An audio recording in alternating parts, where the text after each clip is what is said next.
Here's Andrew. I think just Craig. I think we're just missing Craig. Craig. Good morning, Okay. everybody. Good morning. Okay, well, let's wait 2 more minutes and we'll see if Craig will join us. If not, we're going to get started. Hey guys, I'm actually on, but I'm having some technical difficulties, so I'm on in a back way, but I'll be on in a sec. Okay.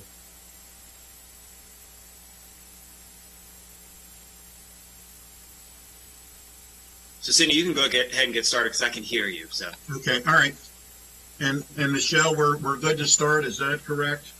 Sydney, could I just ask, before we get started, maybe you could just tell us all, appropriate outreach and engagement with clinical follow-ups. You have a place where the community knows that they can go there, they can receive information, they can receive services, they can ask for help.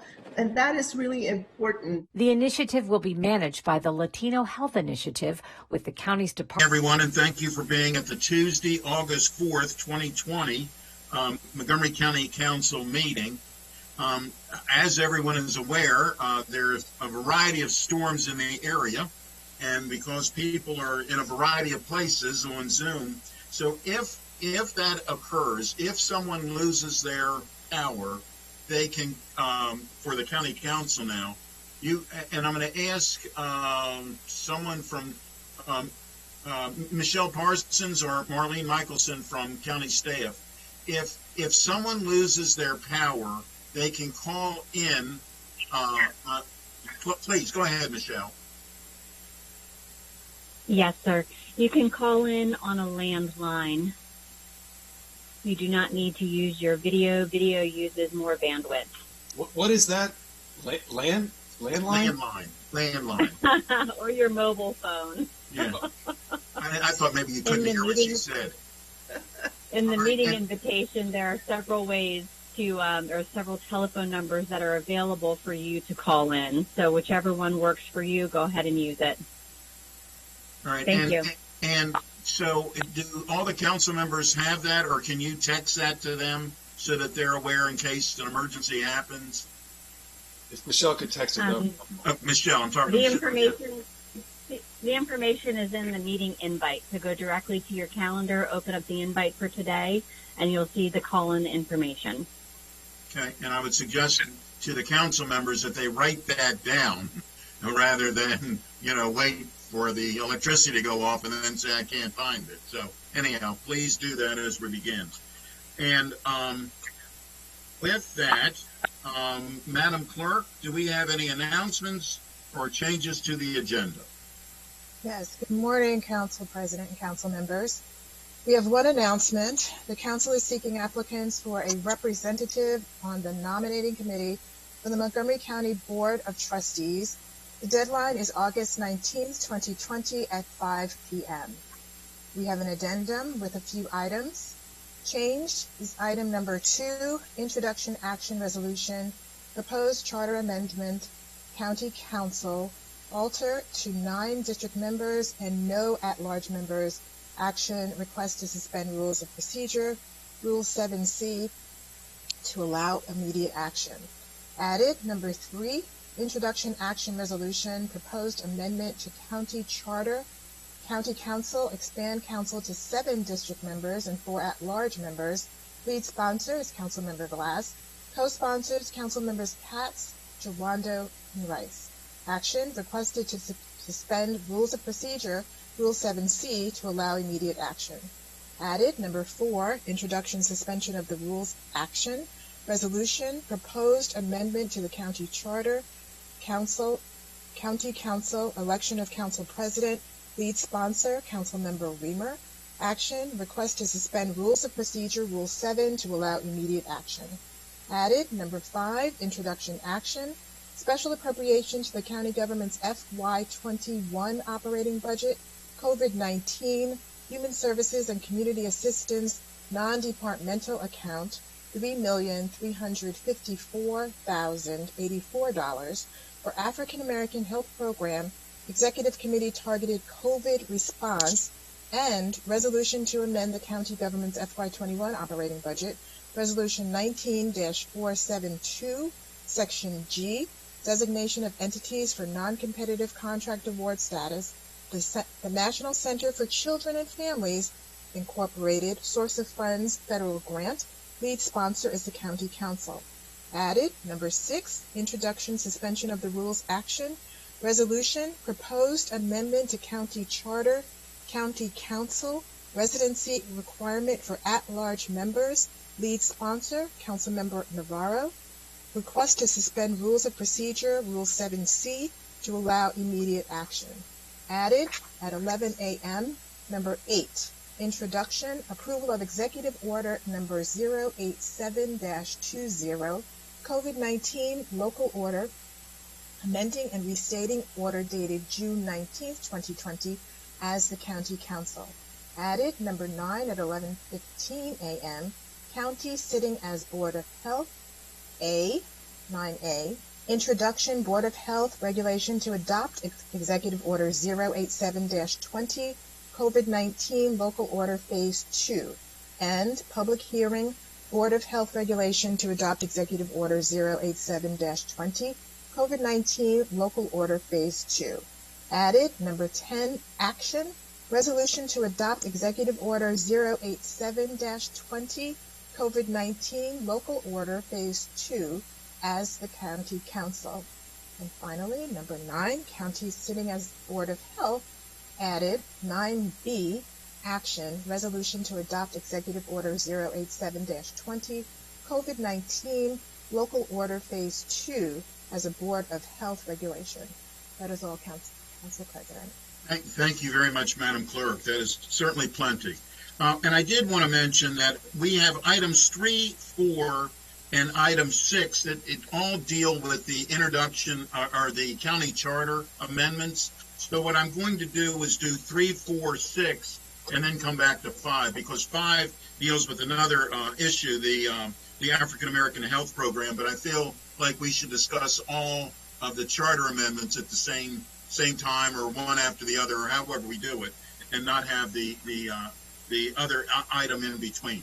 So with that, the first item that we have is an introduction, action, and resolution on the proposed charter amendment regarding composition of the county council to county council altered to 9 district members and no at-large members. And either Mr. Drummer or Ms. Myhill, will you explain that to us, please? Sure. That's a proposed amendment that came to us by petition. The petition has been filed. It was filed yesterday. They need to have 10,000 signatures. According to their summary, they have about 16,000. And the Board of Elections will have to review it and make a decision as to whether they have 10,000 qualified signatures. If they do, we're required to put that on the ballot for November. And the amendment is pretty simple. It's simply, instead of having 4 at-large council members and 5 district members, it would change it to all 9 district members, and they would each be only elected by the residents or voters in that district. So instead of voting for 5 people, you'd get to vote for 1, but it would make smaller districts for everybody. So the resolution would put it on the ballot, condition or contingent on the Board of Elections certifying that they have the appropriate number of signatures. So that's what it does. Okay. Any discussion on, let me see if there's discussion on this. Hans is not on at the moment. So let me see if he... Okay, I'm here. It's You're Hans. here. I just Okay. got in. I've missed everything until now. Phone only. Okay, all right. But Mr. Drummer explained, and you weren't here, that this is a matter, the first item that we're taking up is a matter that was done by petition. And so there's really, unless there's other conversation, Councilmember Rice, please.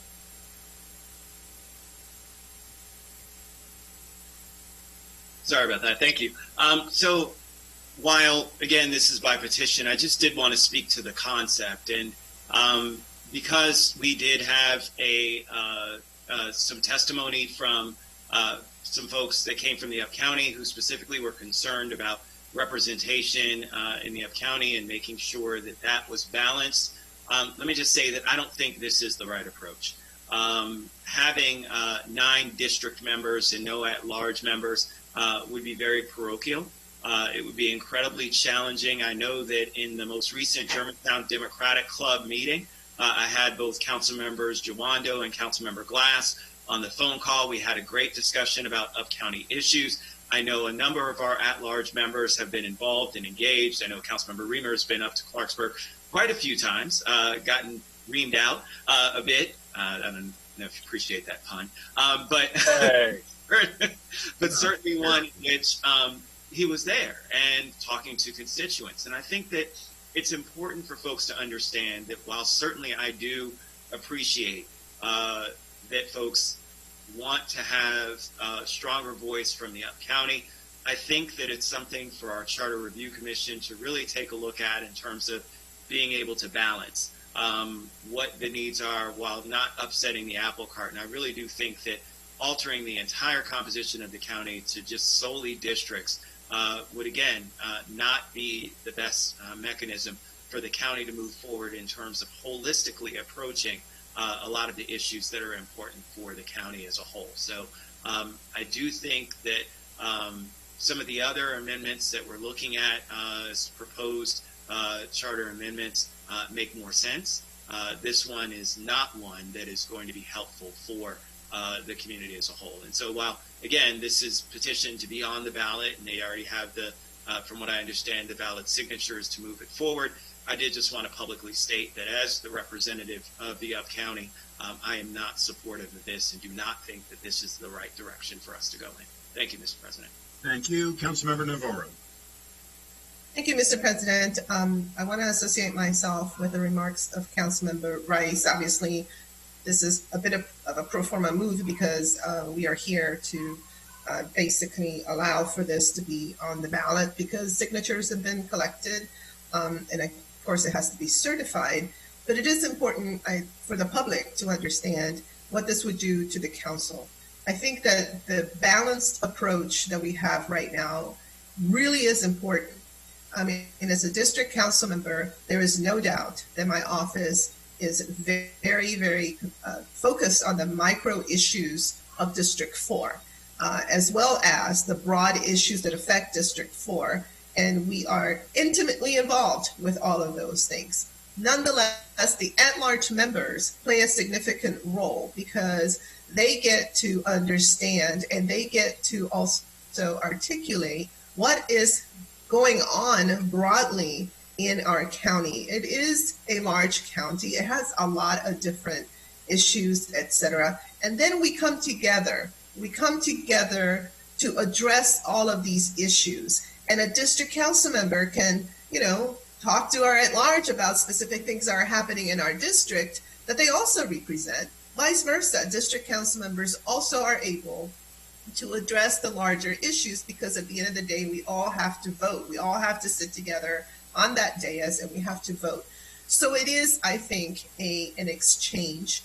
But this is a balanced approach. It avoids this issue of parochialism. And I got to tell you that it is such a terrible thing to do for a county like ours that has such extraordinary informed voters and has a constituency that, expects quality. To me, doing this whole entire restructuring of 9 district council members and no at large brings us almost to a complete different level of parochialism. And it doesn't, to me, speak to what we need to do, which is to continually evolve to keep up with the times. I feel like it's taking us backwards. So although, as I said, this is pro forma, we have to, agree to put it on the ballot is what we do. I think that it's important for our residents to understand that this is a step back for the county. And I absolutely oppose this move of restructuring the council to 9 districts and reducing everything to a very parochial level. Thank you. Thank you. Councilmember Alvarez. Thank you, Mr. President. I agree with everything that Councilmember Rice and Navarro just said. I would add a couple of points. The first is we need to look no further than our colleagues within Prince George's County that had for a number of years, decades even, an exclusive district approach, which had very significant political ramifications and really made it more difficult for a number of the residents of Prince George's County to be heard. So their community fought hard for a number of years to be able to add at-large positions to address the more holistic needs of the county as a whole. And I have been extraordinarily impressed at the synergy between my district colleagues, who I have significant respect for, and their remarkable teams who do, in my opinion, an outstanding job of engaging constituents, and also the partnership with at-large members as we look at capital budgets, as we look at budgets as a whole, but also as we look at policies that recognize the complexities of having a large county that has all three, suburban, urban, and rural, right here. We are a microcosm of our entire country, and where we are demographically is where the rest of the country will be in about one generation. And so I think our model is strong and sound and takes all of that into account. And not only would it set us far back, I think it would have dramatic and catastrophic impact on our ability to govern in the way that we do, and to really be able to effectively reach the needs holistically of our entire county as a whole. So while I understand the frustration and the concerns that led to a number of people signing on to this particular ballot measure, and I think steps we will take later on address some of those concerns, this item in particular will significantly diminish our county government. Thank you. Councilmember Raymer.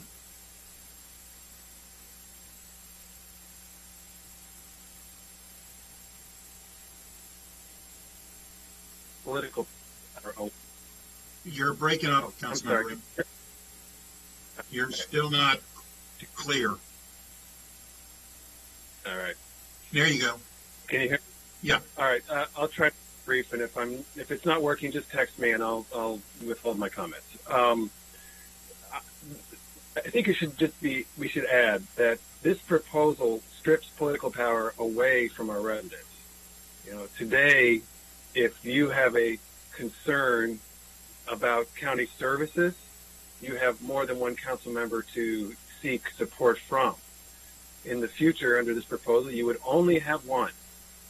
If you want the county to adopt a policy, you have multiple council members that you can communicate to and hold accountable with your vote, and say that you will vote against if they do not agree with you.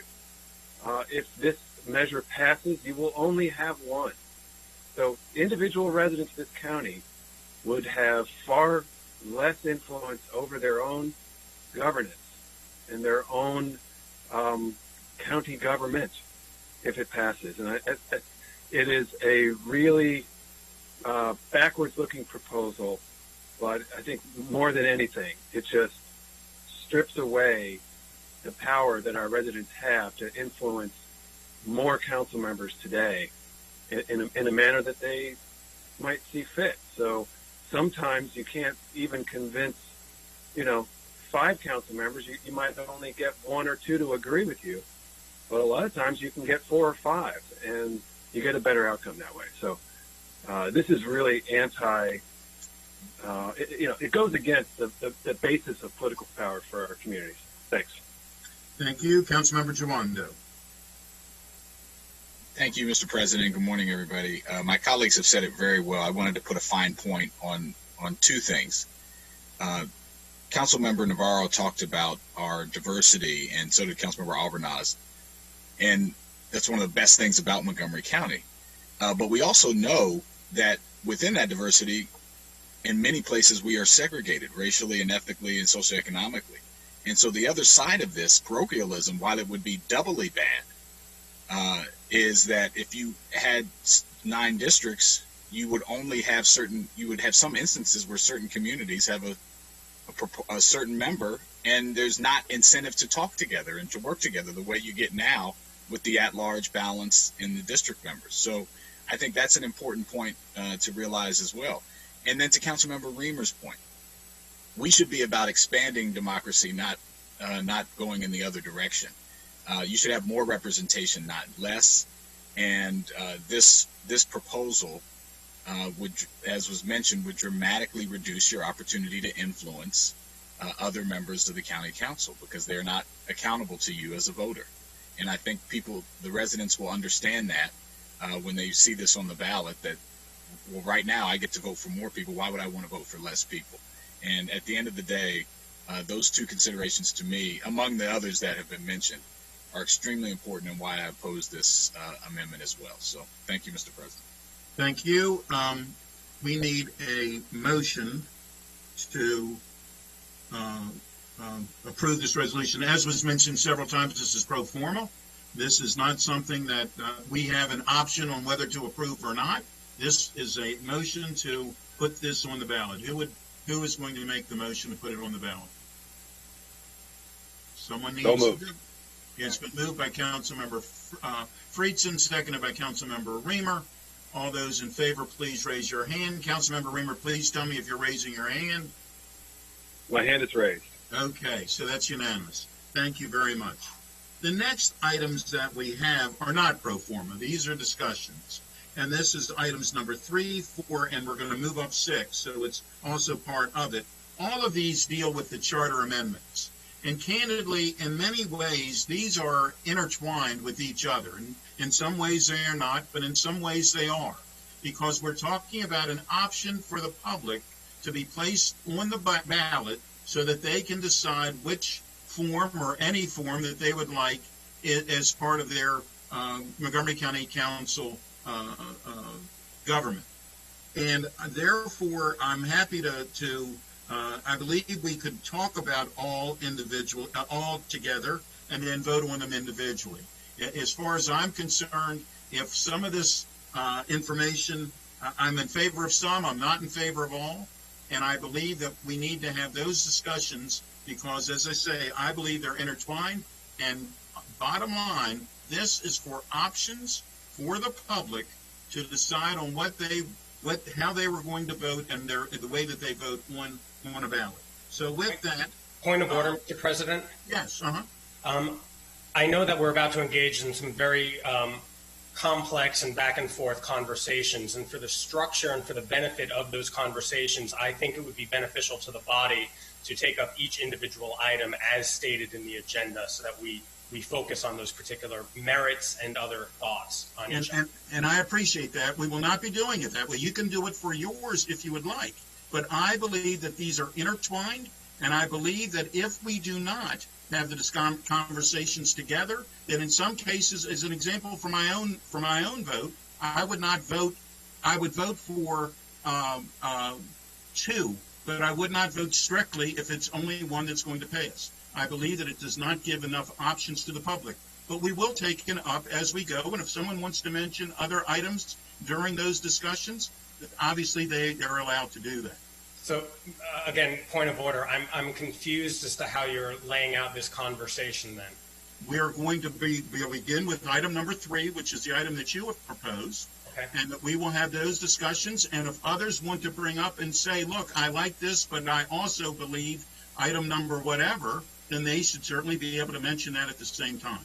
Because they're not mutually exclusive, and I believe that the public needs to hear the comparisons and why someone is saying what they're saying. Any other comments before we get to the comments? I just want to know, does that mean we're going to vote for each in order? Obviously, anyone can discuss whatever they want in relation to any item. I agree with you on that, but we will vote in the order that they're listed in the agenda. We will. Correct. We will. Okay, thank you. So with that, we're at item number 3. Mr. Drummer, Ms. Myhill, will you please explain it to us?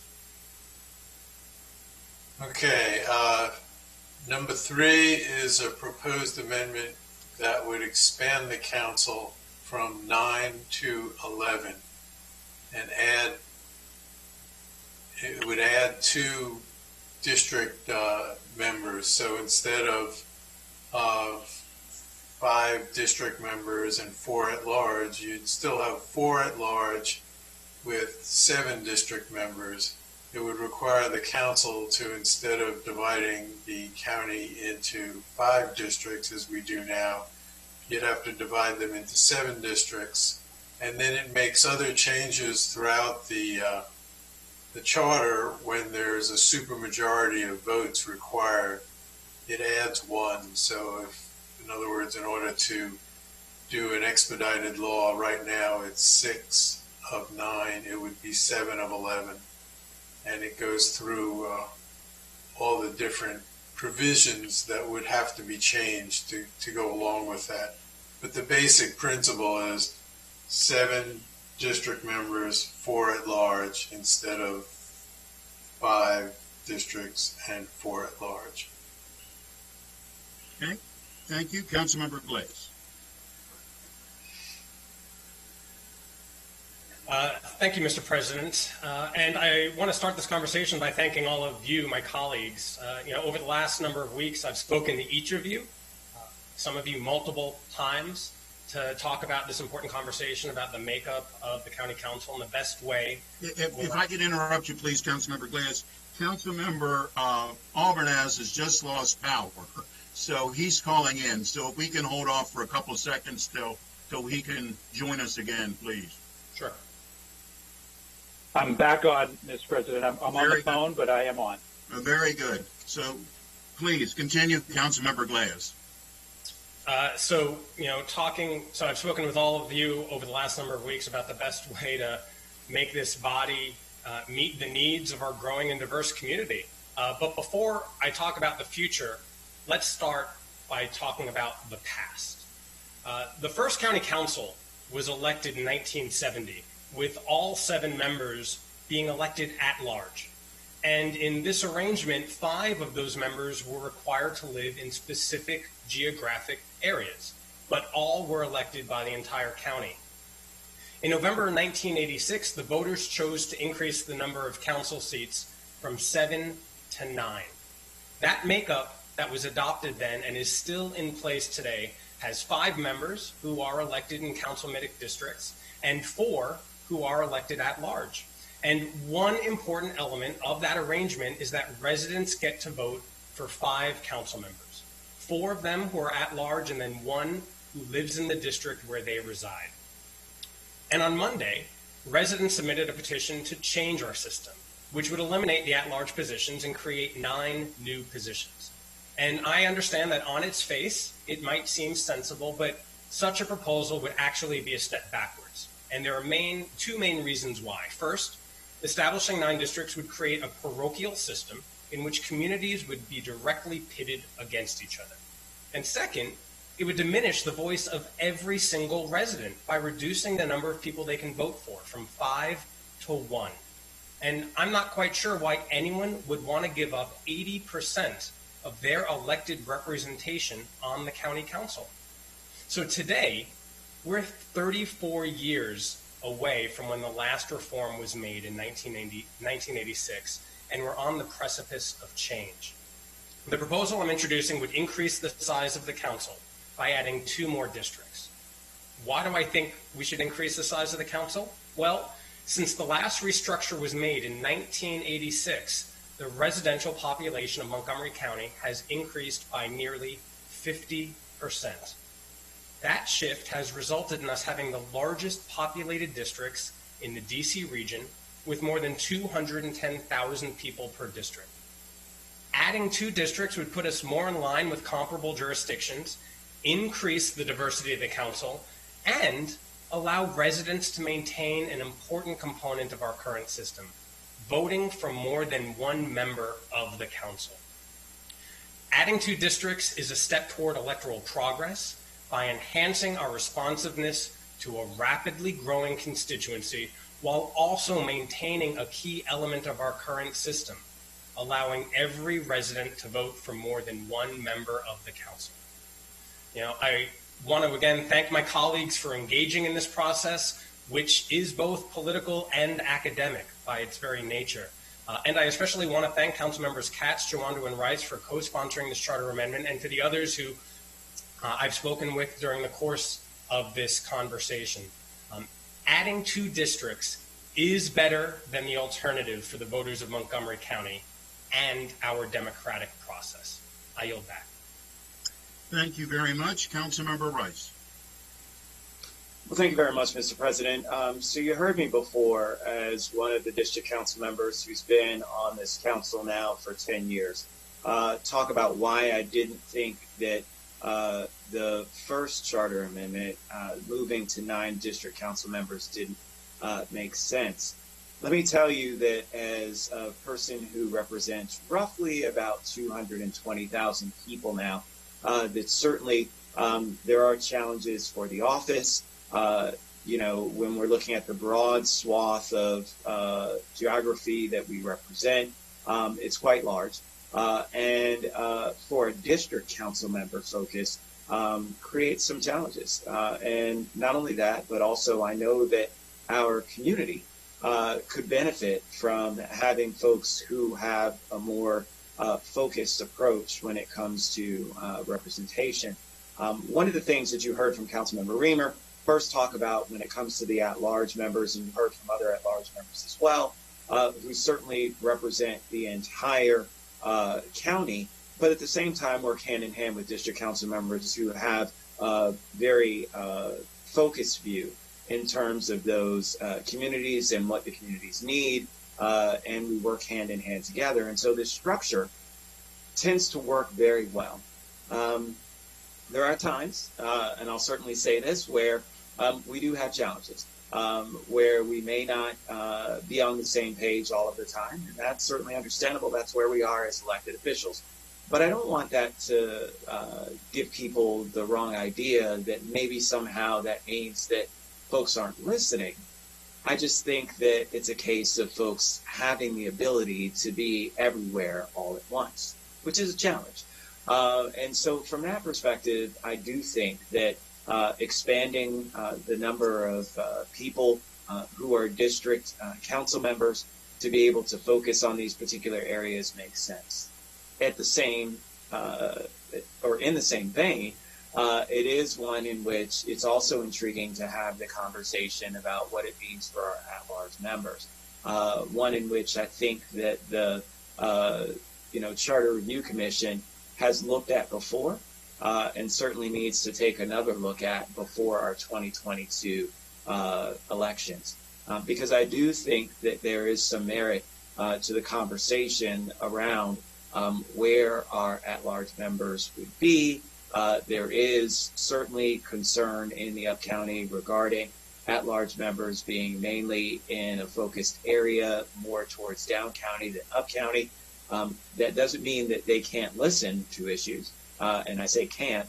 The key is that folks feel as though folks who are in a particular area would be able to have a more greater understanding of what's happening in those communities, especially if you live there or live close to it. And so I understand all of the different sides that are out there, and it's challenging. It's challenging at this point, very close in, to try and figure out what the best methodology for us moving forward is. So I see certainly, and the reason why I talked with Councilmember Glass and support this initiative, I do think that that's there. I've talked to Councilmember Navarro about her initiative that I know we'll talk about later when it comes to what it is that is the makeup of our at-large members. I know there are some concerns, some valid concerns about what that would do to existing at-large members as well, and how you would balance something like that. So there's a lot of different conversations that are out there, but I certainly support the ideology of trying to shrink the size of the districts to make them more manageable, giving people a little bit more focus in terms of where their districts are, and being able to address this from a much more holistic approach. So that's where I am at this point. I'm very interested in the discussion that we have moving forward about how we decide which ones or which proposal will be moving forward to put on the ballot. So thank you, Mr. President. Thank you. Councilmember Alvarez. Thank you, Mr. President. It's the storm's pretty bad here, so I apologize if I go out again. But I appreciate this particular proposal. I think of the concerns raised by the constituents who were pushing forward for the 9 districts. The one that I do think has some merit is the fact that the number of council members or the district sizes has not been reassessed, and as Councilmember Glass mentioned, over 30 years. And as we will learn upon the completion of this most recent census, and by the way, for anybody that has not yet filled out their census, please do so. It is critically important to the overall operation of our community. It has major ramifications from a budgeting standpoint and in a number of areas. And so just a little disclaimer there, please fill out your census. But I think when that census is complete, it will demonstrate that we have grown even larger, significantly so, since our last census 10 years ago. And so that does warrant adding additional districts to meet the population growth. And as I stated earlier, I have tremendous respect for my district colleagues and think they do an absolutely outstanding job of balancing all of the unique challenges that exist within the communities that they represent. And I believe this will put our district colleagues in a better position moving forward to acknowledge that the huge increase in population that we have had over the last 30 years. And so I appreciate the proposal, very much support it, and do believe that it will help address some of the understandable concerns that were raised by residents of the community that led to them signing on to the ballot measure for 9 districts. Thank you. Thank you. Councilmember Tawanda. Thank you, Mr. President, and thank you, Councilmember Glass, for putting this forward. I know we've had this. I'm having a little deja vu. I know we discussed this. We had a discussion about the charter amendments a few weeks ago or month ago. And I still feel the same way. I think for the reasons that were stated by Councilmembers Rice and Albanaz and Glass, it would make sense to go from 220,000 or so per district to 155 or 7,000 or so. And that might be a little higher because Councilmember Albanaz's point, we certainly have grown, and we'll hopefully get a full count this census. But those are more manageable district sizes. Again, a premise of democracy, and very important to me, is that we need more representation, not less. The decisions, all my colleagues know, the decisions we make every day are the most impactful to the lives of our residents in a direct way.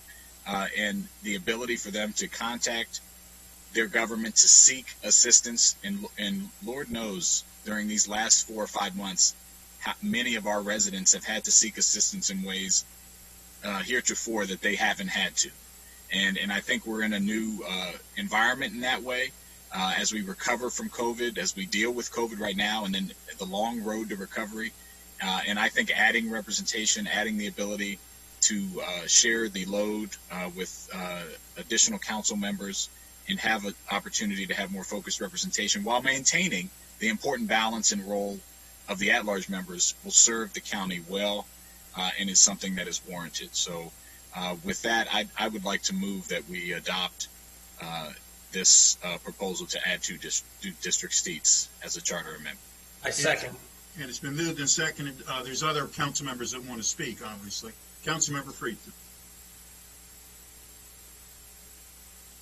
Thank you, Council President. Thank you to colleagues for proposing this. I think it's an important conversation and discussion. I think voters certainly have been speaking about what kind of representation we have and what kind of representation they want. I do have concerns about adding seats. I don't think that is what voters are asking for at this moment, particularly at a time of economic crisis. I think there has been a major focus on geographic representation. I think there's another proposal today that really speaks to the heart of what the voters are actually asking for, which is to ensure that voters in all parts of the county share similar types of representation with folks who live near them.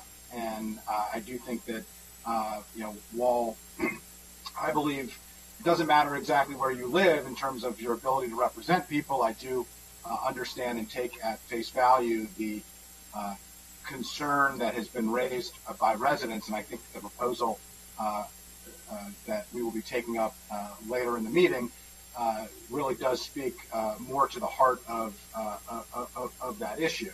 And while I do appreciate the fact that we definitely don't want to take away representation from Montgomery County residents, and the 9-district option absolutely goes from 5 to 1, which I, as a voter, not as a council member, but as a voter, I have real serious concerns about.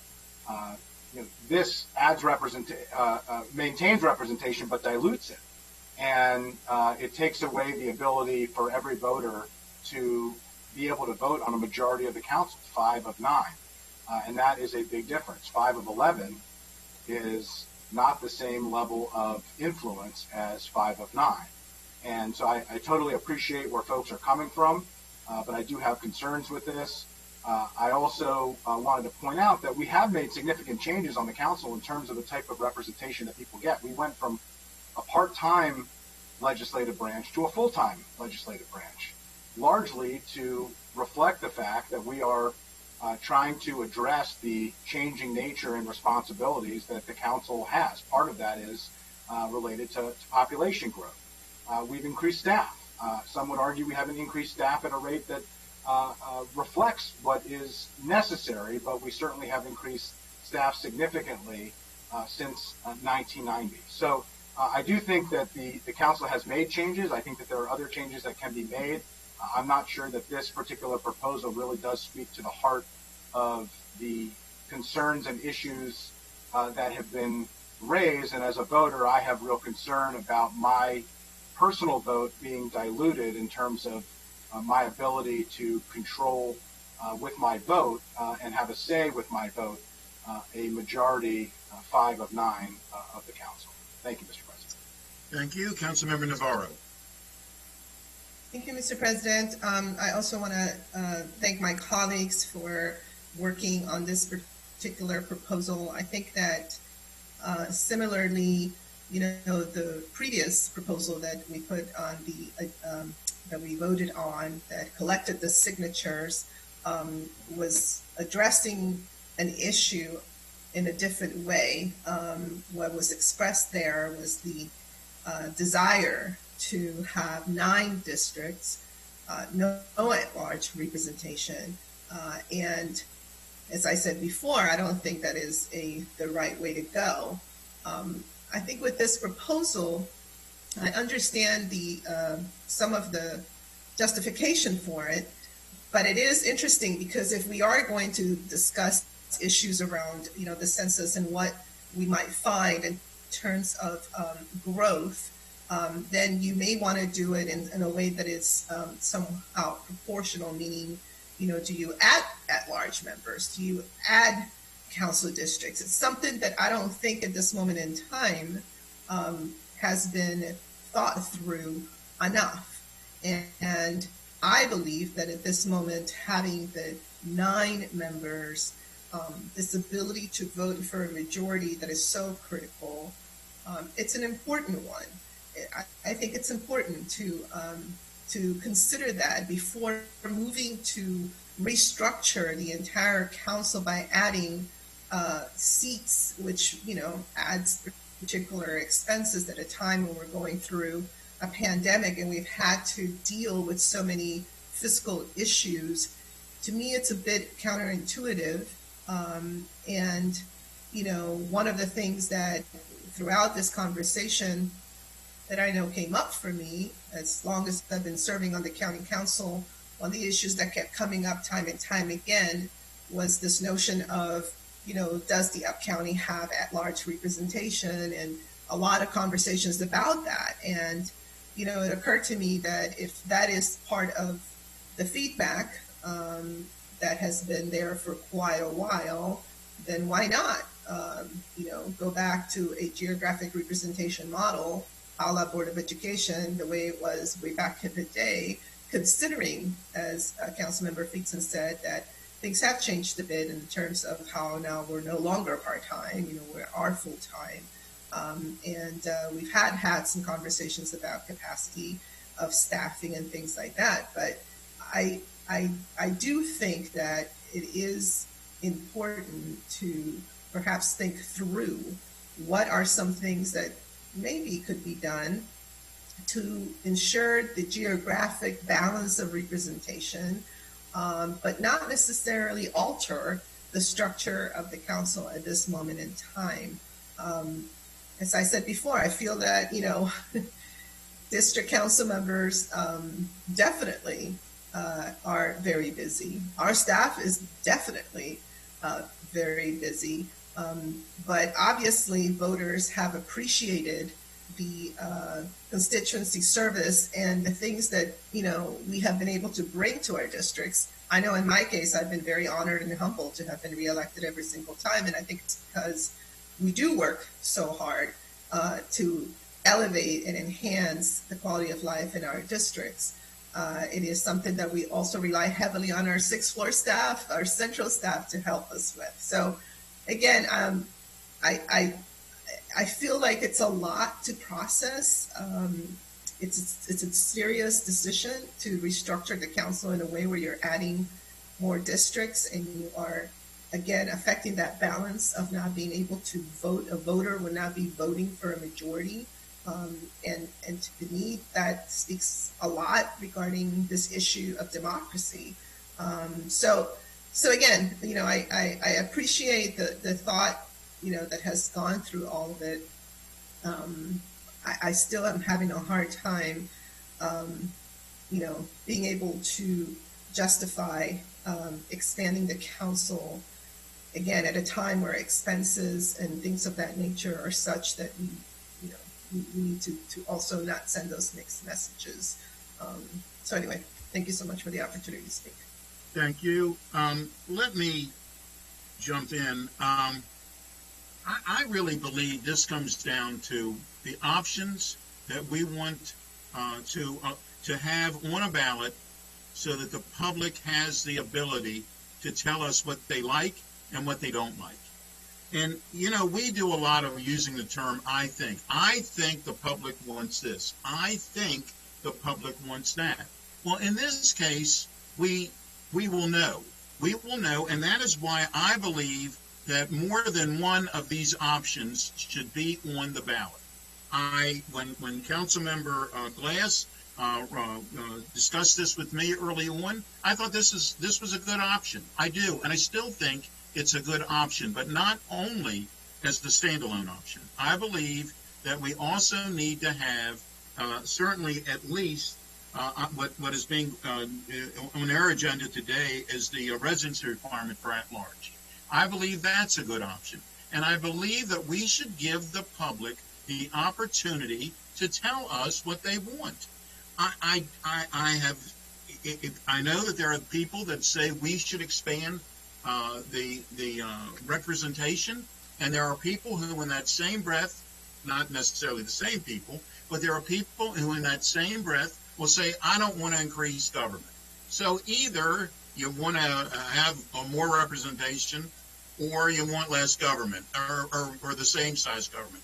So this is an opportunity, if we put two items on the ballot, that the public will tell us, do they want more representation this way? And to Councilmember Navarro's point, I don't know whether two more in district is better than more at large or vice versa. At some point you can only put so many options on a ballot. So I believe that I would support this as long as I know that the other options would also be included. I think as a standalone, this is a real problem. I also believe that it is important to keep in mind that voting for a majority of the people who serve is a very valid concern. And that's why I like the current system of the 5 district and the 4 at large, though I do believe that having 4 at large living in different areas would also be of assistance. I've heard people say for many, many years, I like local government because you're living the problems I'm living. You're on the same road, you're on trying to get to the same mass transit. You understand whether there's a food desert. You understand if you live the problems that they are living. And when you have everybody living in the same area, that's not necessarily the case. So I am supportive of this with the caveat that I believe that we should also have item 6 on the ballot as well. And with that, Councilmember Glass. Thank you, Mr. President. I appreciate the thoughts and concerns that you and Councilmember Navarro just shared. But so I have two thoughts there. One, right now, with the makeup of 9 council members, residents get to vote for 5, and it is a majority under the current structure. By adding 2 districts, they still get to vote for 5. It might not be a majority, but it's 5, and 5 is better than 1. And if we look in other jurisdictions, Washington, D.C. In particular, there are 13 council members there, and residents get to vote for 5. They get to vote for their district council member and 4 at large. And so, this model is replicated elsewhere. And then even with Prince George's County recently expanding to having 2 at large, they get to vote for 3. So getting to vote for 5 is pretty good for democracy here in Montgomery County. And the other part about the costs that might be associated with this proposal. Democracy is not free. We have to invest in our democracy. There were actually points made in state legislatures about expanding access to women, and people actually said it would cost too money to put women's bathrooms in the Capitol and retrofit. And they started using cost as a way to close the doors to democracy. And so not only do we need to invest in our democracy, but here in Montgomery County, we have been investing in our democracy by having public campaign financing. And at the state level, we invest in our democracy by having early voting sites. I want the President of the United States to invest in our democracy and put money into the United States Postal Service so that we have a functioning election this November. But that costs money. And so here, if we're going to expand democracy and representation that our demographics demand, we need to invest in that as well. I yield back. And I appreciate that. And I appreciate your passion on the topic. I personally have not had anyone say to me, you know what you should do? You should change it to be like the D.C. government. I've never had anybody tell me that. Now, maybe there are those that would. They've never said that to me. And to your point about, I do agree that if people say that democracy is not free and there's an expense involved with it, but I also believe it is necessary to hear, when you have the chance, to hear directly from the public what they do and what they don't want. And this is that opportunity. We should have the bill, the legislation that has been proposed that we're discussing as the first item. And then we should also have at least the item that we're going to be discussing as the 6th item on today's agenda, so that people have that ability to tell us. We don't have to hear the word "I think." We would be absolutely be aware of what their thoughts are. And with that, Councilmember Navarro.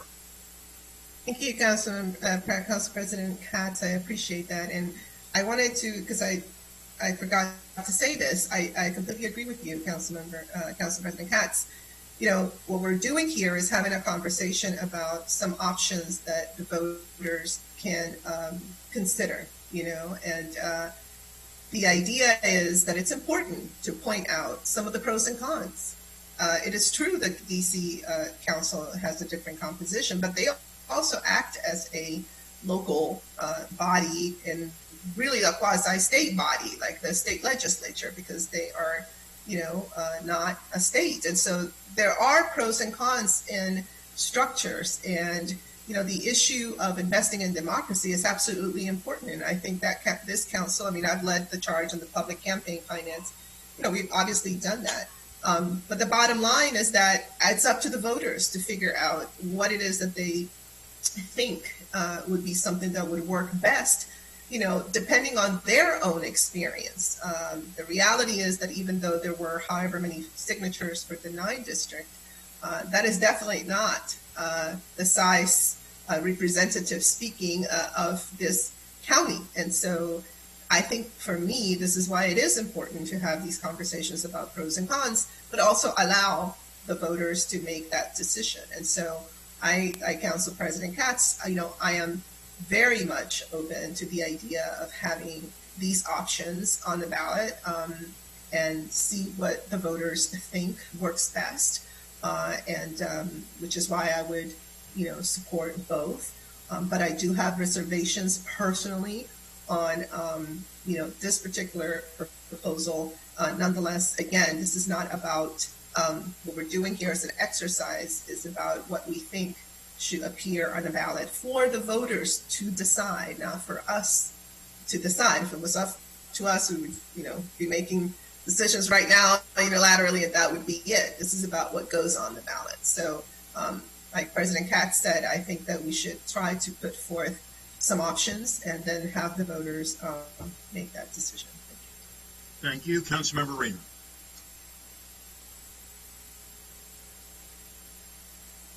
Councilmember Thank you. Reamer. Okay, I didn't know whether you were frozen or not. I'm sorry. I was trying to unmute myself at the same time as I was getting all alerts, a blizzard of alerts. Thank you. This is a complex issue. There's no question about it.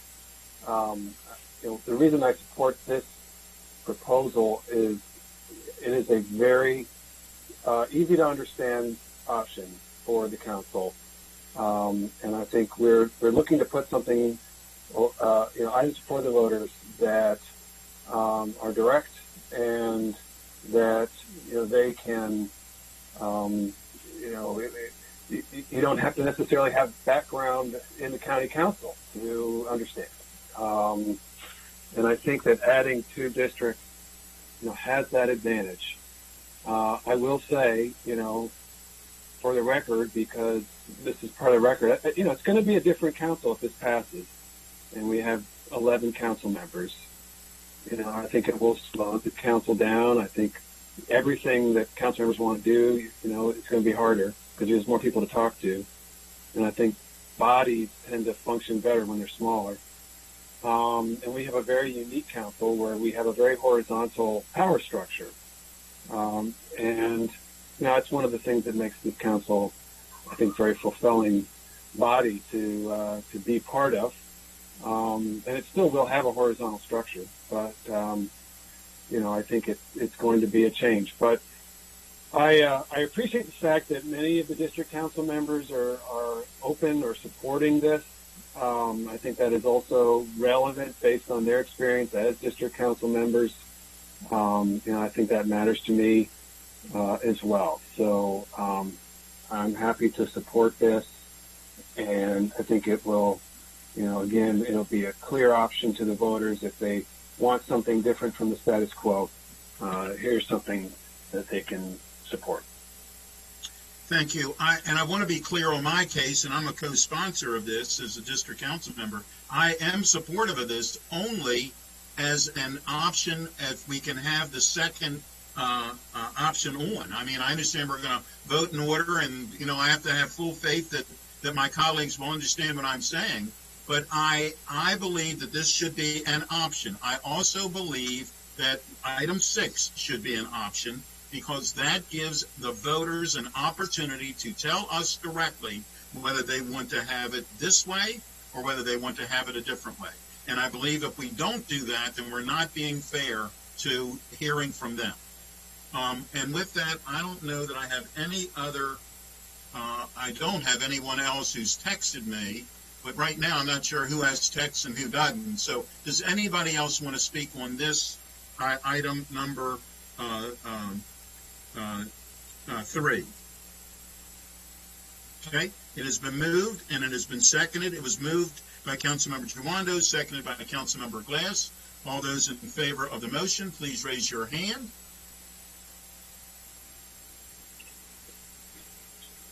That carries. Mr. President, but my hand is raised, okay, Mr. Council President. And Councilmember Reamer's on there called twice, but he only gets 1 vote. So, well, he's on a phone call also, so that's what I was concerned. Okay, so that passes unanimously. All right, so we're now moving on to... It wasn't unanimous, I don't think, but... I didn't vote for it. Oh, you did not vote. I'm sorry, I missed your... So it passes 8-1. Councilmember Friedson did not vote in favor of it. Thank you for pointing that out. I did not do that on purpose. I just didn't see your lack of a hand up. Okay, so now we're on item number 4, which is... yes. I think you would need to, for a vote, this is Hans. I think you would need to, unless Councilman Friedson wants to state that his vote was against versus abstain, I think. You're correct. Count all those opposed, please raise your hand. It's 8-1. Yeah, it was not a surprise that that's what happened, but you are correct. That would be the proper way to do it. Okay. So now we're moving on to item number 4, which is an introduction and suspension of the rules and action for the election of council president. And Ms. Myhill, I believe you are going to explain that to us, please. Yes, sir. As you just mentioned, this is a resolution that would place on the ballot a question in November that would provide for the direct election of the council president by the qualified voters of the entire county. It would specify that the council president is an at-large member, so it doesn't increase the size, but one of the 4 at-large members would specifically be the council president, and specify that for purposes of term limits, that council president and council member are separate offices. Thank you. Councilmember Reamer, did you want to speak on this one, please? Yes, please. I think this has been an idea that has been bouncing around for some time, and it's been good to go through the process of thinking about what it would mean and how it might work. And I do support it. I think the idea here is really to ensure that the council president over time develops a greater expertise in the institution of the council and the governance of the council, and provides as a result stronger leadership on those key points. The council presidency is a terrific role. It is a challenging one. It is one that really does require some depth and experience in the work of the county council. Not something that's beyond the reach of newer council members. I don't mean to imply that. It's just that it is something that is significant responsibility, and having a council president who really saw that person's role, his or her role, as understanding the needs of the body and the institution and advocating for that. I think this would strengthen that function. I think it's something that would suit us well. And as we today pass the role from one council member to the next, I think you do tend to lose a lot of institutional knowledge or experience of the role itself. And this would allow for a council member to kind of accrue more and more expertise and I think become more and more effective on behalf of the body. So it is also I think a reform option to put before the voters who may be seeking more change. It is separate from the other amendments, so it rises or falls of its own accord. But for those seeking additional change, I think together with, for example, 2 districts, I think you would really come back to the voters with a pretty substantial set of changes in the nature of the council. So, for that reason, I've put it forward. I make a motion to put it before us, and see where my colleagues stand on it. Thank you. Thank you. It's been moved by Councilman Greenberg. Is there a second? Is there a second? I'll second it. I'll second it so it can be discussed. Okay, thank you. And you are the next person to speak, so please.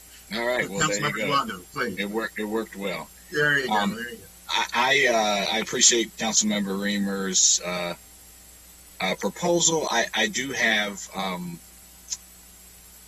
some concerns, but also some interest in the concept. You know, again, when we had this conversation, I had discussed, and I've discussed with, I think, all of my colleagues, that I do think the exploring the role of a council president is something that we should look at. I think it would provide some stability from my just about 2 years on the council. It would solidify some direction of the council. Obviously, we are a horizontal body, and you need 5, or if the proposal that we just voted to place on the ballot, you'll need 6 votes to get something done potentially, but right now you need 5, and that wouldn't change. But I do think there could be some benefit to the institution to having that level of stability and clear voice for a 4-year term. So I do like that. I do think that person should be elected by the entire county, so I do like that as well. I'm concerned about the term limits. I don't like, voters have spoken on that, and I think to have this separate from current term limits would go against the intention of previously what the voters have spoken on.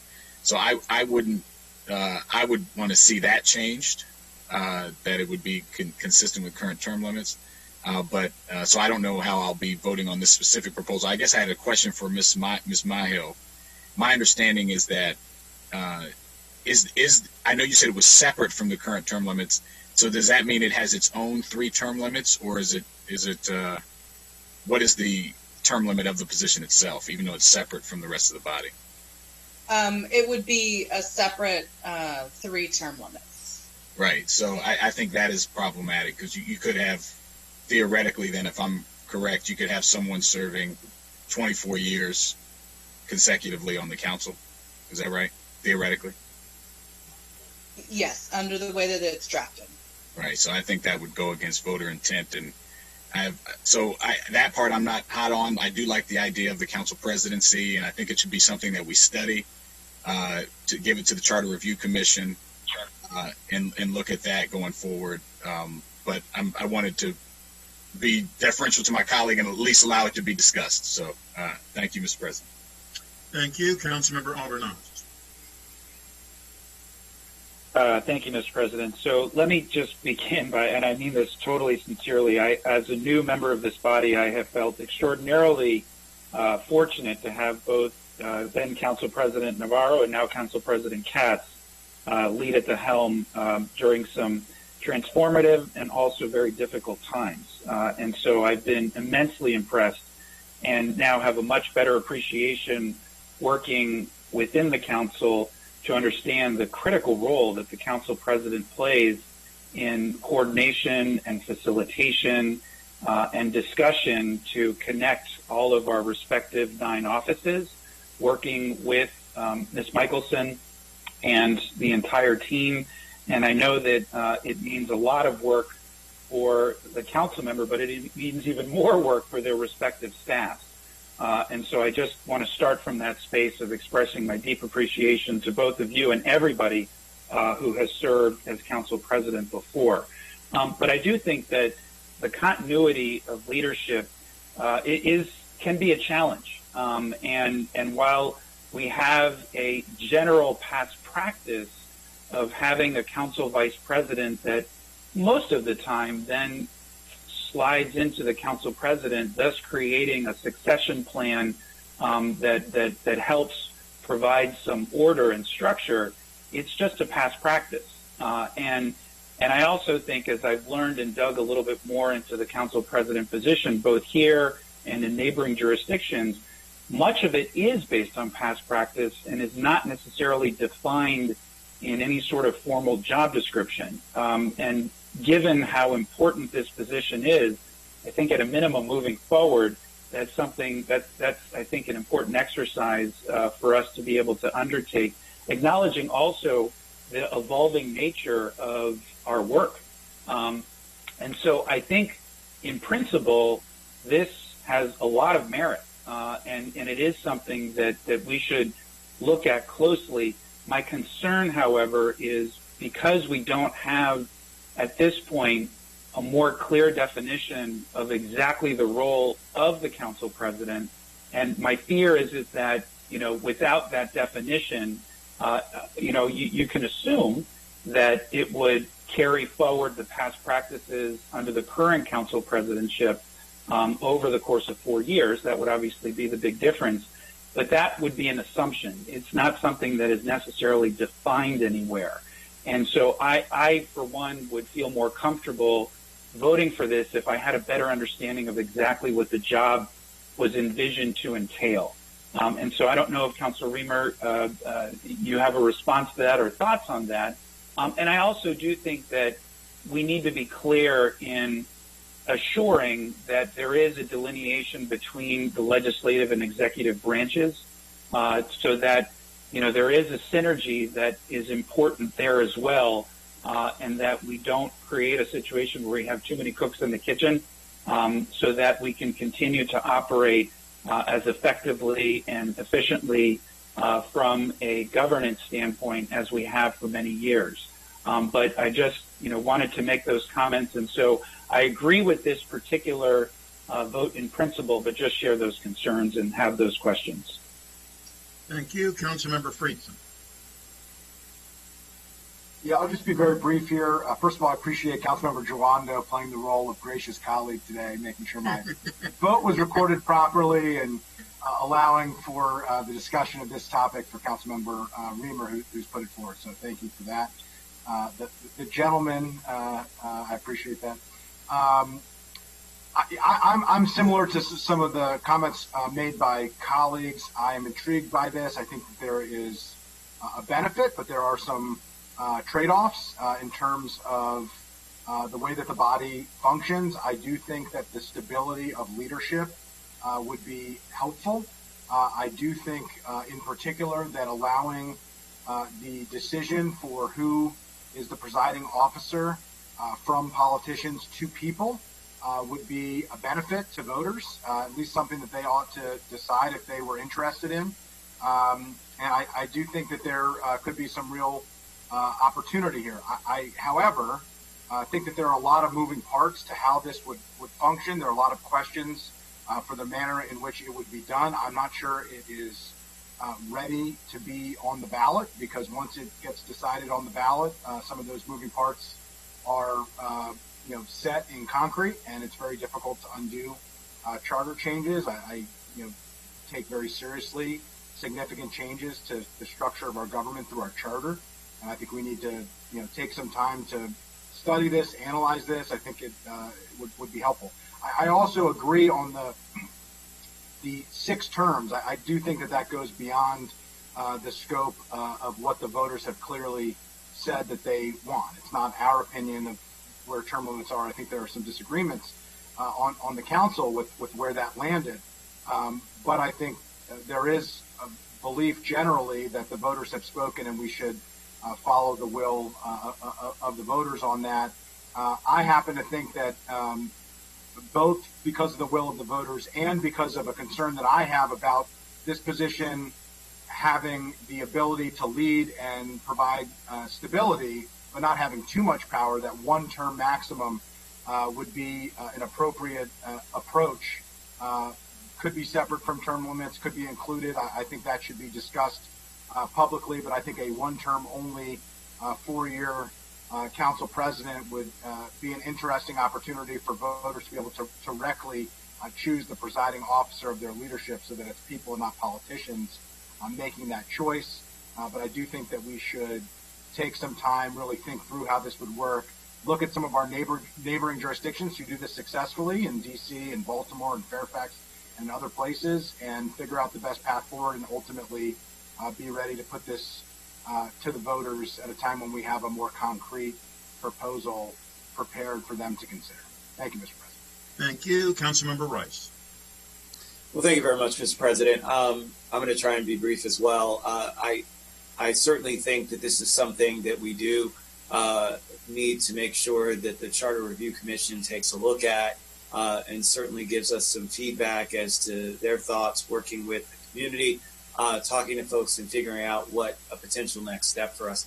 I did want to comment on something that I've heard a number of times about the will of the voters when it comes to term limits. Let me just be very clear. The will of the voters a few years back was that they didn't support term limits. And then when Ms. Fricker put on 3 terms instead of 2 terms, that narrowly passed. And so from that perspective, and one in which, and the folks that I talked to have said is a tremendous mistake. We have continuous voters who get added to our rolls every single month, every single year. And so from that perspective, the will of the voters is always determined by the current election.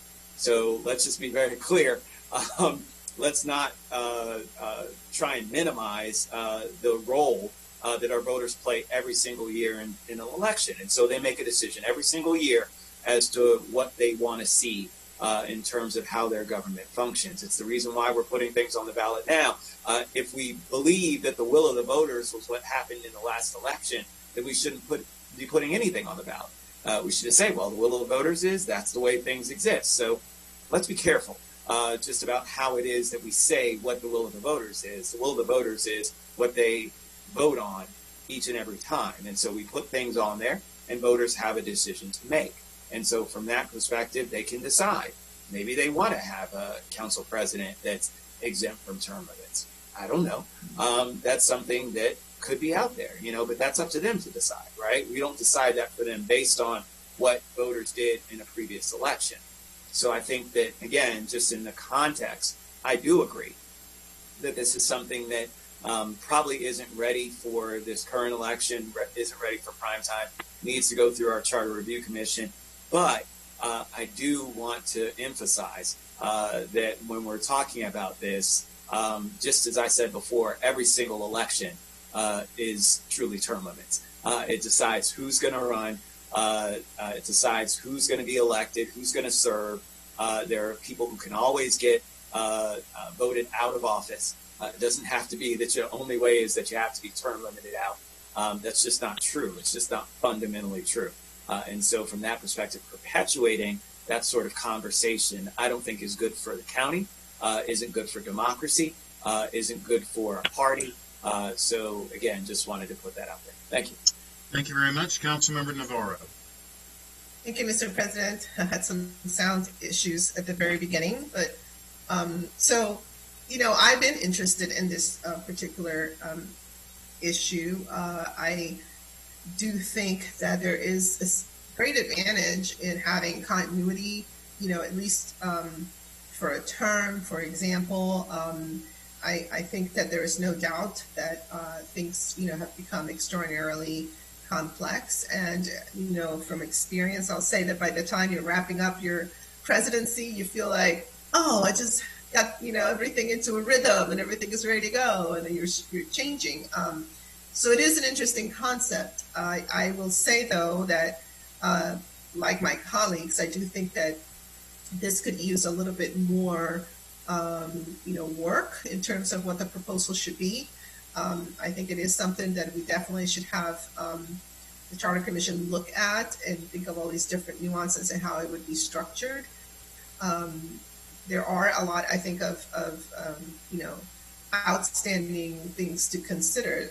As Councilmember Rice was saying, we do say a lot about what the voters, think or not. We can assume certain things, but it's not until it's presented and also explained appropriately. So again, although I, definitely interested, definitely a proponent, I do think that this might need some more time to be studied better and put forth some specifics in front of the voters in order for them to be able to make an informed decision.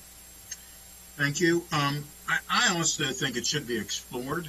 I think, candidly, in many cases, the public doesn't care or know who the council president is. I think it's more of an internal type of discussion for the council. But having said that, I believe that we should have the Charter Review Commission look at it. I have certainly learned, and am continuing to learn, might we add, during this year, and the knowledge that I have gained. I believe that a council president will have that, and when I become the council past president, or whatever the the right term is, I will come back to my seat as on the 5th district with somebody with even more knowledge than I had before, which is certainly to the benefit of everyone, to the public especially, but to the body as well. So I do think there's positives and negatives to this discussion. I think that the Charter Review Commission should have those positive and negative discussions with the public and have their what they consider to be the best idea for something that's on the ballot for next time, not for this time, because I don't think this is ripe or ready for it at this moment. But I would be supportive of doing that, but I'm not supportive that it be on the ballot right now. And with that, Councilmember Reed. Thank you so much. 2 quick points I want to make. To the interesting point about the nature of the powers of the office, and then I think that relates to what might come out of a charter review dialogue. I think it would be a mistake to start writing specific powers of the office into the charter. The way we do it now, it's council rules. It's a majority vote of the council. And I think we would want to preserve that.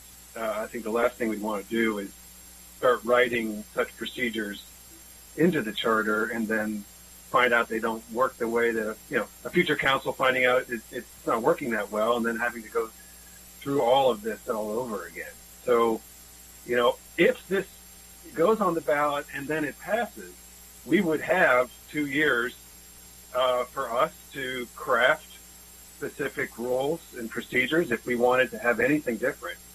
My instinct is that we might not want to have anything different because the way that things are is the most democratic type of legislature. But hey, I'm open to any. I think we're all open to ideas. But I think the idea would be, put it on the ballot as part of this package. The voters approve it, then it only establishes one fact, that the council president is elected at large by the voters. Everything else is a matter of council procedure, which is something that the council adopts by majority vote, and that would continue to be the case. There may even be some charter assurances of that. The other thing I wanted to just mention is on the issue of whether to reset this clock for the term. I think the concern there would be that if you don't do that, that you're either going to get new council, you're going to have people elected to the office who've never served on the council, which I think really goes against the whole vision of having a more expert council president. Or you're going to put, existing council members in the future, into a much more of a collision course, and that'll make the body, I think, potentially, have more of there'll be a lot more conflict. So as it is drafted, existing council members may run for it, but they are not the only ones who could run for it. And I think that preserves your ability to have more experienced members elected or not. It'll be up to the voters in the end who they want. And I think to the underlying point, as Councilmember Rice has said and others have said, like, what we're doing now is seeking the will of the voters. What voters have said in the past, we're asking them for their view in the future, as to what kind of council they want. So, again, recognizing that what the duties of this office would be is something that we as a body would be able to have the charter review recommend to us, but still reserving our power as a body to make that decision. I think that provides an appropriate way forward on the implementation questions that I think are reasonable. Those are our questions to answer through our own process as opposed to a charter amendment. So what this does is it creates the possibility, and I think it would be a benefit to the county, to the council as a whole, and I certainly don't think there's downside to it. And again, it's part of a package for the voters. Council recommended reforms to the legislative body that together I think would represent the most significant change in our the functioning of our body in decades. And I think that might be appreciated. So, thank you. Thank you. Councilmember Albornoz. Thank you, Mr. President. I'll be very quick. I really appreciate those last comments by Councilmember Reamer. I'm not as concerned, I think, as some of my colleagues about the term limit issue. I think experience will be very important for this position, particularly in the first term, as we sort of establish a lot of the precedent moving forward. So I'm not as concerned about the specific term limit issue, especially in the first go-around. And to Councilmember Reamer's point, which I agree with as well, I think the council would be in the best position to establish what some of those procedures and protocols are, because a lot of it is internal and administrative. And so I agree on that point as well. Still have concerns about where exactly we are with this, and agree again in principle it's worth exploring. But I just don't know that it's necessarily ready for prime time at this specific moment. Thank you. Councilmember Jawando. Thank you, Mr. President. I appreciate that, Mr. Albornoz, and also Mr. Reamer's comments. I would say that I do think there are at least two vital things that the Charter Review Commission would need to look into, line of succession being one. Currently in Baltimore, for example, and this happened, the council president becomes the mayor if the current mayor resigns or is sick or ill. I think that's something that should be discussed. You can argue whether that's right or wrong. I think it's a reasonable thing, but that's currently not how that works, and I don't think you'd want to create a position without talking about that. And I think to the point of the experience, which I understand, and I can appreciate that perspective, but if we're leaving it to the voters, we're leaving it to the voters. I think, they can elect someone who's never been in government, or they could elect someone who's been on the council for 12 years under this, or longer under this proposal. And so I think to say that it's, this ensures, leadership, and, I don't think that in ensures experience it doesn't. And I think the other concern around respecting the will of the voters who voted for term limits. I understand Councilmember Rice's point. I think if we're going to review term limits, let's review term limits and not do it within the same position.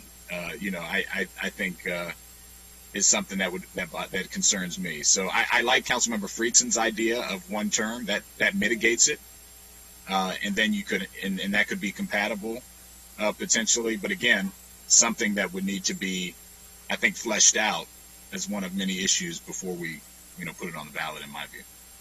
Thank you. Thank you, Councilmember. Thank you, Councilmember Rice. So let me just respond. Again, I completely disagree. If you're creating a new position, you have the ability to decide what that position and what the requirements are, and the voters get to decide that.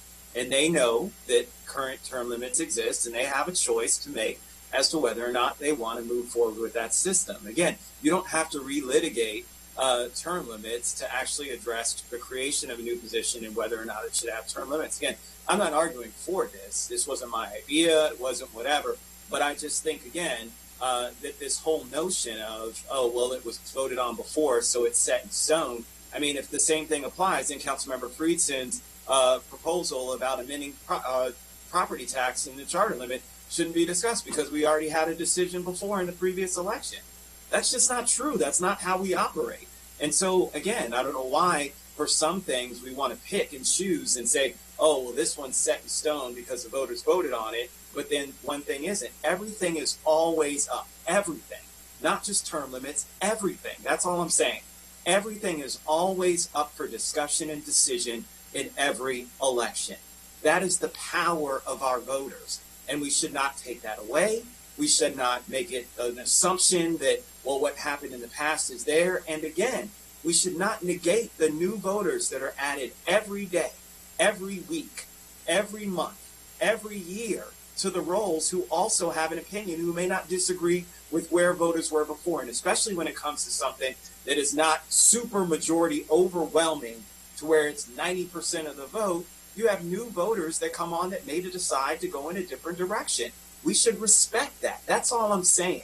So let's not have a conversation about what previous voters decided, understanding that you have new voters who are going to be coming in every single election who are going to make decisions. So you should not use what we had before as some sort of a template, because it always is changing. And that's why we change. That's why our laws change. That's why everything happens, because it's a constant evolution.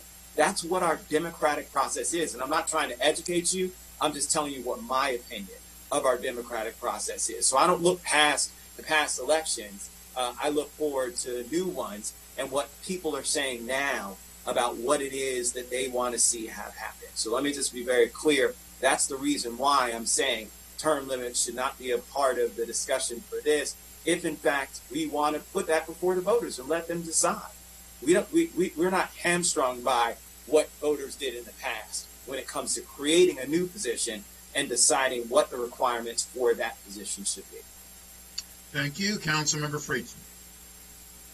Yeah, just really briefly, I'm not really sure how this became like a controversial topic, and so I just wanted to respond a little bit. I don't want to put any words into Councilmember Jawando's mouth, but I think I was invoked a little bit here too.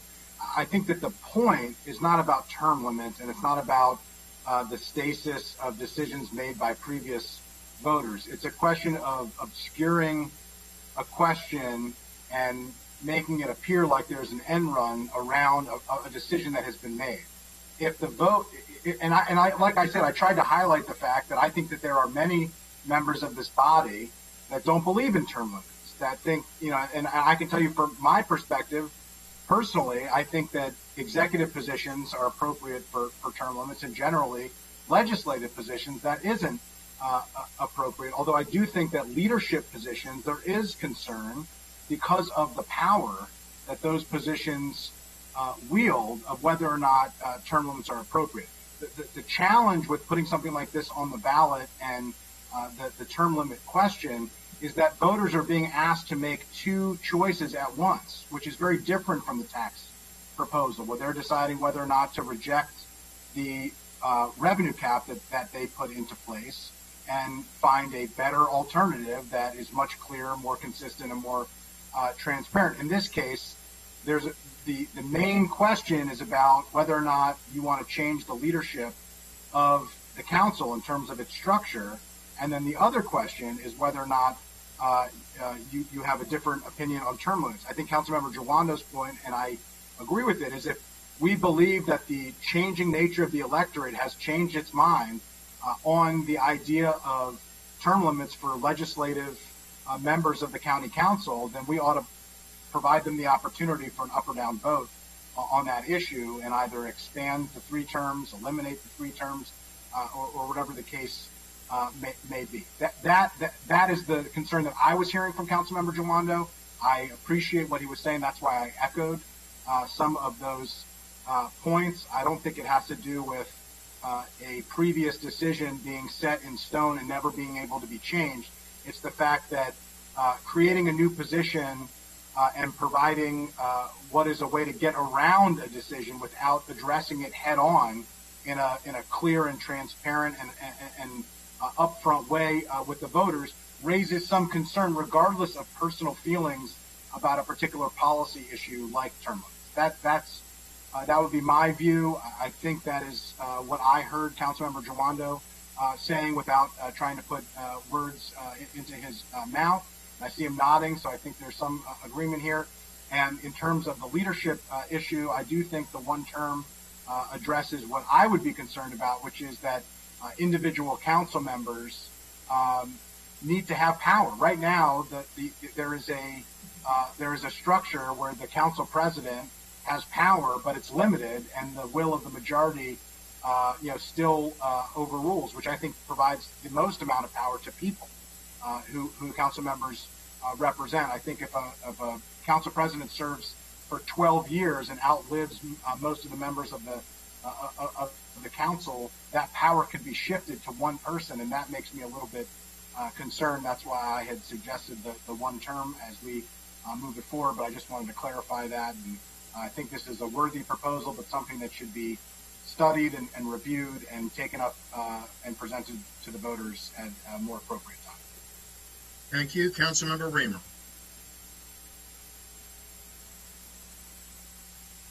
Thanks. Well, I guess I just wanted to say I think there's a very pragmatic reason why it is important for this different office to be different in terms of terms, which, as I stated, is that you'll either result. It will be a major deterrent for council members to run for the office who have the experience to do it well. So I'm certainly open to having a shorter number of terms, but it's not a 12-year term. It's sort of described as though it's a 12-year term. It's one term, 4 years at a time, maximum term for the office of 3, similar to the existing council members. So I think the scenario here would be put it on the ballot, the voters approve it, we spend the next 2 years visiting the question of do we want to change anything about council process. I'm not sure that we do, but it's a great question. It might be a good thing to get OLO to study other bodies, powers, have the Charter Review Commission weigh in. If it doesn't pass, then it's moot. So, thank you. Thank you. Councilmember Rice.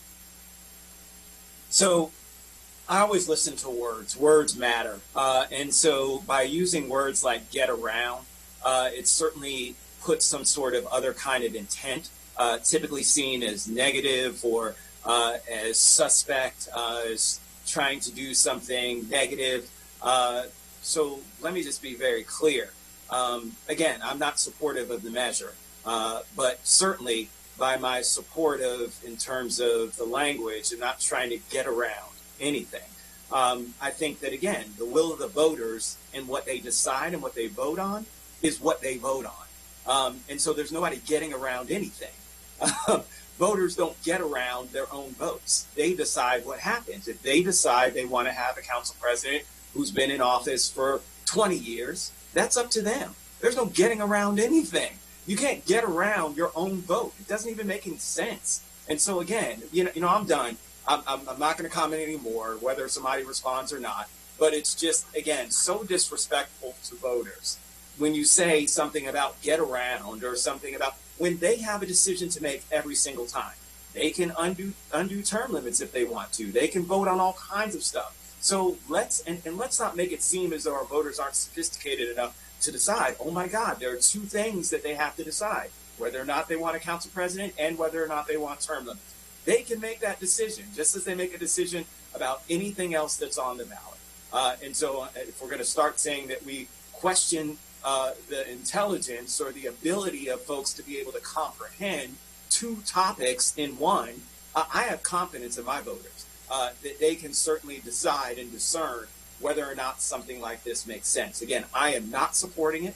I will not be voting for it, although I understand where Councilmember Reamer is coming from. So again, I'm not supportive of the initiative, and I do think that the Charter Review Commission needs to take a look at something and create something. But again, I take very, very much offense to the notion of the words like get around, the notion that our voters can't comprehend multiple topics as a part of an amendment and make a decision on those kinds of things. Those are things that I've always believed in my 16 years of representing folks in office, that certainly I've seen them in their capacity to be able to make those kind of complicated decisions. Thank you. Councilmember Alvarez. So I appreciate everyone's passion on this. I just want to highlight something that Council Bremer just said, which I think is a really good suggestion, and that is asking the OLO to conduct an analysis on this and report back options, look at different models that are out there, and then bring this back up again through the Charter Review Commission process, because it definitely does warrant further discussion. And so just wanted to second that idea. Thank you. Councilmember Navarro. Thank you, Mr. President. Yeah, again, as somebody who is very intrigued by this proposal, I think it's obvious and very important to acknowledge that it is definitely not ready for prime time. And I just want to be on record saying that I would like for this to be something that the Charter Review Commission takes up, as well as working hand in hand with OLO. That would be great.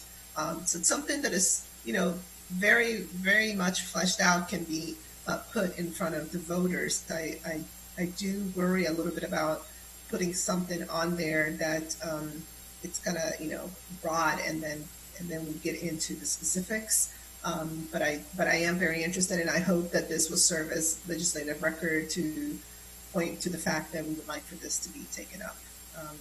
So that's why I'm not going to vote for it, but I would like for this to definitely be considered. Thank you, and I'm going to associate myself with both of the remarks just recently made. I'm not going to vote for this either, though I do believe it is something that OLO should take up and then work with the Charter Review Commission to further the discussions. And with that, we do have a motion from Councilmember Reamer, seconded by Councilmember Jawando. Yes. Sidney? Yes, please. Reading, I'm happy to withdraw the motion if that is acceptable to the second. I don't think that there are the votes here. I'm happy to proceed with a vote too. But I'm happy to withdraw the motion. Agree. Excuse me, I couldn't hear you, Councilman. I'm sorry, I didn't mean to cut off Mr. I'm just saying I'm happy to agree with the withdrawal. Is all I was. Yeah, and thank you. It was by courtesy that you did it, and by courtesy that you're withdrawing it. So I appreciate both. We've had a nice discussion. I think it has been noted what we would like to see go forward with this, and so we're now on to the next topic, which is item number 6. We're going to skip over 5. We're coming back to 5, but so that we can have some continuity about the discussions of all of the charter amendments. And I guess, Ms. Myhill, are you going to explain that to us? Certainly, I can do that. This is a resolution that would place on the ballot in November a question to that, if approved by the voters, the charter would be amended to require the 4 at-large council members to reside in certain at-large districts. It would be similar in process to the practice for the Board of Education. Okay, thank you. Councilmember Navarro. Thank you, Mr. President. So basically, again, I think that the question that we placed on the ballot that received the signatures, which was the 9 council districts, opened up this conversation. And I think there have been 2 themes that have been discussed both recently and I think for a very long time. So one is the one that some of my colleagues spoke about, which was this idea of the districts being too large and perhaps beginning to shrink some of them. The other issue that has always come up has been this notion of geographic representation with the at-large members, specifically of county. And in that kind of conversation, something that I don't think I was the only one that thought about this, but I know when I served on the Board of Education, obviously there is a model, not exactly the same, but all members of the Board of Education do run at large, and there is geographic residency requirement so that you can have the geographic balance. This proposal would be similar to that in the sense that for our at-large council members, there would be a residency requirement. In other words, there would be pretty much almost like quadrants, right? So 4 areas of the county to allow for that balanced representation. Each quadrant would correspond to a particular geographic area of the county, and then in order for you to run, you would have to reside in one of those quadrants.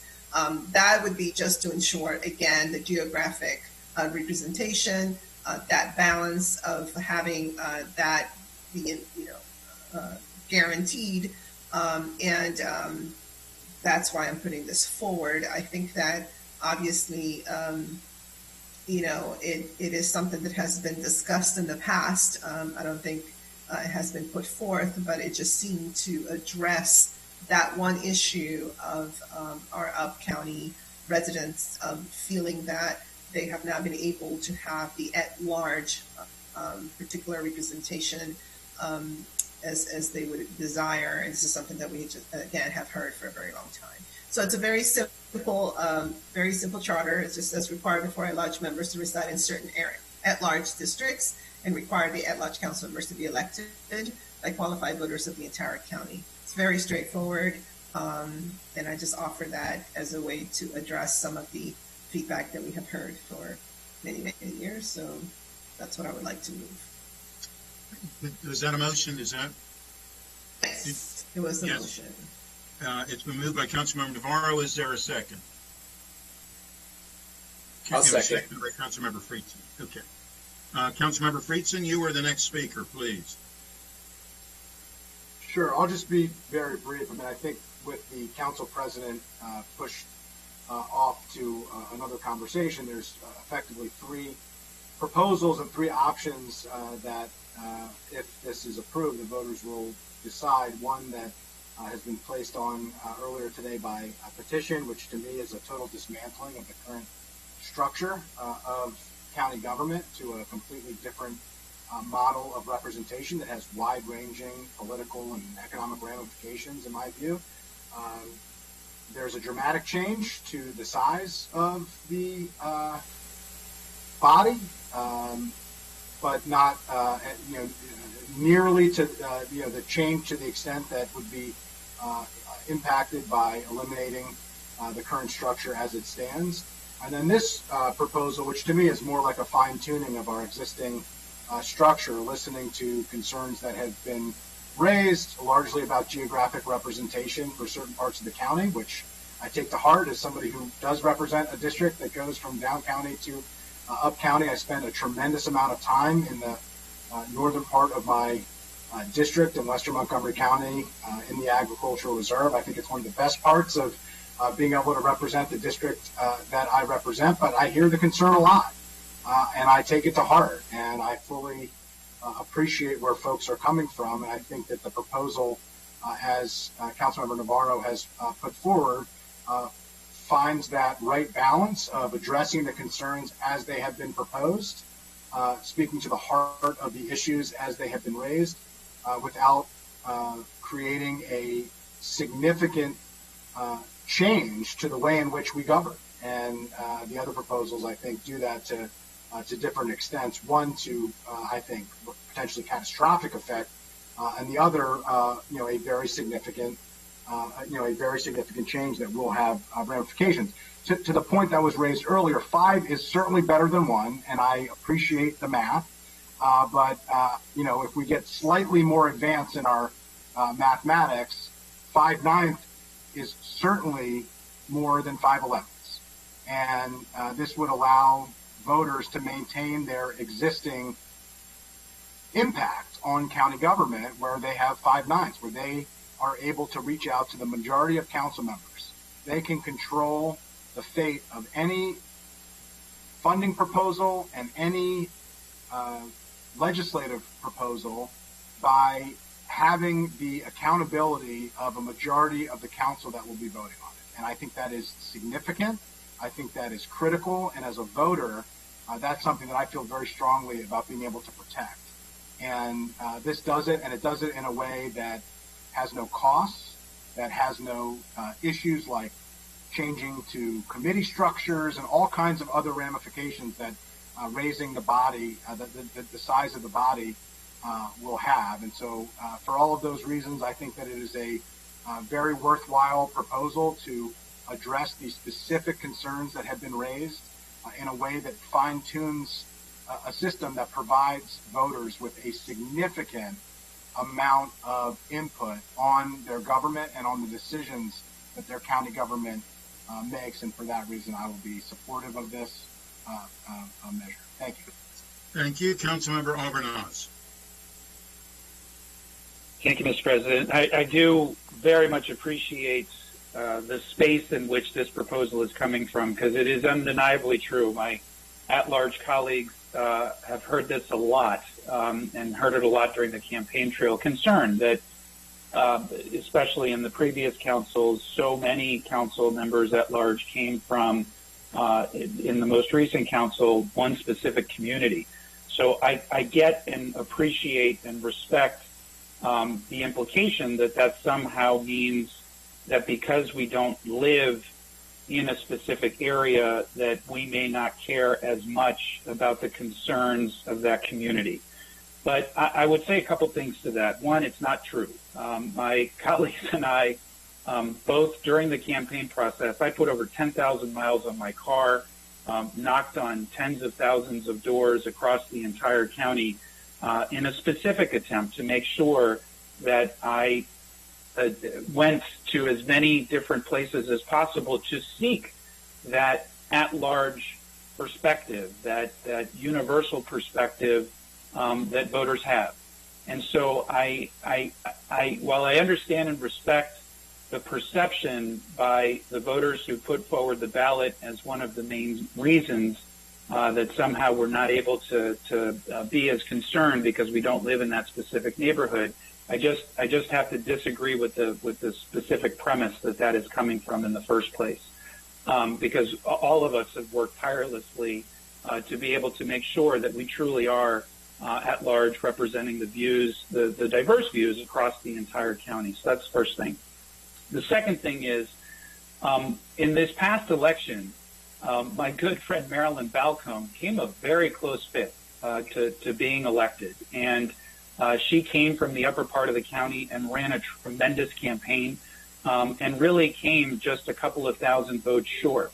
And I hope and suspect that either she or somebody else from the northern part of the county puts forward their name on the ballot and seeks to secure an at-large position. And I think the naturally occurring evolution of the demographic shifts of the county are based on density, and there is significantly more density now in the northern part of the county than there was before.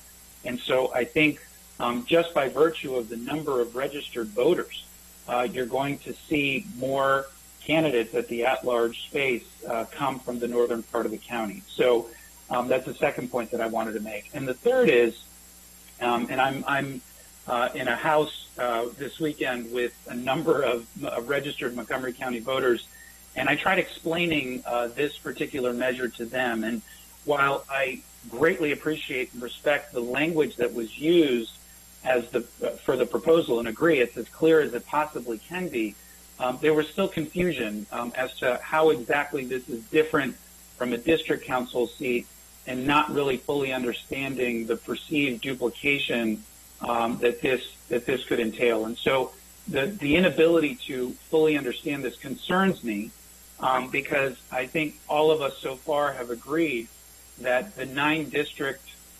proposal is so detrimental overall to the county structure and will set us so far back. I'm very concerned that if we add an additional ballot measure that further potentially creates confusion, that people will vote for what seems the most clear. And I think my opposition to the 9 districts is pretty significant. And so those are a number of reasons why, while I respect and understand, and the past precedent of the Board of Education is important, and the fact that the council a number of years ago, as Councilmember Glass stated, started out with this approach, I think that we have also evolved to a point where there will be an opportunity for more candidates from the northern part of the county, because of the tremendous organizing that is happening there, would be able to secure one of these at-large positions. And so for all those reasons, I'm not supporting this specific measure, but do again understand the space in which it came from and respect it very much. Thank you. Thank you. Councilmember Rice. Well, thank you very much, Mr. President. As I reflect on what will be, again, like I said before, 16 years in office, let me just say that there are a lot of assumptions that are out there that I think need to be corrected. One in which that at-large members only can focus on where they live. I also want to correct this other notion that somehow district council members only focus on where they live as well. I mean, I can't tell you how many times I've worked with, Councilmember Hucker, Councilmember Friedson, Councilmember Navarro, on issues that are incredibly important to all of us in the county. And we understand that regardless of where we are, and of course, my neighbor, Council President Katz, I mean, we share basically the same mid-county area, and nobody understands. The folks in Montgomery Village don't understand whether it's him or me. He used to represent Gaithersburg, and so that's just its own, non-divisive line in itself. We all, have a responsibility as elected officials, as a part of the Montgomery County Council, to every single 1.1 million people in our community. And so this is a hard one. It's a hard one because I get it. And when I really appreciate Councilmember Navarro reaching out to me and talking to me about this.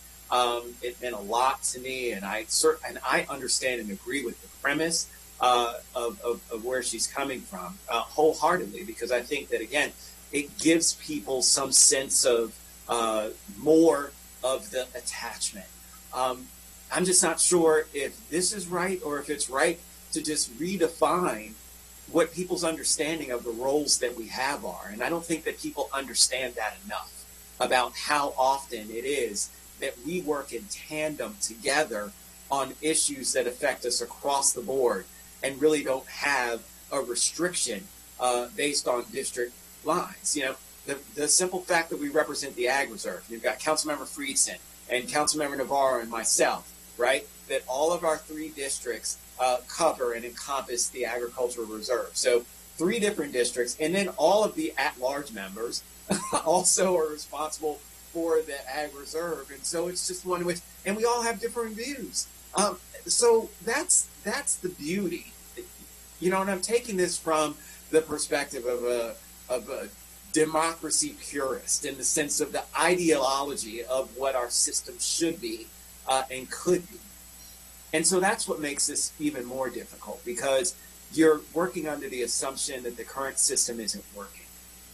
One of the things that I would say is this: although people are not elected to at-large seats from the up-county at this point, I think that we're starting to see some of that change in terms of where folks are getting the vote, and what folks are realizing is also important to them. I think in the up-county, and again, as a person who started, who was president of the Germantown Democratic Club, who just had a meeting not too long ago, who's been a member of the Montgomery County Democratic Central Committee since I was a kid, involved in Young Democrats, I will just tell you that the ideology of what it means and who to vote for and how those things have completely changed in the up-county.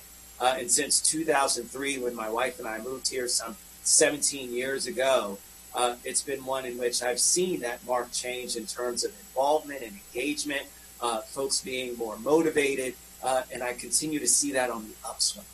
So do I think there's potential for us to actually see up-county representation from the at-large space? Absolutely. It was very close, as you heard from Councilmember Albornoz, and it could in fact happen. I'm very intrigued, and I'm interested to hear what my colleagues have to say. So I am not on one side or the other in this. I certainly support us talking about this, and I support the idea behind it. I'm just not sure if it's necessary now, or if it's something that we, again, put to the Charter Review Commission to bring back to us in 2022, or whenever they present it to us.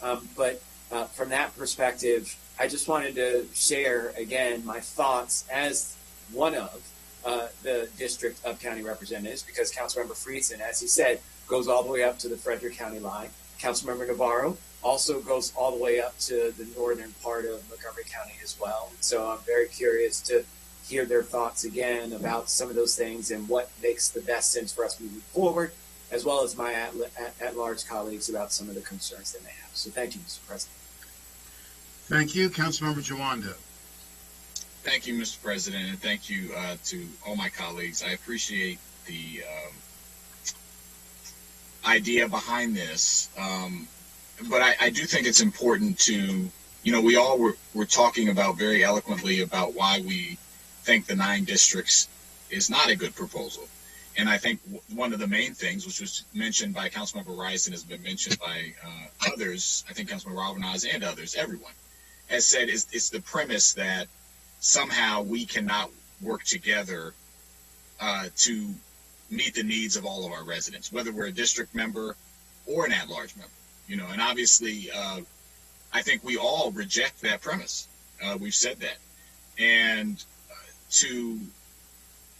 but this amendment, in some ways, and I know this is not the intention, it in some ways reinforces that, hey, well, we understand that at large, you're not comfortable that they might not understand. And I've heard this from citizens.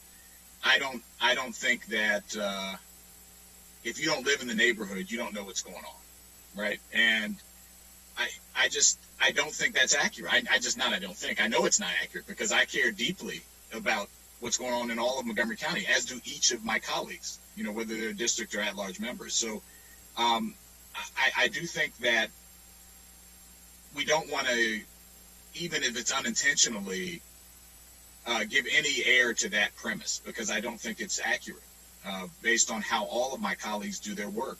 And I've seen district members outside of their district at meetings late at night because they care about the issue. I've seen at-large members in all parts of the county because they care about the issue. And so I just think we want to really, and I think we have said that with our opposition to the 9 districts, but I just worry that, saying we have to live in certain areas,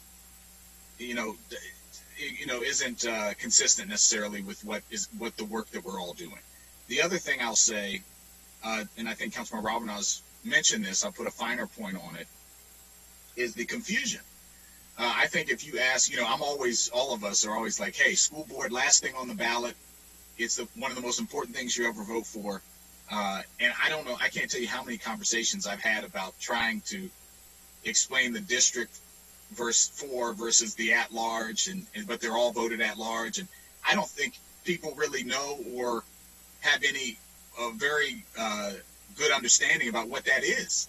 And that's okay, because everyone votes for everybody, and it's an important position. So I don't know that it's going to even accomplish what we would think it would accomplish. That being said, it certainly could be something that the Charter Review Commission looks at. It was the previous composition at one time, as has been mentioned, of the council. Everyone was at large and represented geographical areas. Again, I don't think from the way we function right now and the work we do that it needs to be that way. And the last thing I'll say, and we don't want to confuse anybody on the ballot, as I was saying, and the last thing I'll say is the organizing that was mentioned. We talked about Marilyn Balcom and others, and there were other candidates from the Up County that ran that, I think some that if they would have got in earlier would have done a lot better than they did. And certainly the Germantown Democratic Club that was mentioned by Councilmember Rice and Councilmember Glass and I joined. The excitement, it was noted that it was the largest ever gathering of the Germantown Democratic Club with 50 people or so. I think there is a righteous wind, if I dare say, behind the backs of our Up County neighbors, and I don't think that's going away. And the system will work itself out. People will organize. The numbers are there. To quote Councilmember Rice, one of the largest communities in the Germantown area, up there, that's going to come together, and people are going to make their voices heard, and their interests are going to be reflected. And so I just don't think that this is appropriate at this time, and because the system we have is functioning. And if 2 districts passes, we all passed that, or we passed it 8-1, that also will create some more localized representation for some folks that have that concern. Again, I reject the premise because of all the work of my great colleagues. So I won't be supporting this, but I certainly understand why it was offered and appreciate all my colleagues' work and statements. Thank you. Councilmember Glass. Thank you, Mr. President.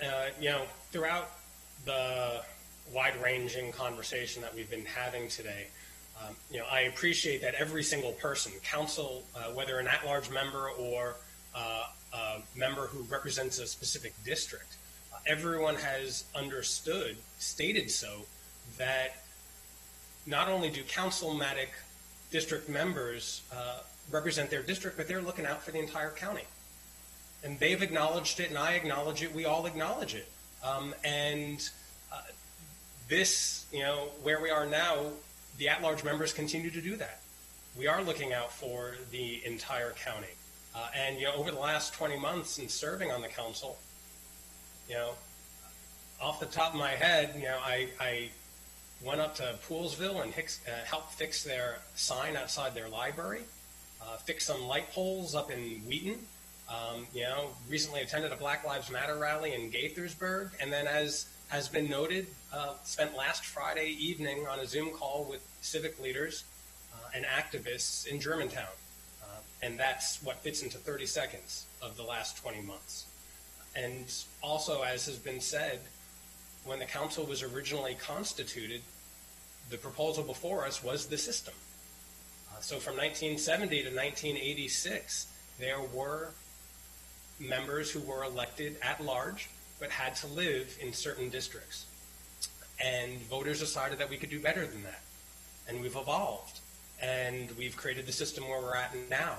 And I think we need to continue evolving. We have supported during this morning's conversation adding 2 districts, which I think is a positive step. Quite frankly, it's not on the agenda right now, but I would also love ranked choice voting. And I've gone to Annapolis and advocated for ranked choice voting, giving voters more of a say in how our elected officials are chosen.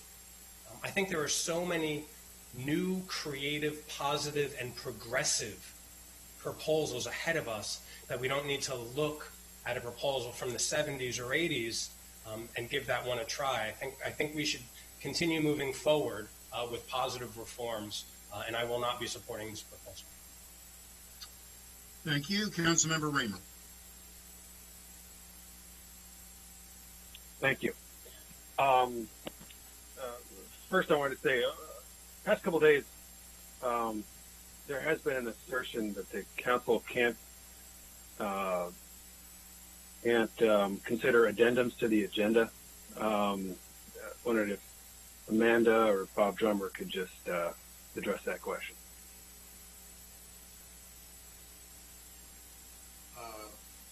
Bob? I can address it if you'd like.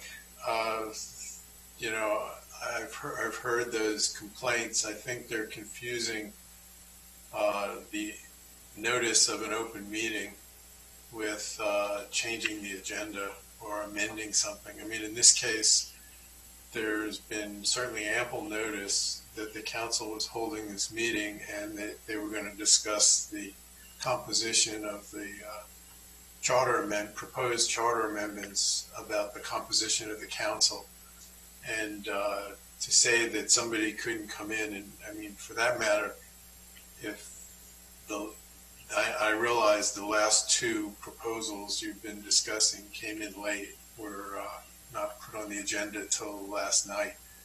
But they're essentially just different versions of changes to the council member districts. And I don't think the open meetings law prevents you from amending provisions that are in front of you, which is one way to do this, or for that matter, or putting something, changing the, adding something to the agenda late that comes up late.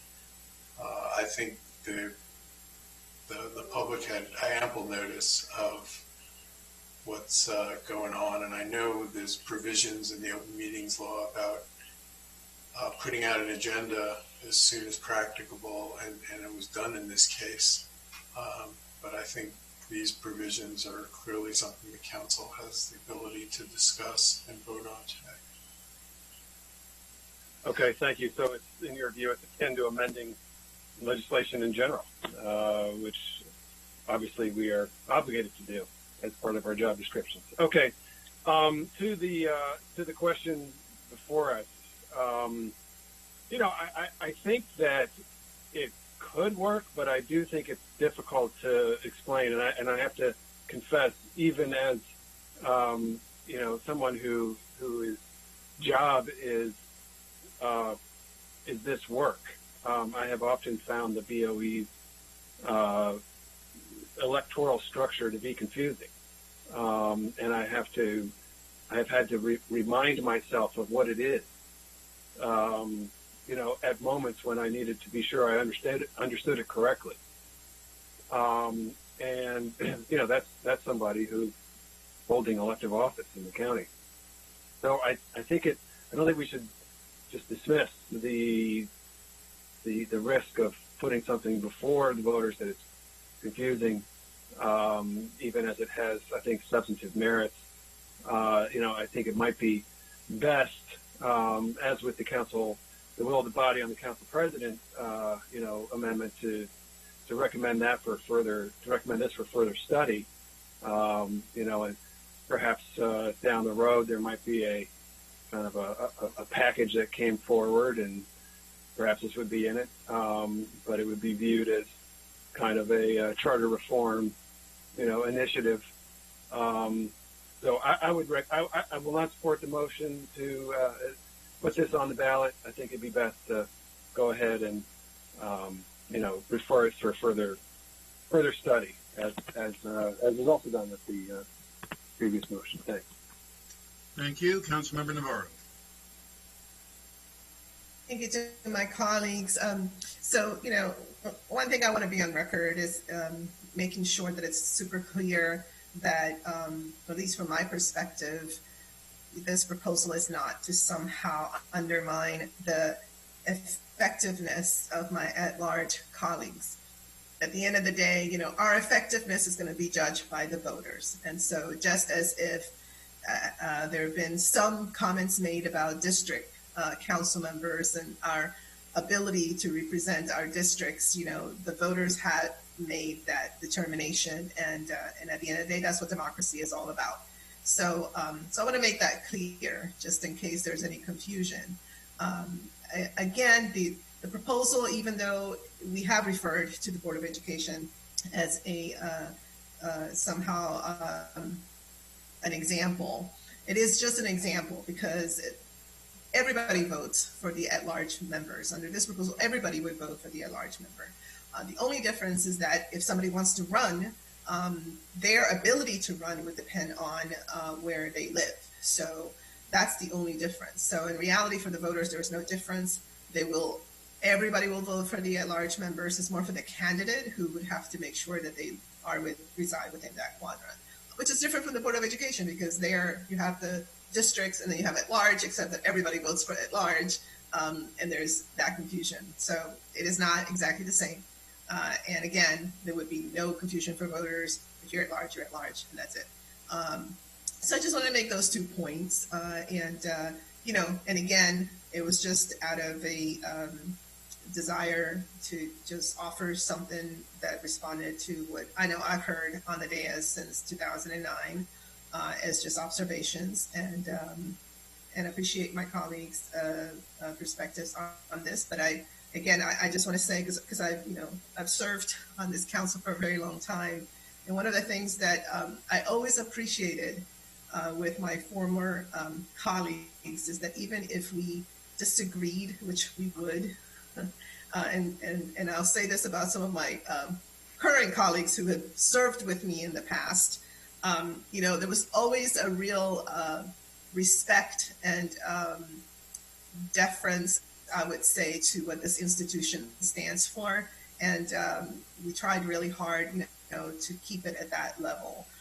So that's why it is important for me to make sure that I'm on record being very clear that this is not about passing judgment on the effectiveness of any of my at-large colleagues. It's again, something that I take very seriously, and that I've always appreciated the sense of decorum and statesmanwomanship in this case, of my previous colleagues and those who are also serving with me now, that understand that this is how the council has always operated.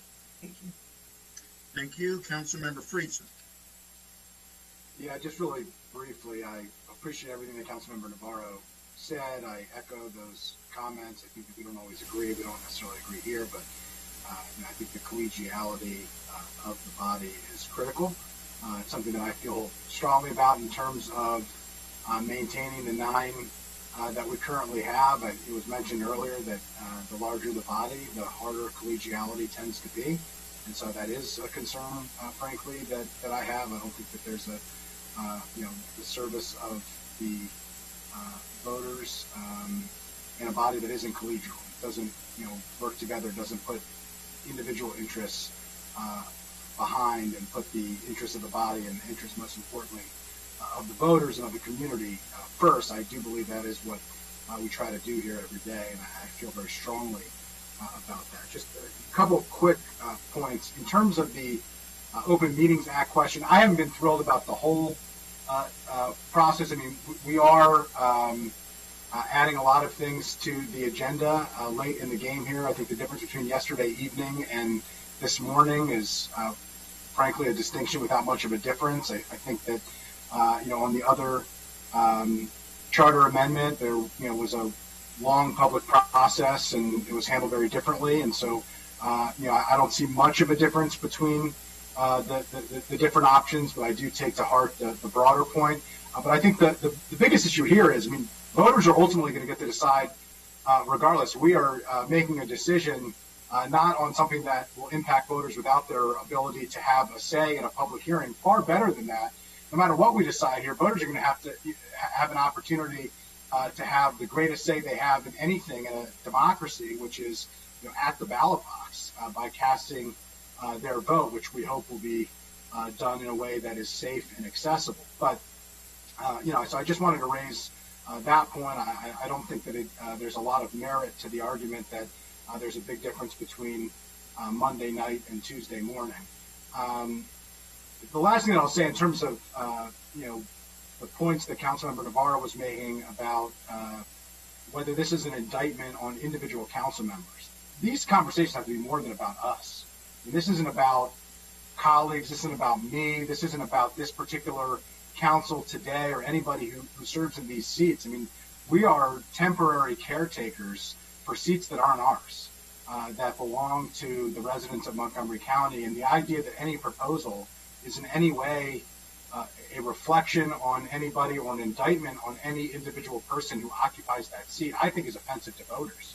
And that's not how I view this. I would never suggest that adding 2 districts is an indictment on my ability as a district council member to represent the district I currently serve. I work very hard at it, but I don't think this is about how hard we work or how many meetings we go to or the difficult nature of this job, particularly in this unique moment in our history. This is about the structure of the people's government of Montgomery County and whether or not they feel like they're being served. And, I just think we have to take ourselves out of any of these conversations, put the body first and put the residents of Montgomery County first and decide whether or not this is a service or a disservice, whether this improves the body or it doesn't, and whether or not this adds to the representation and their ability to have a say in that representation or it diminishes it. And it's for those reasons that I support this proposal. I don't think that adding 2 district seats without adding an at-large seat, taking away the majority, which is the whole secret sauce, I think, to the structure that was created in the 80s and that has endured for the past 30 years is a step in the right direction. So for that reason, I'm going to support this, both to put it on the ballot and allow voters to decide, and hope that we maintain the majority for myself as a voter, more importantly, than myself as a council member. Thank you, Mr. President. Thank you. Vice President Hubbard. Thank you, Mr. President. This one's a difficult one for me. I think we all can appreciate both sides of it. I want to echo what I think probably everybody has said at various times, but just speaking myself as a district council member, I take that role very seriously, just as I take very seriously my countywide role as one of 9 and as a chair of a committee that has to vote on projects and recommend projects all over the county. Councilmember Rice said it well, and I agree with him. He knows Silver Spring very well and has meetings there every year, and so do all my colleagues. And,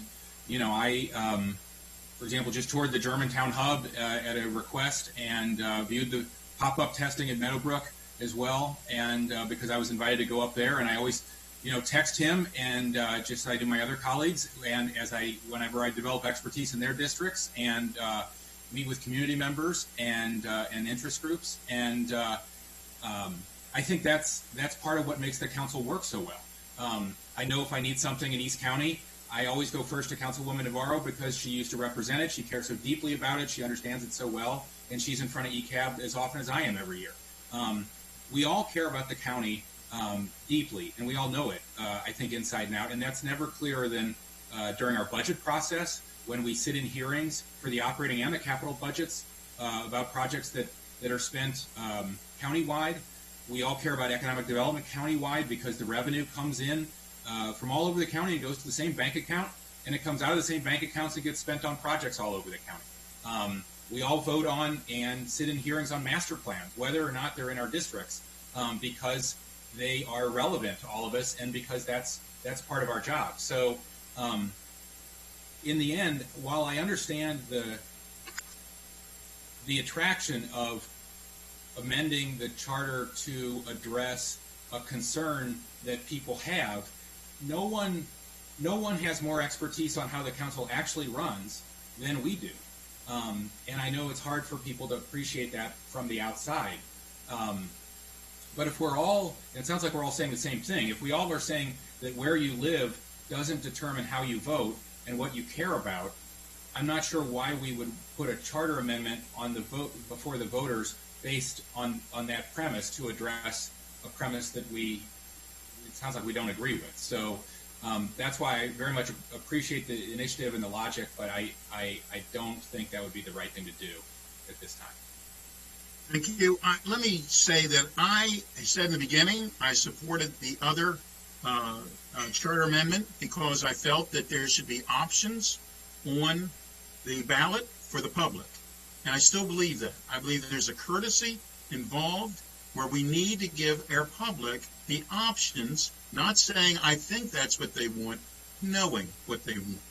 I still believe that, and I am supportive of this for that reason, for many reasons, but especially that reason. I think it is, and let me just say very, very clearly, each and every one of my colleagues does a lot of work, and I am most supportive of each and every one, individually and collectively. But I also believe that it is important that you live the problems of the people that you're being a representative for. That's what a representative government is all about. And I believe that if you go to the same grocery store or whatever, it is very different than being on, and of course now the world has changed dramatically, but it's very different than being on a Zoom meeting. It's I can't tell you the hundreds of times, many more than hundreds of times, people have come up to me in a grocery store and said, Sydney, I'm glad to see you. I wanted to ask about. And that's because they see me. That's because they know where I am. They'll come over to me in a restaurant, wherever. And I think that is an important part of being a representative in a government. I think that each one of my colleagues at large or in a district does an extremely good job trying to get around. And our districts are large. I don't believe going from 220,000 to 160,000 is really going to make anybody feel that it's more of an intimate district. I don't. But I do believe that the people should have an option to decide whether or not they like that option or whether they like the 9 districts option, which I certainly don't believe is helpful to Montgomery County, but I believe that's certainly an option that they have a right to decide. And I believe that this should be another option that the public has a right to decide, not as a reflection on who's here now, but to decide for themselves directly whether they like the idea of expanding government or they don't, whether they like the idea of how we're doing, keeping at large, keeping the government the same size and changing the configuration. I think it's a fair way to do it. I don't know. I understand that the votes are not here, but I believe it's candidly a discourtesy to the public not to allow them to have that option to decide this measure. And with that, Councilmember Rice, please. Well, thank you, Mr. President. So, I had said before that I wanted to have a chance to hear thoughts from my colleagues. Look, and let me reiterate again, I really appreciate Councilmember Navarro reaching out and talking to me about this, because I know her best interests at heart are about doing what's right by the community, and all of us here have that same goal and intention in terms of all that we're trying to do. It's difficult, right? This is hard. This is not easy, and it's the reason why we do this. We have these discussions about what makes the best sense in being able to move forward, which we think is going to help to continue to promote democracy in our community, to encourage representation and make sure that people are involved and engaged in their government, something in which I think that we still struggle with here as a community and here as a nation. And we see that, especially in our communities of color, those that are impacted by poverty, and certainly one in which it does benefit when folks see people who are in roles in decision-making processes that experience the same things that they experience, right? It's the reason why when we talk about the diversity of representation, that we want to make sure that that's there, something that we celebrate now, being that we are a county that has a majority of people of color, and we actually have 4 members of color that are a part of our county council, something that never ever has happened before. And we celebrate that. And as we do, we also need to talk about the celebration of geographic diversity, because geographic diversity, as well as cultural or ethnic diversity, also is incredibly important. And so that's where I agree with where Councilmember Navarro is coming from. I think that, again, in the spirit of what it is that she's trying to do, it makes complete sense. I also am a political student, and I can count votes. So I know that while the votes may not be there, I encourage that we certainly look at this, as I said in my opening comments, and have the Charter Review Commission take a deeper dive into this to determine what the best way for us moving forward may be. I think, again, that this is a great conversation about how it is that we continue to empower and encourage folks to be engaged and involved in the election process, to be engaged and involved in their government and who represents them, and to make sure that folks are walking the walk and talking the talk. And again, as I appreciate from all of my at-large members who said that they attend meetings, that they're up here, that they're doing the things, and they are, I will just say that another part of it is that if you're driving every day in and day out, you and your family on 270 going north to south, it's very different than driving in a different area. And it's not to say that there isn't traffic anywhere. There certainly is. But those are things that are different. And folks, it is fair to folks who assert that, look, those are experiences that you can't duplicate. You can understand, but you can't duplicate those experiences. The same sort of ideology that goes into the fact of walking into a store while black, while folks can empathize and understand, it's not the same unless you're black. And you experience that, right? So, like I said, this is a hard one because I understand both sides, but I do want to really say that I appreciate Councilmember Navarro in terms of her introduction of this. I am supportive of the notion. I know that it doesn't have the votes, but certainly am supportive of the notion that we need to continue to press this forward in terms of having folks take a look at this and, again, determine what the best steps for us on terms of how we need to move this forward. So thank you, Mr. President. Thank you. Councilmember Alvarez.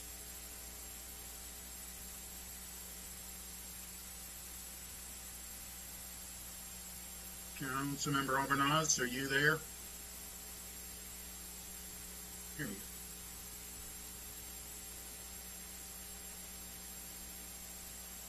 go. Sorry, Mr. President, can you hear me? Yes. Okay, apologies. Councilmember Rice said it perfectly, and this has been an extraordinarily healthy discussion. And I, for one, as an at-large member, do not take in any way personally this proposal, just as I appreciate my district colleagues We are all working extraordinarily hard on behalf of the residents of Montgomery County. And I completely understand that this proposal was simply about trying to address a comment that we've heard many, many times for a number of years. I'll just note one last thing, that there were 32 candidates in the at-large race this last time around. The incredible efforts of this and previous bodies to ensure through public finance and other means that people have more access is tremendous. And so I do think we are heading in the right direction here on so many different levels, but need to check in as we are doing now on the current structure. And I look forward to continuing to work with all of you and very, very much appreciate this discussion and deliberation on behalf of the residents of the county. Thank you. Thank you. Councilmember Jawando. Thank you, and I appreciate those comments from Councilmember Albanese and all my colleagues' comments. I just wanted to say, I spend a lot of time at the Trader Joe's on Darnestown Road. It's big, it's nice. I know that Trader Joe's well. I know you do.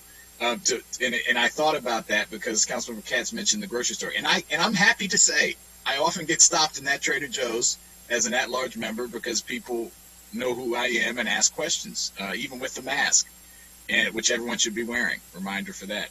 And I think I have to go up county for that. And in normal times, we're traveling for meetings, and I do think there is a responsibility for each of us, even if you're a district member, and I know this happens, to go to different parts of the county and to physically be there and spend time there and see the state of things. I mean, we do that.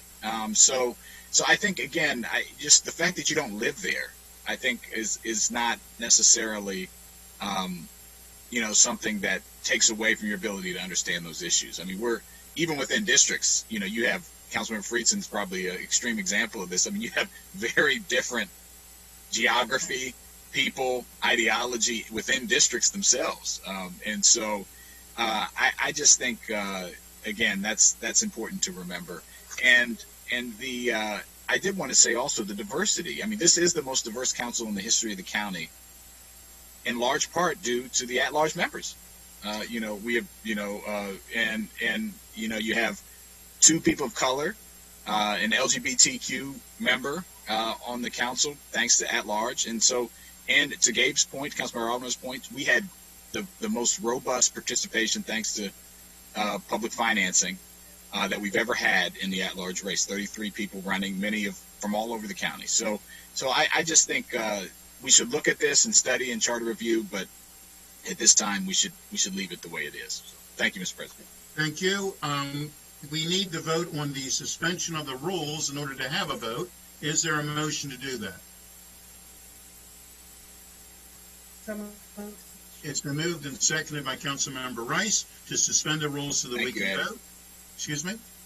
Oh, I'm sorry. I was telling my daughter. Thank you. I was on mute. It's perfectly all right. As long as you weren't talking to me, say hello to your daughter for us, please.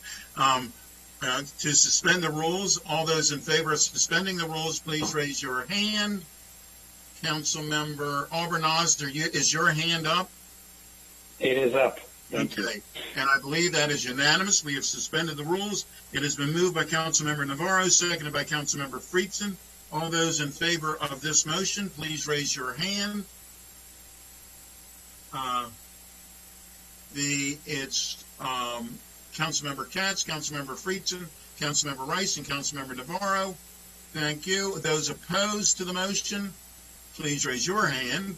Council Vice President Hucker, Jawando, Reamer, Glass, and Albanese. I know you had said earlier that you were opposed, so it fails 4-5. Thank you very much.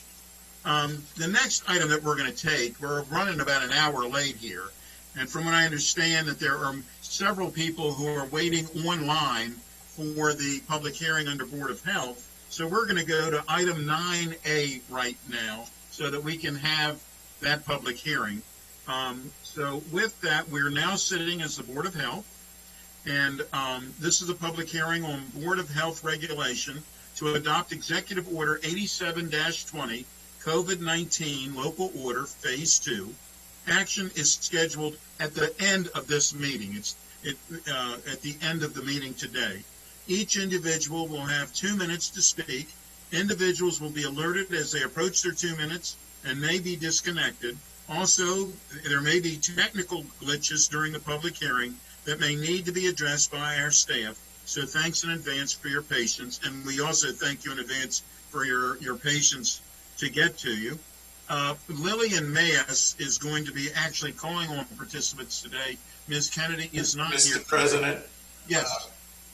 If I could just, a couple of things. One is, you need to actually introduce the resolution, and the title on the agenda is wrong on the Board of Health regulation. The number is correct, but it's the Executive Order 08720 COVID-19 local order, amending and restating the order dated June 19th, 2020. That's the actual title of the executive order that County Executive Elleridge sent over. Phase 2 was something they did in June 16th. The title, the number is right, the title is wrong, but you also need to just state that you're introducing the resolution to approve the executive order and introducing the Board of Health regulation before you do the public hearing. All right. So if does your state, do I have to restate it, or is your statement good enough for the record? Well, I think you should state that you're introducing them. You know, it doesn't require a vote. Just say you're introducing the resolution, and there's two resolutions. One to approve the executive order as the county council, and then you go into sitting as the Board of Health, introduce the Board of Health regulation to adopt the same executive order as a Board of Health regulation. Okay. Then Thank you. We are introducing the COVID-19 Board of Health regulation to adopt Executive Order 08720 COVID-19 local order restating order dated June 19th, 2020, which is, I believe, is the correct title of that executive order. Where it is being introduced as that we would be approving it as a county council and approving it as a Board of Health regulation as well. And with that, am I okay to begin the public hearing, Mr. Drummer? Yes. Now I think we're ready for the public hearing. Okay. And the statement that I've already read about the public hearing is still the same statement. I do know that Ms. Mass will be calling on participants in the public hearing. That's my understanding. We have several. We'll hear from the speakers. Ms. Mass, if you could please call on the speakers for this public hearing. Absolutely. Before we start, I would like to ask the person with the phone number ending in 5111 to identify yourself. Jonathan Lobel. Perfect. Thank you. So we will start with our first speaker for this public hearing, and it is Bob Carey. Mr. Carey?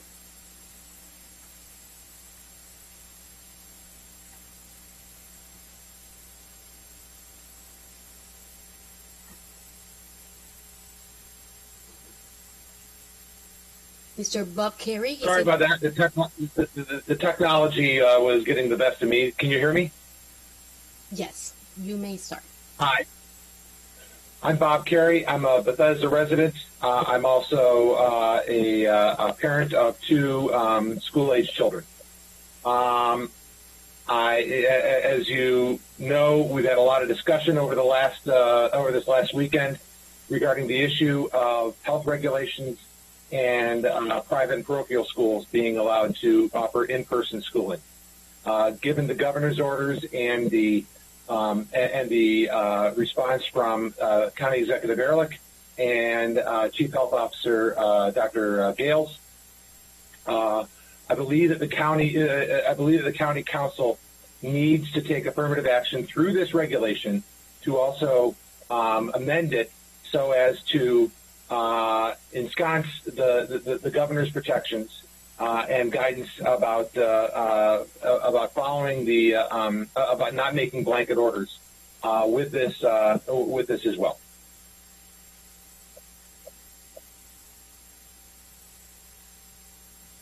Okay, we'll move to our next speaker, and it is Janine Italiano.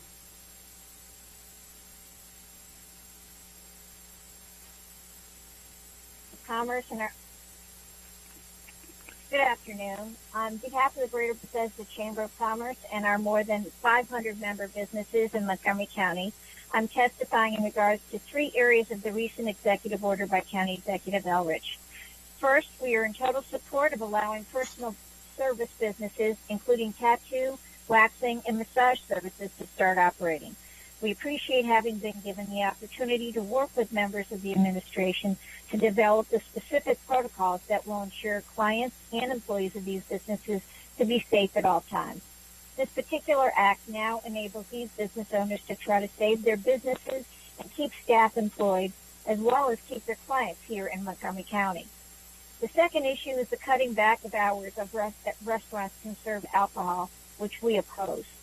As the majority of the restaurants and bars have been extremely cautious in regards to safety, and most are not open past 11 o'clock, this mandate primarily targets the minimal nightlife that is left in the urban areas.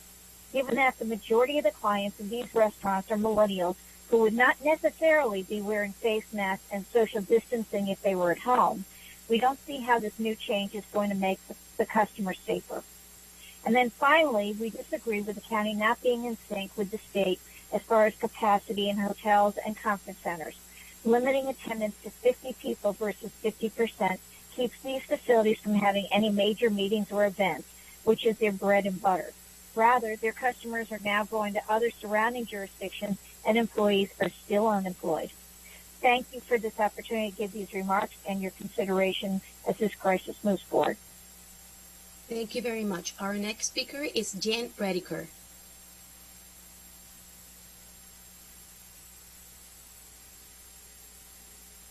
Hello. Thank you. Thank you. Jane Rediker, Greater Silver Spring Chamber. Thank you for the opportunity to comment on County Health Officer's new executive order. We strongly support including our licensed massage providers among the personal services that will now be able to resume operations. We appreciate the county's commitment to health and safety of our community and for working with us to reopen businesses in a safe and effective manner. Some weeks ago, as part of our efforts with the Small Business Work Group and the Economic Recovery Task Force, my fellow chamber colleagues and I submitted a formal request that included detailed protocols to allow licensed massage providers to safely reopen. We appreciate that Dr. Gales has recognized this industry's operations and business practices are indeed quite like those of hair and nail salons and barbershops that were already allowed to accept clients. Indeed, licensed massage providers are highly regulated when it comes to assuring the health and safety of their customers and their employees. We and they are pleased that their owners and employees will once again be able to resume their livelihoods. This leads me to a point I'd like to bring up in my remaining time. While, as I said, we appreciate and support the county's commitment to our community's health and safety, officials have kept closed many other businesses whose operations are akin to those already open. I'm speaking particularly of theaters and performance venues that are allowed to open for religious services, but not for other activities that could be managed in the same way in order to generate some income and bring back some employees. Representatives of these industries have reached out to the county executive and health officer, but to no avail. These businesses that are important parts of our economy have had no income since the middle of March and have spent any PPP monies that they may have received them from the federal government. If the county cannot see that they may safely reopen for certain types of activities, then we ask council for a targeted financial assistance package to support businesses that are forced to remain closed under the county executive's order. We are happy to work with the council to develop such a package. And I also agree with my colleague Janan's comments about hotels. We would support the recommendation that she made. Thank you for listening this morning. Thank you very much. Our next speaker is Jonathan Lavelle.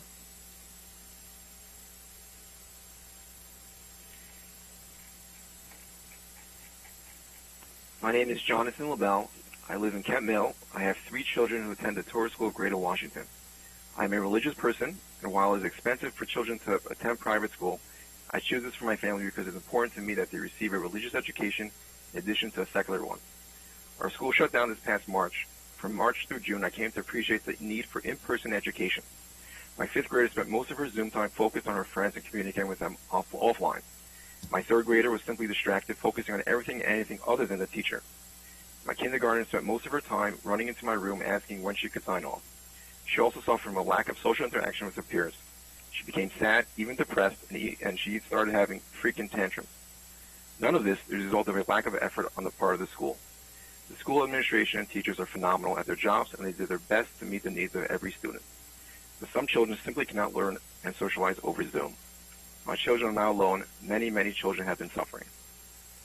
We understand that if a local government does not feel that they have the ability to safely open public schools, those schools should be shut down. But make no mistake, those children are suffering. We ask that private schools be allowed to retain their own authority and be allowed to make decisions in the best interest of their students, families, and communities. The fact that some children are suffering from school closures is not a reason to mandate that all children suffer. The American Academy of Pediatrics strongly advocates that all policy considerations for the coming school year should start with a goal of having students physically present in school. School in 2021 will be different than it was before. Our schools have expanded tremendous resources into being able to open up for in-person learning while complying with CDC guidelines. This approach focuses on ensuring the physical, social, emotional, educational, and spiritual needs of our children. We ask you to consider those needs and to allow private schools the freedom to open their doors for in-person learning. Thank you. Thank you very much. Our next speaker is Marilyn Balcom.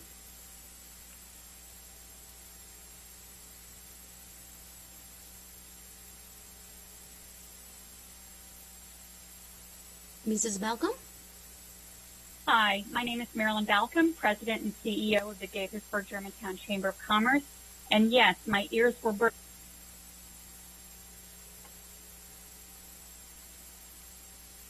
Hello, can you hear me now? Go ahead, try again, Marilyn, please. Thanks. My name is Marilyn Balcom, President and CEO of the Gaithersburg Germantown Chamber of Commerce. And yes, my ears were burning in the last conversation. The Chamber would like to support the inclusion of massage studios in the personal services definition of the executive order. After working closely with representatives from the industry, I'm certain that the safety measures in place through their own industry standards will meet the county's health and safety protocols required to protect their clients and their employees. As we say in the chamber industry, our members say it best. Jake Culpepper Purdue from Hand and Stone Massage Studio in Gaithersburg submitted formal testimony this morning, and I sent you his letter. He states, "We have a staff of 25 in our Gaithersburg location who have not been able to work since we closed in March. We hear from them on a regular basis how the closure is impacting their ability to provide for their families. We hear their struggles of being so far behind in their bills that they don't know how they'll ever catch up. Many are facing a difficult decision whether to leave the industry entirely and find work elsewhere because they can't sustain their lives without a regular paycheck. Their service providers spend thousands of dollars on their professional licenses, and it's heartbreaking for them to think about making a career choice between the passionate career that they love and getting a paycheck." He goes on, "We care very deeply about the safety and health of our clients and our team. We know for a fact that we can return to business, let our teams return to work, and do so safely." You have his full testimony. Massage services have always been allowed in clinical settings, and personal services such as hair and nail salons have reopened safely. It makes sense to get these people back to work, providing an essential service to our community. We encourage you to approve the reopening of massage studios. Thank you. Okay. Our next speaker is Mr. Matthew Lieber. President Katz, fellow members of the council, thank you for letting me speak today. My name is Matt Lieber. I'm the executive director of the Maryland Soccerplex, as well as a member of the Montgomery County Economic Recovery Task Force for Hospitality, Culture, Entertainment, and Recreation. I'm here to speak out against two provisions of the amended executive order that you're voting on today.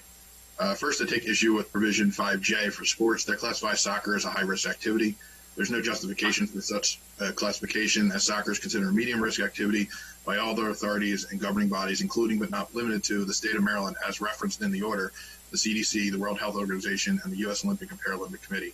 There is no basis to single out soccer when sports such as lacrosse, field hockey, ultimate frisbee are all classified as medium risk by all these entities except this county. The second provision has to do with the allowance of religious gatherings to increase to 150 persons, while no other activities enjoy such a change. Such a provision creates a lack of equity in the county. If it is safe for religious services that involve singing, talking, and verbal praying, everything the CDC warns is a major factor of transmission, why are other activities such as sports, weddings, art shows, etc. not provided the same allowance? The unequal treatment of business in the county will bankrupt many of us in the sports industry if we're not provided an opportunity to reopen. As many on this council know, we submitted a detailed plan to the county health officer outlining how we can safely reopen sports and actually operate under that plan under provisional allowance for over 4 weeks with no incidents. It should also be noted that as of yesterday, the Ohio Department of Health Director testified under oath in a litigation that no cases have been known to him for transmission via sports. And noted most of the incidents in major professional sports were due to nightlife activities and not the actual playing of the sport itself. All we're asking for from a sports perspective is equality with the other counties. Right now, you can drive 15 minutes up 270 and play a soccer tournament, a lacrosse tournament, or any other sport in Frederick County. You just can't do it in Montgomery County. So all we want is to be on a level playing field with everyone else in the state. Thank you. Thank you very much. Our next speaker doesn't seem to be connected, but I'm going to make sure he's not here. Mr. Alan Cohen.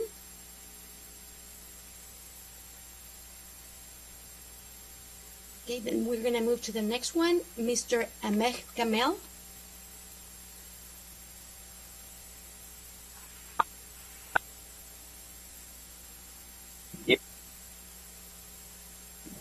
I'm a business owner. Hello. This is Ahmed Kamel. I'm a business owner of several businesses here in Montgomery County. I'd like to reach out to the members of the council in hopes to synthesize for my businesses and hear how my businesses are struggling to survive, along with 20 employees who are currently out of work. I represent 2 hookah lounges, which we have the licenses and permits to allow us to carry our business operations, and these licenses and permits call for state-of-the-art ventilation systems, which are actually much better than any restaurant or bar in the area. It does not circulate the air, and we've always been following the COVID guidelines as suggested on the phase 2 reopening. While we abide by these guidelines, we maintain social distancing, enforce face masks, but yet we are not able to carry out our same business operations that are similar to a bar or a restaurant in the county. My lounge businesses, along with about 7 or 8 others in the county, have all been forced to discontinue operating hookah service, even on an outdoor scale, on an outdoor seating environment, based on the personal discretion of the health department official. All of this is going on while all other hookah lounges in the state, including Frederick County, Prince George, and other surrounding counties in D.C. and Maryland, Virginia, and then D.C. and Northern Virginia, are allowed to continue to operate with that jurisdiction's proposed guidelines and safety guidelines, which we are looking to just follow. We believe that we can continue to do our best to stop the spread by enforcing our safety guidelines and allowing our venues to be occupied at a 50% capacity and be allowed to do outdoor. Your time is up. Mr. Ahmed, thank you for giving your testimony. If I may just ask that the county council members reconsider the powers given to the health department, because they are being unconstitutional, so they are not elected officials. Okay. Thank you very much. Thank you very much. Our next speaker will be Adam Zoran.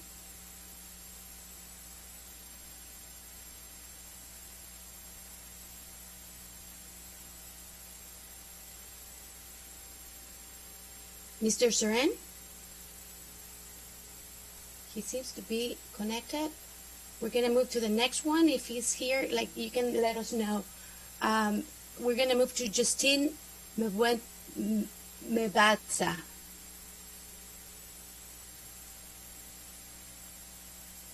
My name is Justine. Thank you for the opportunity to testify today. My name is Justine Mebatza. I'm a resident of Silver Spring, Maryland, and I do own a restaurant in Britain, MD. I am testifying in opposition of the proposal to shut down liquor alcohol beverages after 10 p.m. for, restaurants. Just like the previous speaker has stated, we are following all the guidelines. We have fully spaced out, spent a lot of money on outdoor furniture so that we can have people safely seated and safely shaded, and not making sure that we're following all the guidelines, face masks, extra staff to make sure that we're following all these guidelines. But if we cannot serve alcohol after 10, then there will be no reason for anyone to come to my restaurant just to do what? Because most people are coming out, they're not just coming out to eat.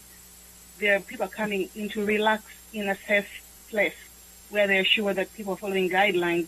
I am in opposition of requiring that we cease service of alcoholic beverages for on-premise consumption, because that's as good as telling us to go back to the time when we shut down for good, when we were only doing carry-out. And at that time, my business was barely making 5% of what I was making before the shutdown. And if this happens, we're totally going to be out of business. And when there was a COVID relief grant and loan, my business was never helped by Maryland. Unless there's a package out there that's going to help us as business owners, I'm in opposition, because the state didn't come through for me when I needed the help. And now that I'm trying to make enough money to be able to pay my employees who depend on me 100%, and I'm being asked to cut back on the services that are actually bringing in the money for me, I am testifying in opposition. Thank you very much. Thank you very much. Our next speaker is Bob Egan. Yes, my name is Bob Egan, and I am owner of High Point Farm and Events in Clarksburg. We are an outdoor event facility focusing on outdoor events throughout Montgomery County and the metro area. I'm also serving on the reopening task force. I will confine my remarks generally to the issue of gathering calculations by the health department as it relates to expansion of the application now to allow 150 guests for churches and church groups. The problem we are having is that we have struggled as a task force and as a company with all the safety protocols we've identified. Why we would not be allowed to have when the current limit for 150 acre farms is 50 people. It is not consistent with the state guidelines both in Maryland and in Virginia. Again, the problem has been we've struggled with the distinction that's made with the tents that are currently being put up to assist restaurants in Bethesda, Rockville, and other areas, as well as certain businesses that have recently been approved that have 200 and 300 people in their building at a given time. Our belief is that for any gathering outside, it is vastly superior than any indoor event, and additional protocols in terms of having a predefined list of guests and other identified things that were requested by the county we agreed to, such as tempting every guest that would come to our facility. We were hoping to be able to sort of adopt whatever the guidelines since lost a tremendous number of businesses leaving the county to do their activity. This past weekend, we lost one event to Frederick, Maryland, and another corporate event over to Alexandria because of the guidelines that currently exist only in Montgomery County as it sits right now. We certainly do not wish to have restaurants or other organizations penalized and have their rights reduced. We're requesting formally that we adopt the Phase 3 guidelines as they are defined by the state. Yes. I'm sorry, your time is up. Thank you for giving your testimony. Thank you. All right, next speaker is John Sahakian. Thank you, appreciate it. I'm one of the owners of Quincy's, the Quincy's Group. We own probably the largest private restaurateurs in the Montgomery County area. We have 4 restaurants in Montgomery County: Damascus, Gaithersburg, North Bethesda, and we're currently under construction. We're about to open one up in Potomac this fall. And I'm calling about the reconsideration of removing the cease of alcohol servicing after 10 p.m. We don't feel like what Justine talked about earlier. One thing about Quincy's, we're really kind of your family cheers and restaurants, but we're also known for having a lot of people come later when the servers come get off their own restaurants. They come over and they come eat and have a drink at our place, and that's really going to be tough. We'll lose industry business after 10 p.m., and we feel it's really arbitrary to kind of do that. I don't know if we're being compared to Baltimore that has some problems with their nightclubs, or Annapolis where people are coming off boats and going into the restaurants. I know there's some issues there, and maybe they're trying to copy that. We're just not really getting it. Obviously, the restaurant industry's been hurt really hard over this course of time, and for us, we're just starting to get our legs. Sports is finally back in some regard, and for us, all of a sudden, to get our legs knocked out again is really tough. I think the impact will be we'll probably lose employees because they won't meet tip money they normally do, so they'll go to unemployment. More restaurants will probably, no question, be closing, what Justine talked about. There'll be less job creation with our new restaurant. We're just going to hire less people because we're going to be closing at 10 o'clock. No one's going to come at 10 o'clock to just sit there and eat some food. It's just not going to happen. I think there's a compromise. I think there's a different way of doing it, either through enforcement or maybe cutting the hours back a little bit, but not 10 p.m. I think at the end of the day, that's really just going to be a dagger for a lot of restaurants, and we're all doing it the right way for the most part. And the ones that aren't doing the right way, I'm sure there's an enforcement way that we can find that will work out for everyone. So I'd like that one area to be repealed, and maybe just bring some restaurateurs in together and discuss with them instead of just coming up with an arbitrary rule like this. That's really going to hurt the industry dramatically. Thank you. Thank you. Before we close this public hearing, I would like to go back to Mr. Adam Zeren. He seems to be connected. Mr. Zeren, you can, are you there? If you push *6, you will open your microphone. I think your microphone is open now. You can talk.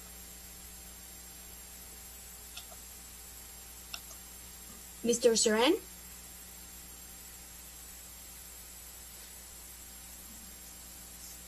We can hear you. You can start talking.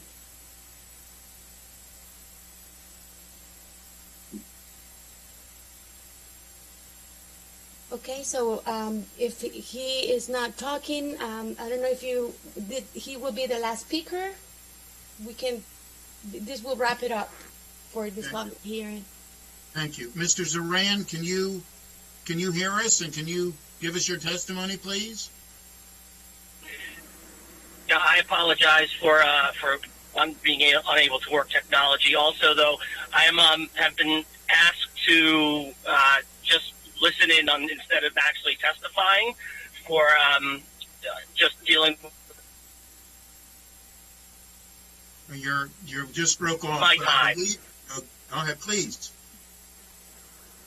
No, I yield my time. Okay, thank you very much. Well, this closes the public hearing. Now, I do have a couple of questions. First off, Mr. Drummer, if you would please explain our role in this process. We're going to have to go back and vote on this afterwards, and I know that Councilmember Joando also wanted to have a discussion, but I'm going to ask Mr. Drummer first. What is our role in this process? All right. The county executive's executive order is based on the governor's executive order that permits local jurisdictions to provide for greater restrictions than his executive order based on local conditions. The governor's order states that the local governing body can make those decisions. The governing body is both the executive and the council. So with regard to the executive order and approving it, it needs to be approved by both the executive, who's already signed it, and needs to be approved by the council as well. The Board of Health regulation is something that the council does as the Board of Health. It doesn't require the county executive, but in this case, the resolution would be adopting the county executive's executive order as a Board of Health regulation, the difference being that the Board of Health regulation under state law is effective within each of the municipalities. Normally, when the council acts on legislation, it's not necessarily in effect in each municipality. It depends on that municipality and whether they've agreed to be subject to that particular type of legislation. So that's why we're doing both, because one is the county executive's order is not effective unless the council approves it, and two, the Board of Health regulation would make that order effective in all municipalities. So that's why there's 2 resolutions and 2 votes. Okay. Councilmember Jawando, please. Thank you, Mr. President. And I hope we still have some of our. Yeah, I see. Directly to Miss Mwebaza from Hakuna Matata. Good to see you online. Could you talk to me about, this is tough because I really understand the points that have been made about the drinking. Obviously, this is a similar order, my understanding, that Anne Arundel County has taken as far as 10 p.m., their health directive. And in Baltimore City, they actually have closed down indoor dining altogether because of their the rates that they've seen, obviously, that are higher than ours. And, you know, I understand that, you know, our contact tracers have seen higher rates leading back to evening drinking. And that's part of the, you know, the idea behind this. So I get it. But if Ms. Mwebaza, could you talk about the context in which people are social distancing, wearing masks, or dealing with drinks in your establishment? Do you see that there's an issue? How's the enforcement going? I'm just trying to understand that. You can go off of mute to answer the question if you're still on. It looks like you are.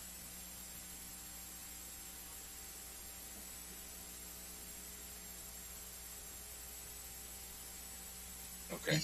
Do you see her on? I don't see her on my screen. I don't know. I see her on the list here. Yeah. He is connected. She might not be paying attention, but it's fine. I'll hop in if you want. This is John from Quincy's. I mean, sure. Yeah. That's going to be my number 2. Yeah, sure. Go ahead. Appreciate it. Yeah, I think the main thing is, you know, it's how you enforce things. And I think that, like, we have people, everyone wears their mask when they come in. There's, you know, we've removed so many tables. There's distancing. People put their masks on when they go to the bathroom. We actually have security, so they make sure that people are doing it. It's very similar to Justine in the sense that we got a tent outside. Our landlord was very gracious. So let's put a tent in the parking lot. We bought a lot of furniture, so the spacing is really there. But I think that people just aren't walking all over the place and hanging on each other like maybe there have been in some other places. Like you said, Baltimore closed down. I wasn't even aware of that. So we're not seeing that, you know, but I get the concern. I just think that 10 p.m. to us is drastic. Oh. So. Okay, yeah, I appreciate that. Go ahead, Ms. Mwebaza. Yeah, I see you're on now. Go ahead. Yeah, I was mute. I'm just unmuted. Yeah, so just my I hope you're breaking up. My host table outside. We had a host big blocks of both. It was no more than 6 patrons per group, and did it one way get it, and we'll get out the other. You can it to, you know, security like very much now that we're not able to hear you, unfortunately. You're coming in and out. But I think it sounds like you're kind of saying the same thing as your colleague from Quincy's. Is that fair? Okay. Can you hear me now? Yes. Okay. I don't know what you didn't, but I'll back from the beginning. The gentleman said, we have moved my host stand to be outside, checking everyone's temperature when they come in, recording everyone's phone number when they come in, and we are very well spaced out. We bought more furniture, and because we are part of the streetery program where we have the street outside our restaurant blocked off, the entire corner is blocked off for us, we have a lot of spacing. We're not allowing any more than 6 patrons per group. We have hired extra security to make sure that don't have people sitting around in big groups. It's always 6 and always sitting down. So we're not seeing any. Everyone is following guidelines and instructions because everyone wants to be safe. We're not having issues where people are saying, "I want to just stand in a corner with my 7 friends." No, everyone is sitting down. We are following guidelines. We've not had any issues. And we've also we have signs where we have a one-way in, one-way out. Right. You cannot come in without a mask. So Okay. we are staying safe. Thank you very much. And I just wanted to say that I understand the concern here. I think we can only approve or disapprove.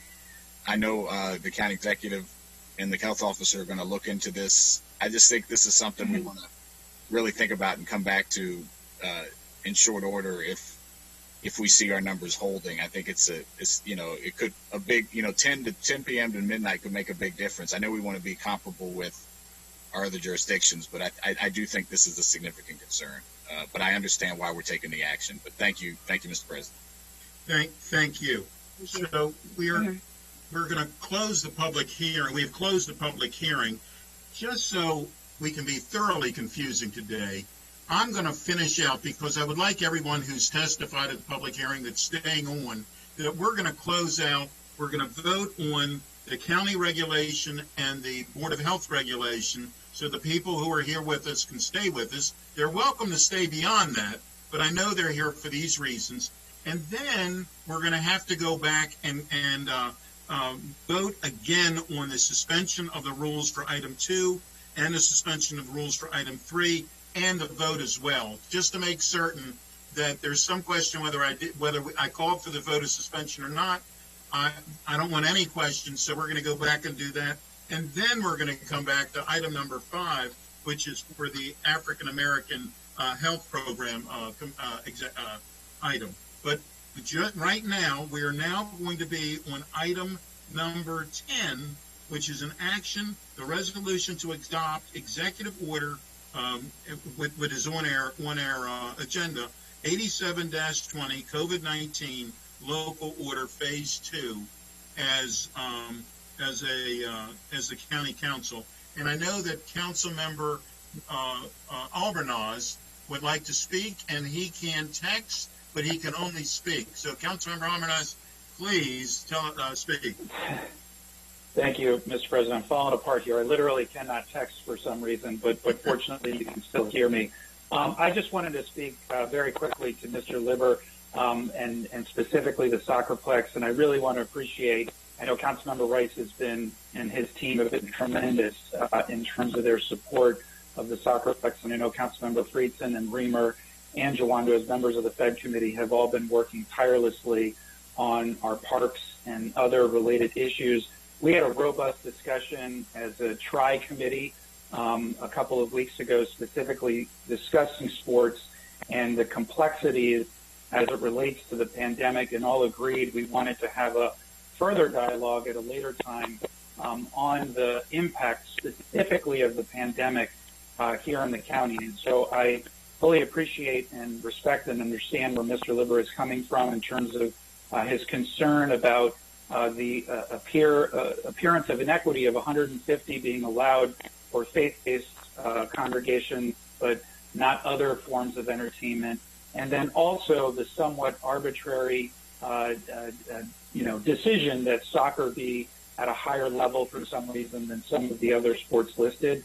I don't propose to have a solution or an answer to any of those issues, but just as Councilmember Jawando acknowledged the hardship that this has created on a restaurant industry, particularly in the potential for the 10 to 12 impact, I think we're all very sensitive to and very understanding of the disproportionate concerns within our sports community, particularly sports venues, because as more of these sports clubs and leagues go down, it is going to have a cascading effect and one that we are going to continue to have to pay attention to. So I just wanted to make those comments specifically to Mr. Liber's testimony. We hear you, and we want to work with you. Thank you. Thank you. Councilmember Reamer.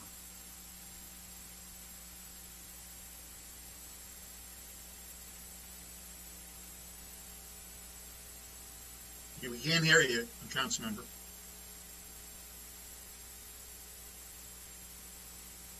You still cannot be heard.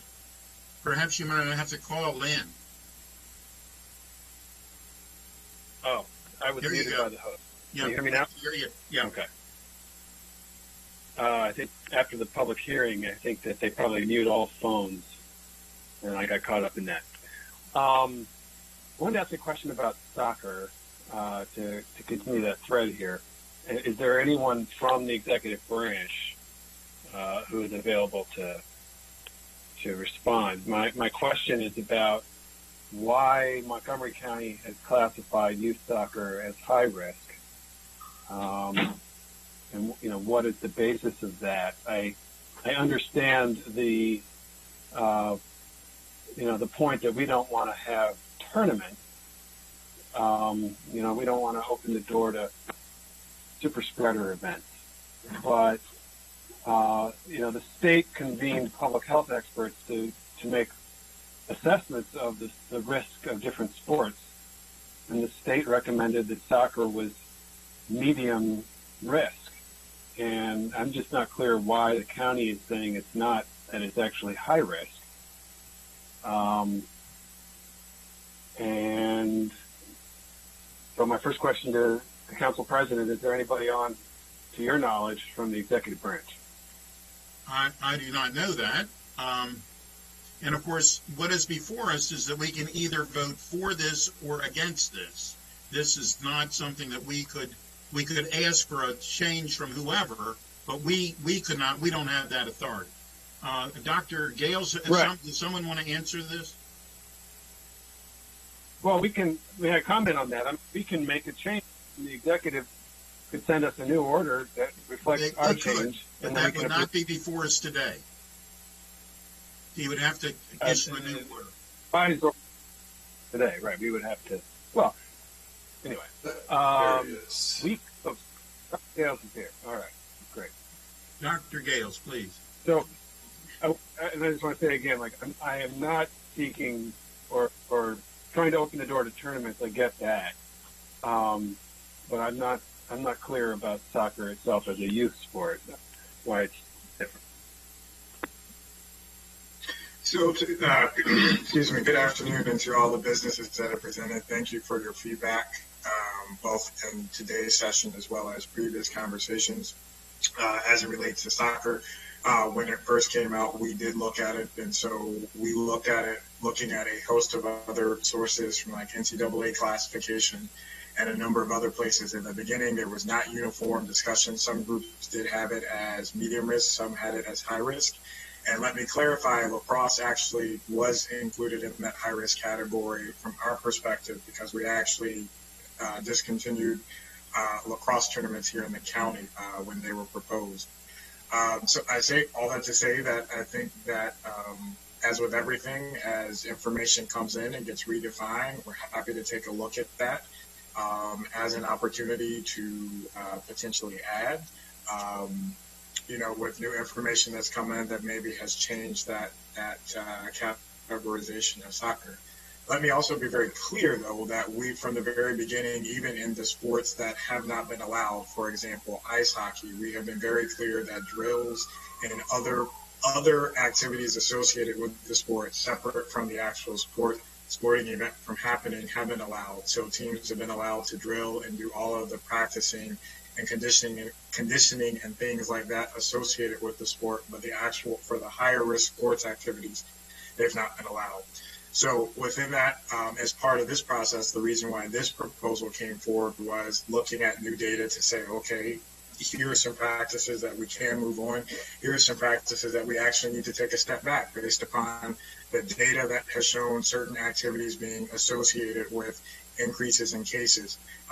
And so what I would say is we can go back, we can take a look at soccer. Okay. But within the reason why that was put there in the first place was that originally we looked at a host of different things from the NCAA language and classification to other sporting events. And originally it was, from our perspective, a higher contact, higher risk activity due to the physical contact and nature of the sport.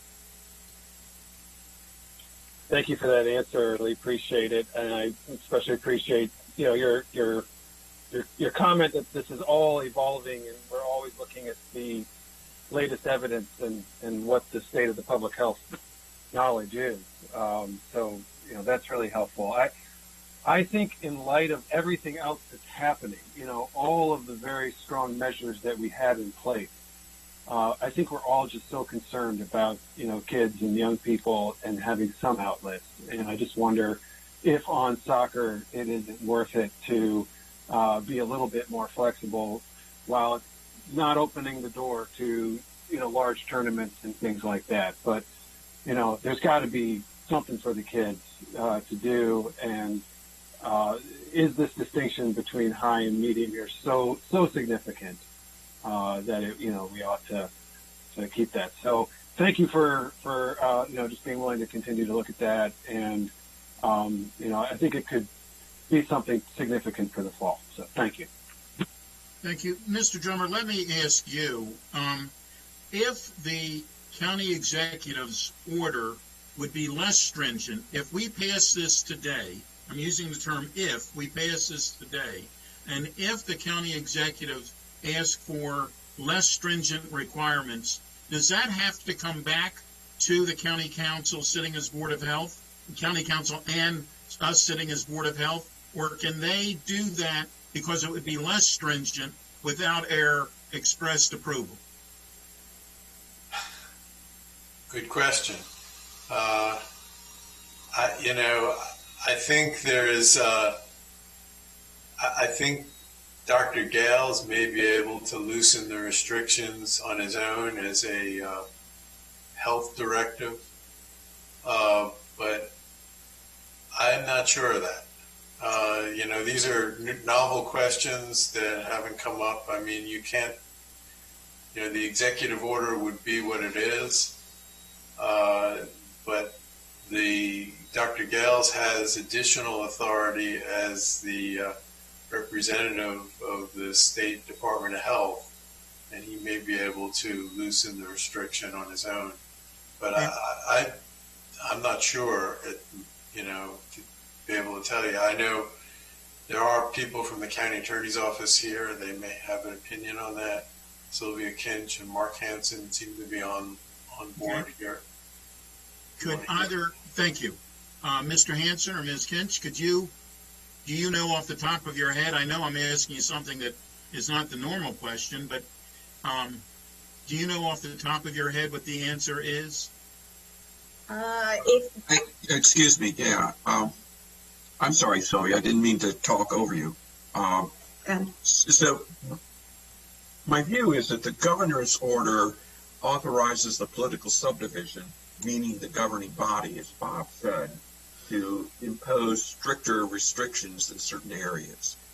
And so I think that if the executive were to loosen the restrictions but still be more restrictive than the governor, it would require the council to approve it. Okay.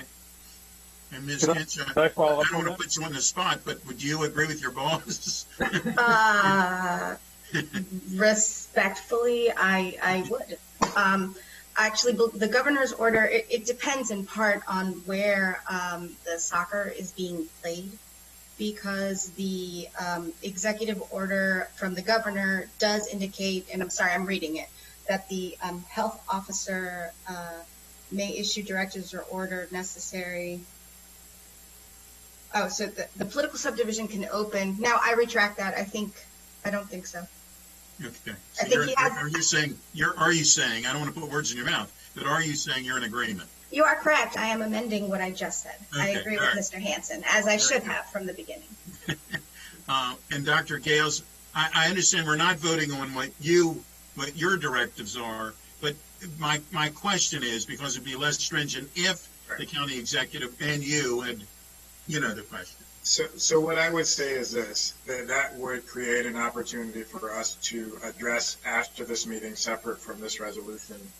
If there is I'm looking to the legal folks, we'd be happy to further discuss and, with the specific question related to soccer, we'd be happy to discuss that and come up with a policy after this that would be less stringent, so to speak.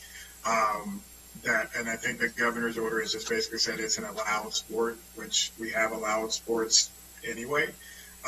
And so I would not want that to take away from the rest of the spirit of the resolution that is before you all, that is being voted on. Okay, thank you. And just so there again, we've said this time and time again, Councilmember Albornoz was the first one that said this, but if there is a need for this body to come back together as a Board of Health or County Council member for the specific reason of the health crisis, then we would certainly have a meeting or meetings to do that. Though we are in recess, we are certainly not in any way not willing to meet to meet our obligation. And with that, Councilmember Rice, please. Well, thank you very much, Mr. President. I really want to thank Councilmember Albornoz for bringing up the issue regarding the soccerplex, the area that I represent. My office has been working with them to try and come up with resolutions. Let me just say one of the other things, and I know that this is not going to be what my folks from the soccerplex want to hear, but as I continue to see in organized sports, the continued transmission of COVID that happens between athletes, that does still concern me. And it's one in which, especially baseball that I used to play as a young person, actually walk on at University of Illinois, really doesn't involve that much close contact outside of the dugout, but there's still things that you can do. But it really does say something about the concerns that I have regarding, especially when it comes to professional teams, and their need to travel, their need to be together, in some instances, team meetings, all those kinds of things, that continue to give me pause. And so then opening those then events up to the public and also having the same sort of setup for children, regardless of whether they are impacted the same in terms of the severity of the symptoms regarding COVID, become transmitters and spreaders. And so from that perspective, it's still equally concerning also. And so I want us to be cautious, which is why I think that the county executive and Dr. Gales and Dr. Stoddard have done a great job in trying to pitch what that cautiousness is. There are nuanced approaches to cautiousness, and so I certainly am open to that. And certainly want us to consider those when it comes to the other economic impacts, and those aren't lost on any of us. But I do also want to be very clear that when it came to support for our sports entities and our businesses as a whole, this council has been at the forefront before any neighboring jurisdictions that we get compared to when it's like they're open. Well, yeah, but they didn't do the same things that we did in terms of the level of support that they provided to their businesses and their community entities as well. And I will just argue that goes hands down. I'll compare what we've done to any of our neighboring jurisdictions, and we've done much, much more. And so from that perspective, we tried to create the balancing act. While we were more stringent, we also provided more resources for those entities, understanding that we were more stringent and erring on the side of being cautious, which is also fed into a very low transmission rate when compared to others. Then folks want to throw back the transmission rate and say, well, see, our transmission rate is low, so therefore we can reopen. Well, the only reason why our transmission rate is low is because we didn't reopen as quickly as other folks. So, you know, it's one of those where I get it. I completely understand, but at the same time, I don't want us to go and run afoul of what we did before, which gave us the success that we have and where we've gotten to this point. So at this point, I'm not one who supports going against the order. I do believe that working with Dr. Gales, working with Dr. Stoddard, working with the county executive, and working with the leadership when it comes to both the soccerplex as well as other sports entities throughout the county, I think we can come to a resolution that makes sense for us moving forward. I don't think that we got exactly what that is at this time, but I am one who is willing, regardless of whether we're on recess or not, who will still be meeting with folks and talking with folks about how we can address this issue. And then when we need to come back in September, or if the finding is that Dr. Gales can make some adjustments on his own, if we find that those are in order and make sense, I will certainly support that measure in doing so. So again, I think it's more of a let's press the pause button on this piece of it when it comes to that as a district council member. And I promise that I will be working with leadership at the Soccerplex and with Dr. Gales to come up with hopefully what we combine together find is a amicable resolution and how to move forward. Thank you. Council Vice President Hucker. Thank you, Mr. President. I too agree with Councilmember Rice, as I often do. There's a lot to like here. I'm glad that we're dealing with massage parlors and tattoo businesses as well. I also am concerned about the alcohol, the blanket prohibition on alcohol after 10 p.m. I think that seems overly broad to me when so many of our small businesses are taking every effort they can to minimize transmission and doing everything we've told them to do. I think enforcement's important, and the size of the penalties are important. And I'm less comfortable with blanket rules like that, and more comfortable with enhanced targeted enforcement and higher penalties. With number 15 in the packet says that where'd it go? Many of the food and drink food service establishments that serve alcoholic beverages after 10 have been repeatedly warned and cited. Well, to me, those are the ones I would go back and not just warn and cite them. I would cite them, and I would try to get a higher penalty or more frequent citations rather than affecting everyone else. When I was in high school and the teacher would have their back turned and they couldn't tell who was speaking in class, and so they would punish the whole class, that never seemed fair to me. I think we want to do everything we can to encourage good behavior and discourage bad behavior. And especially in this case, I wish we hadn't received this on such short notice if we can't amend it, which I understand why. But I, too, would be happy to come back next week for a meeting to look at an updated one. Thank you. Thank you. Councilmember Reamer. Thank you. Great. So I just wanted to express, thank you so much. Appreciate Dr. Gales. Appreciate your response on the soccer issue. And I would be certainly comfortable if you're looking at this and you find that really in totality, when you look at everything, we can be more flexible with soccer, and you issue that. And then we follow up with council members, and the majority of the council members also share that view, I would think we could proceed on that basis and then act upon it on our side in September. And that would probably, you would issue it and we would follow up. But I would be happy to meet next week or any time, as well to confirm an order. I think both could probably be fine. So I guess I just wanted to put that out there. It's possible another approach is Dr. Gales loosening something, the council knows that it agrees, and then it proceeds and we confirm it later. And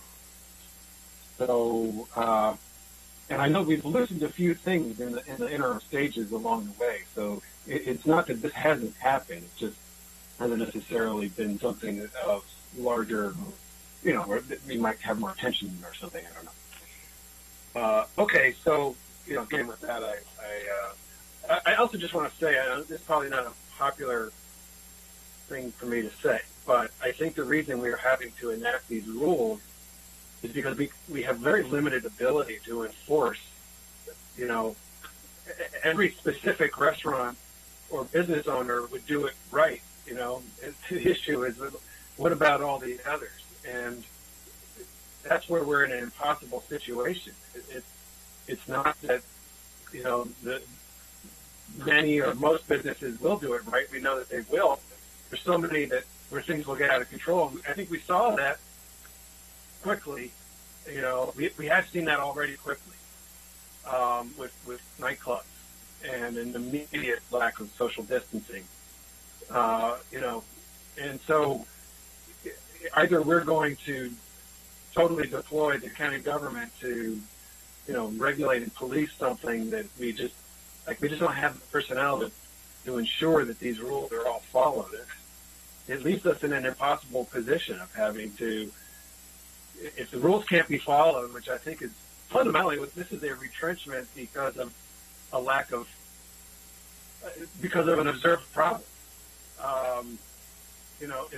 Given that this is to prevent the spread, because if we don't do it, we're left into an untenable position. So I don't dispute that any one business and many businesses would do it right, but that still doesn't necessarily, that may not be enough.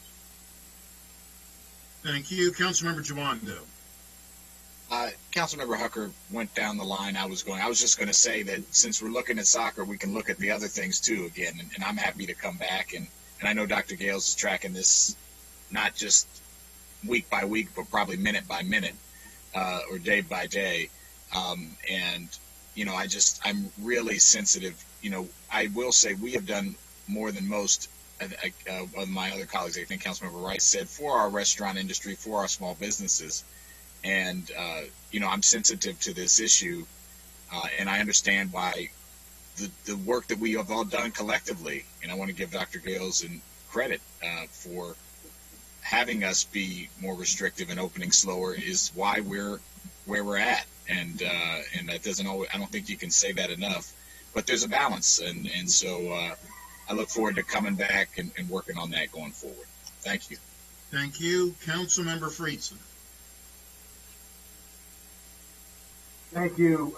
Appreciate this conversation. Some of the points that I was going to raise have been brought up. First of all, Dr. Gales, thank you. I know that it's not easy to be in this position at this time and have to make these decisions. The information is rapidly evolving. The data that you're looking at is changing by the moment. The things that we thought about this virus in April are different than what we know about this virus today, and will probably be different of what we learn about it in September.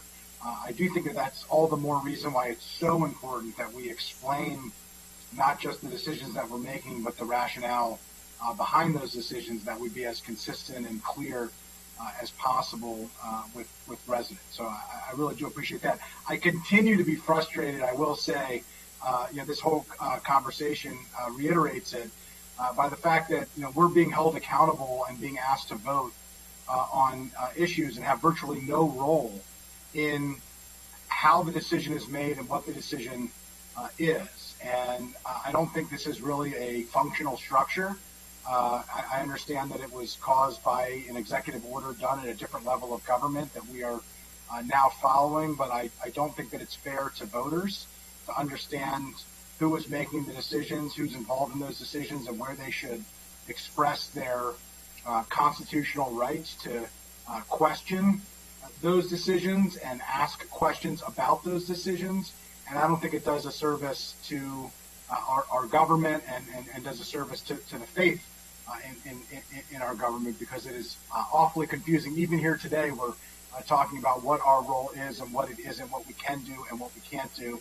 I don't think there's clarity. I think there's more confusion, and I think that is a significant problem, particularly at a time of crisis when residents desperately need to know who's in charge and who's making the decisions. And right now, the answer seems to be we all are, kind of, but we don't have much of a role in it at the council. And I think that is tough. I think that if the public health officer is in charge of making all of these decisions, then that should be what it is, and we shouldn't be voting on it. It should be your decision to make. If we're going to vote on it, then we should be directly involved in what the determinations are and how they're decided. So I think it's important because this is going to continue to be a challenge. A couple of things. One, totally agree with the soccer points. I'm glad that's going to be looked into. I think it's really important. The only thing that I will say is, time is significant here for a lot of folks, like MSI Soccer, for instance, that are having to decide what their fall season looks like. Days, hours matter in terms of giving up the permits and not. There are thousands of families that are, basically being held hostage by that decision. I understand that their public health is the most important part of that decision, but I think it's important that we make a decision, we let them know that we're very clear of what it's going to be, and that we, allow them to plan from an organizational standpoint and allow families to plan from the way that they move forward, because I think that's going to be really important. On the 10 p.m.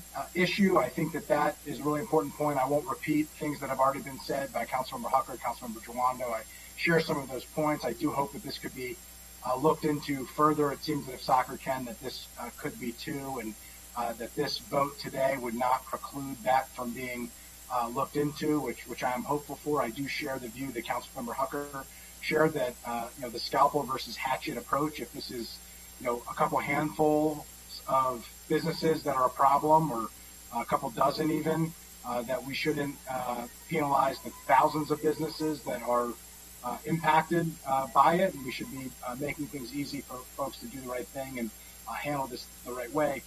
And similarly to the point that Councilmember Rice made, I totally agree with what he's saying, but I think we need to make rules that are followable and that are able to be adhered to. And I think there is a delicate balance, because we can't regulate everybody, because we can't be everywhere, that we need to ensure that these rules are consistent, they're clear, they're understandable, and that they're reasonable, and everybody understands what they are, so that the businesses who are desperately trying to do the right thing are able to conduct. So I just wanted to raise that point. And the last thing that I will say, since much of it has already been said, is there's a lot of confusion about where our numbers actually are. In some instances, we're talking about how the numbers are going up, and that's why we have to make the 10 o'clock choice and some of the other tough decisions that you're proposing here. At the other point, people are reading Bethesda Magazine article, looking at our dashboard indicator, and hearing things like have been said earlier, that because of the tough decisions that we've already made, we've stayed relatively flat, which is better than most.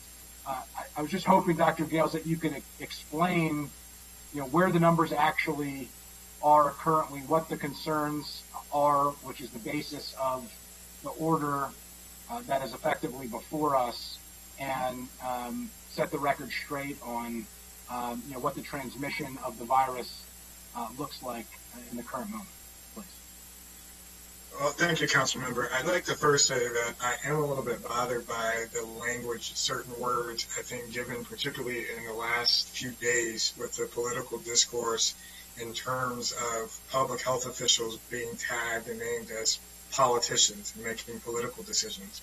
None of the decisions, and I'm not saying, but when I hear words like hostage, families being held hostage by decisions and things like that, I'm troubled by that language, because we make decisions based upon what is right from a health perspective and keeping our residents safe.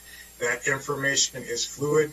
For example, 3 weeks ago, we were not having conversations about having to move backwards. It was very different. The conversations were talking about, well, how quickly can we move to phase 3? And so when those numbers change, and we've been very clear in all of our updates, whenever we're in front of the camera, whenever we're in front of you all, talking about what the updated numbers are in terms of the trends, that's what drives this. For example, when some of these activities, again, when we were at the beginning of July, we're phase 2, we're like, all right, we're probably going to be here at least a couple of weeks. And then, depending upon where the data is, that determines how we move forward. The data changed. So we were literally, if you all recall, we had days in the 30s. We were averaging 30 to 40 cases a day. Now, when you look over the course of the last month, there's been a gradual uptick from that 30 to 40 to now we're in the 70 to 80 range. And there has been a plateau of sorts. When you look across the last 3 weeks, it's just, we've pretty much flatlined in that 70 to 80 range.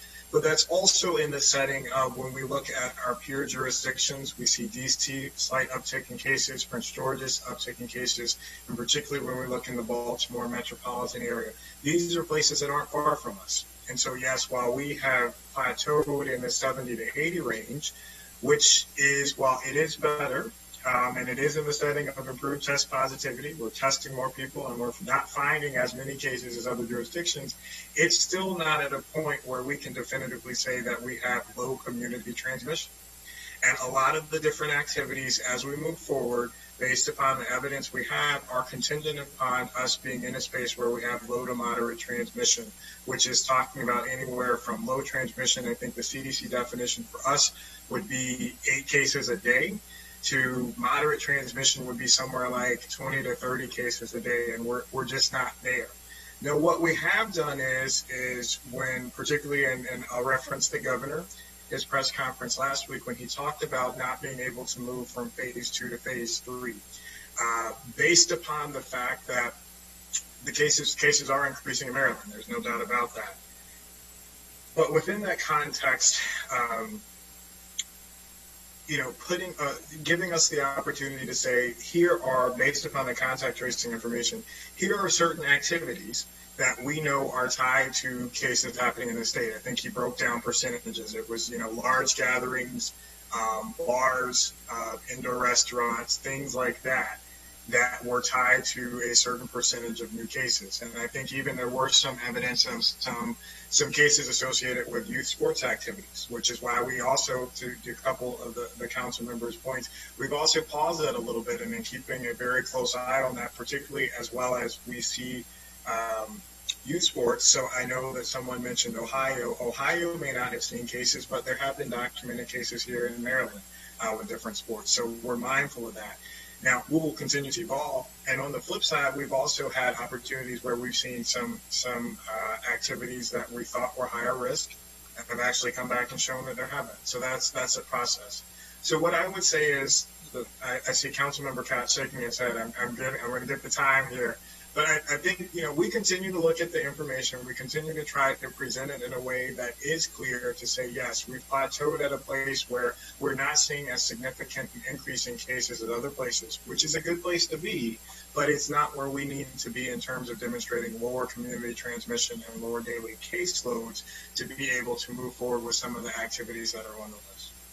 So I just very quickly to respond. I apologize if it was more colorful language than was intended. I didn't, nor have I ever referred to you as a politician, and so I just want to be clear about that. I was referring to the delay of a decision, the confusion related to that, keeping them in limbo, which probably would have been a better, of not knowing what the future was going to hold, which is an anxious circumstance for an organization and for families. I think we can all empathize for that. I recognize in the beginning, I'll say again, the difficult job that you have with fast evolving data information. I appreciate what you're doing. I hope that we can continue to work together. And I just wanted to, it was not my intention that to be a reflection on my view of you. And so I just wanted to make sure that I responded to that. And limbo would have been a better choice of words. So thank you, Dr. It's tricky. I mean, I would love to be able to answer definitively in each situation, but a lot of it's very fluid, and it's not an intent to keep people hanging out like when are things going to happen. A lot of it's based upon when the data comes in and how the trends move, and we try to respond as quickly and nimbly as we can to honor those requests. Thank you, Councilmember Glaze. Thank you, Mr. President. Dr. Gales, it's been a few days. I know you've been working around the clock since this pandemic started, and I know that some of the decisions that were made and elevated into a national discourse have kept you up, kept all of us up, kept all of us reading our emails and our tweets and every other type of social media. And so I just want to first say thank you. Because I know that all the tough decisions you are making are being done with the goal of trying to protect all of our residents and keep everybody healthy and safe. And reasonable people can disagree about what those safety measures might mean and the implications of them, but I do understand in your heart the mission you were trying to accomplish. With regard to schools, which caused most of the concern. With the governors stepping in and removing the county's authority regarding independent schools, help me and everybody who's paying attention, and lots of people, as we all know, are paying attention, help me understand how we move forward with this. That if the schools, and I know plenty of schools have safety measures that they have been talking about and working on for months. I know that to be true and I have faith in many of our faith-based schools or independent schools to keep everybody safe. But what happens if an outbreak occurs? What recourse is there? What authority do we have to step in, if necessary, to make sure that everybody is actually safe? Thank you, Council Member. And I appreciate those words, and I will share and reflect those back with all of the folks who have been responding from the very early days, recognizing that our motivation is to keep people safe. That's what we've been working. And thank you for that acknowledgement. You are correct. We have received a lot of emails, questioning our decisions, which is, everyone's right to do so. And some of that tone has been appropriate. Some of it has been grossly inappropriate. At the same time, we've also received a lot of emails and communication from those who do support the actions that we've taken in terms of keeping people safe. Now, to your question related to the governor's actions yesterday, we are still exploring and trying to get an understanding of how that impacts not only how we respond in a COVID situation, but also it impacts a number of other areas that have been long-standing traditions in terms of how different agencies operate and work together. For example, the State Department of Education and the Maryland Department of Health. And so his actions yesterday, while they may be focused on one particular area related to COVID response, it does have significant impact on other issues that influence how we operate from a health perspective and how we engage and execute the orders by COMAR that are within the Department of Health and how we interact with other agencies. So I say all that to say that we're still figuring that out. But with that notwithstanding, I think to your point is, one of the things that I want to emphasize, and we tried to emphasize yesterday, which is being emphasized by not only myself, but you hear other folks, Dr. Birx, for example, who oversees the President's COVID task force, is saying that one component of the response is having a contingency plan, having a safety plan, being able to think through how you keep kids separate, how do you use manipulatives, how do they ride the bus, how do they use the bathroom, how do they eat lunch. So yes, those are important strategies to have in place, and we are looking forward to working with, much like we work with our partners at MCPS, we're looking forward to being able to provide that guidance and information to the independent schools. As I mentioned yesterday in the press conference with Dr. Stoddard and the county executive, is that we actually we asked the schools to submit questions, and even in instances where there were plans that were put together, they were missing key details, and it was important for us to say, hey, well, here's an opportunity to step in and help facilitate, to answer those questions, to help folks understand what is a testing strategy, what does happen if someone tests positive, who do you call, what types of steps do you need to take to ensure your school safe, do you close a classroom, do you close a school? And so those are all the kinds of things that was evident in looking at the body of questions, that there needed to be some support for that.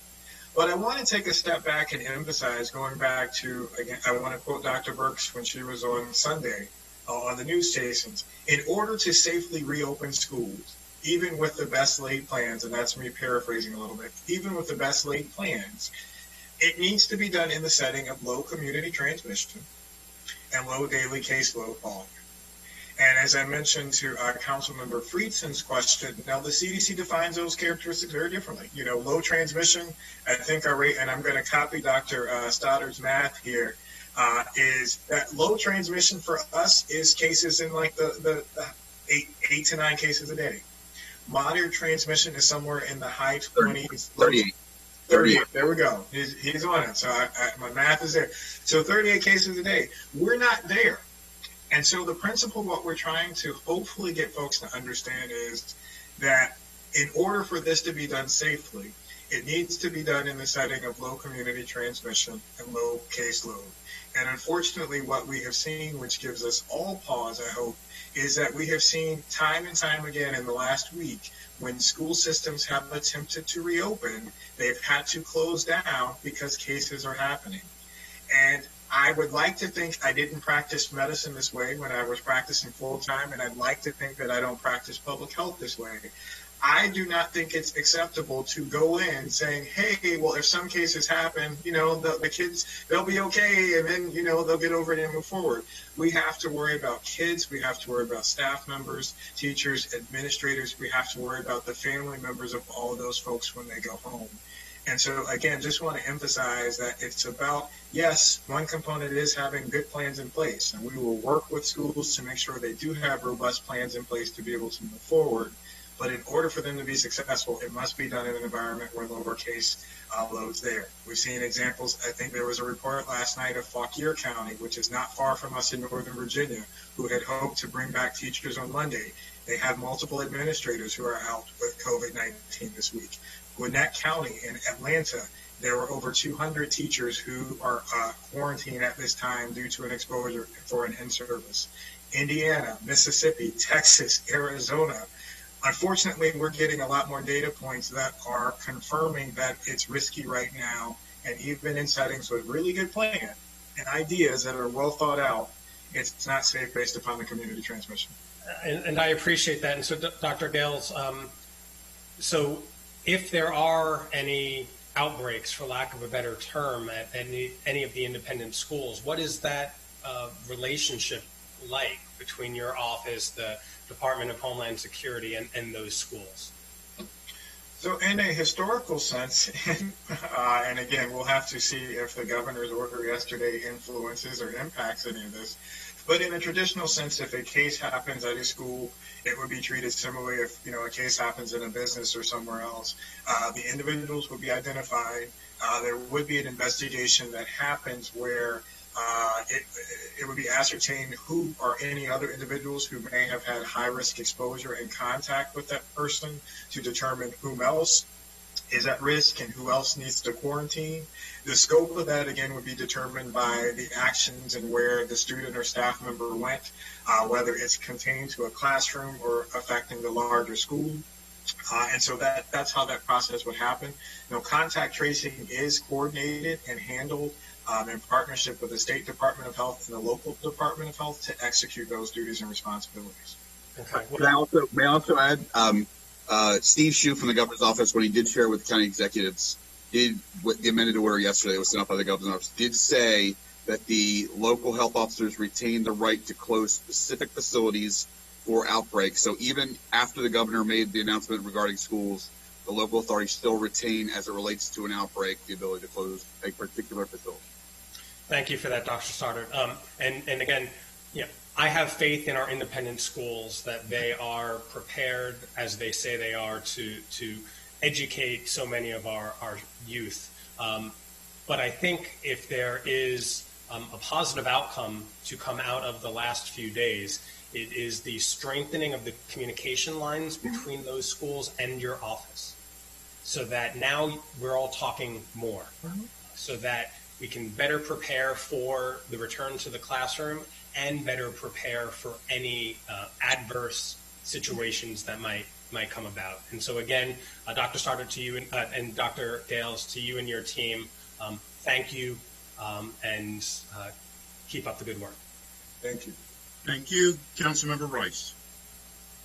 So that's what I love about the county council. We can oftentimes agree to disagree. And this is where I completely disagree with my colleague, and respectfully do so as chair of the Education and Culture Committee, as chair of the Education Committee for the Maryland Associations of County, and as vice chair of the National Association of Counties Human Services and Education Committee. Let me tell you that I'm very concerned about what the governor has done.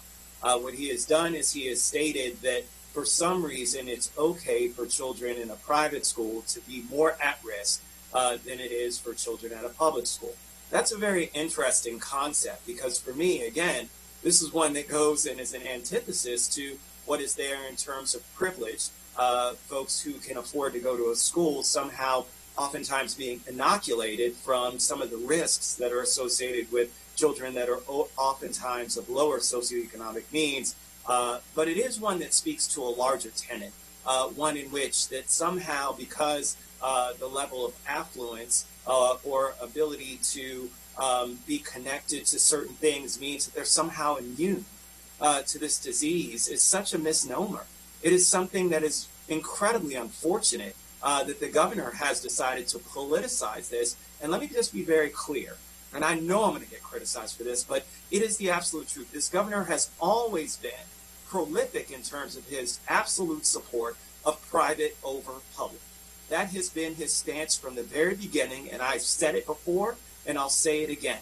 When we talked about Kerwin in the beginning, that was the governor's stance. Before Kerwin, that was the governor's stance. When it came to Boast and Boost, it was the governor's stance. The governor has always prioritized private over public. And so this isn't any surprise to anyone who knows who this governor truly is. Now, what does this mean for our community? What it means is that there's heightened risk associated with groups of people coming together that then can become super spreaders and spread it to those of us who are actually taking responsibility in terms of saying, you know what, now is not the right time for us to be in groups of people together at risk. Did we not just have a conversation about children congregating on a soccer field, but yet we're going to say that, okay, it's okay for them to congregate in the school, an inside building? It's one of those where, again, I just don't know where we are sometimes in terms of where our priorities are, in terms of making sure that we're protecting our general populace. And so, look, Dr. Gales, I want to apologize to you. I want to apologize to you for how some of our community has treated you in terms of, and it's one of those things that speaks to the nature of something that's much larger, that's afoot to what we're challenged with. So I'm just going to say it. The racism that exists when it starts to question, oh, well, where did he go to school? What is his background? Well, sir, you graduated from my alma mater with your MD, University of Illinois Urbana-Champaign, one of the best schools in this nation. And then your storied pathway, I hope that folks read up instead of just asking on Twitter, who this guy is and what gives him authority, and starts to look at what and the reasons why, your acumen is the way it is, and why we decided you would be our public health officer. Nobody questioned you then, so I don't know why they'd be questioning you now. Let me just close by saying this. Look, we have been aggressive and conservative when it comes to addressing the health and overall well-being of our community, and it's done us well. We have actually been much better off than some of our surrounding jurisdictions. Now is not the time to unleash the reins and actually risk the safety and well-being of our community. Now is not the time to all of a sudden say everything is fine and now we can go back to normal. And by doing things like this, by making decisions like this that carte blanche say, oh, well, our independent and private schools, you can do whatever you want to do, is a big mistake. I'm just going to state it publicly and make sure that I'm on the record as saying this is a big mistake and something that I have a huge concern about. And let me correct one thing for the record also. I'm actually on our Educate Recovery Task Force. I was on the call with our private and independent schools, and I told them that they should actually reach out to Dr. Gales. I told them, and anybody who's on that call can tell you that's exactly what I told them to do. I also told them before Dr. Gales came out with his order and before the governor responded with his then responsive order, that there should be better communication. So that was already out there, Councilmember Glass, and folks didn't follow up. So, again, those are the facts. Thank you. Councilmember Navarro. Thank you, Mr. President.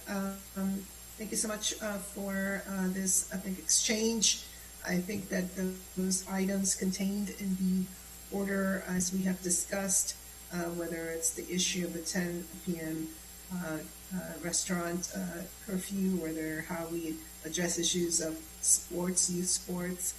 I think they're all illustrative of what we're dealing with, which is that there is no clear-cut roadmap when it comes to a pandemic. And from the very beginning, we have all, I think, done a lot to make sure that we're tracking the data, that we are being proactive, which I believe it's been one of the most important things that we've done in this county. We've been proactive.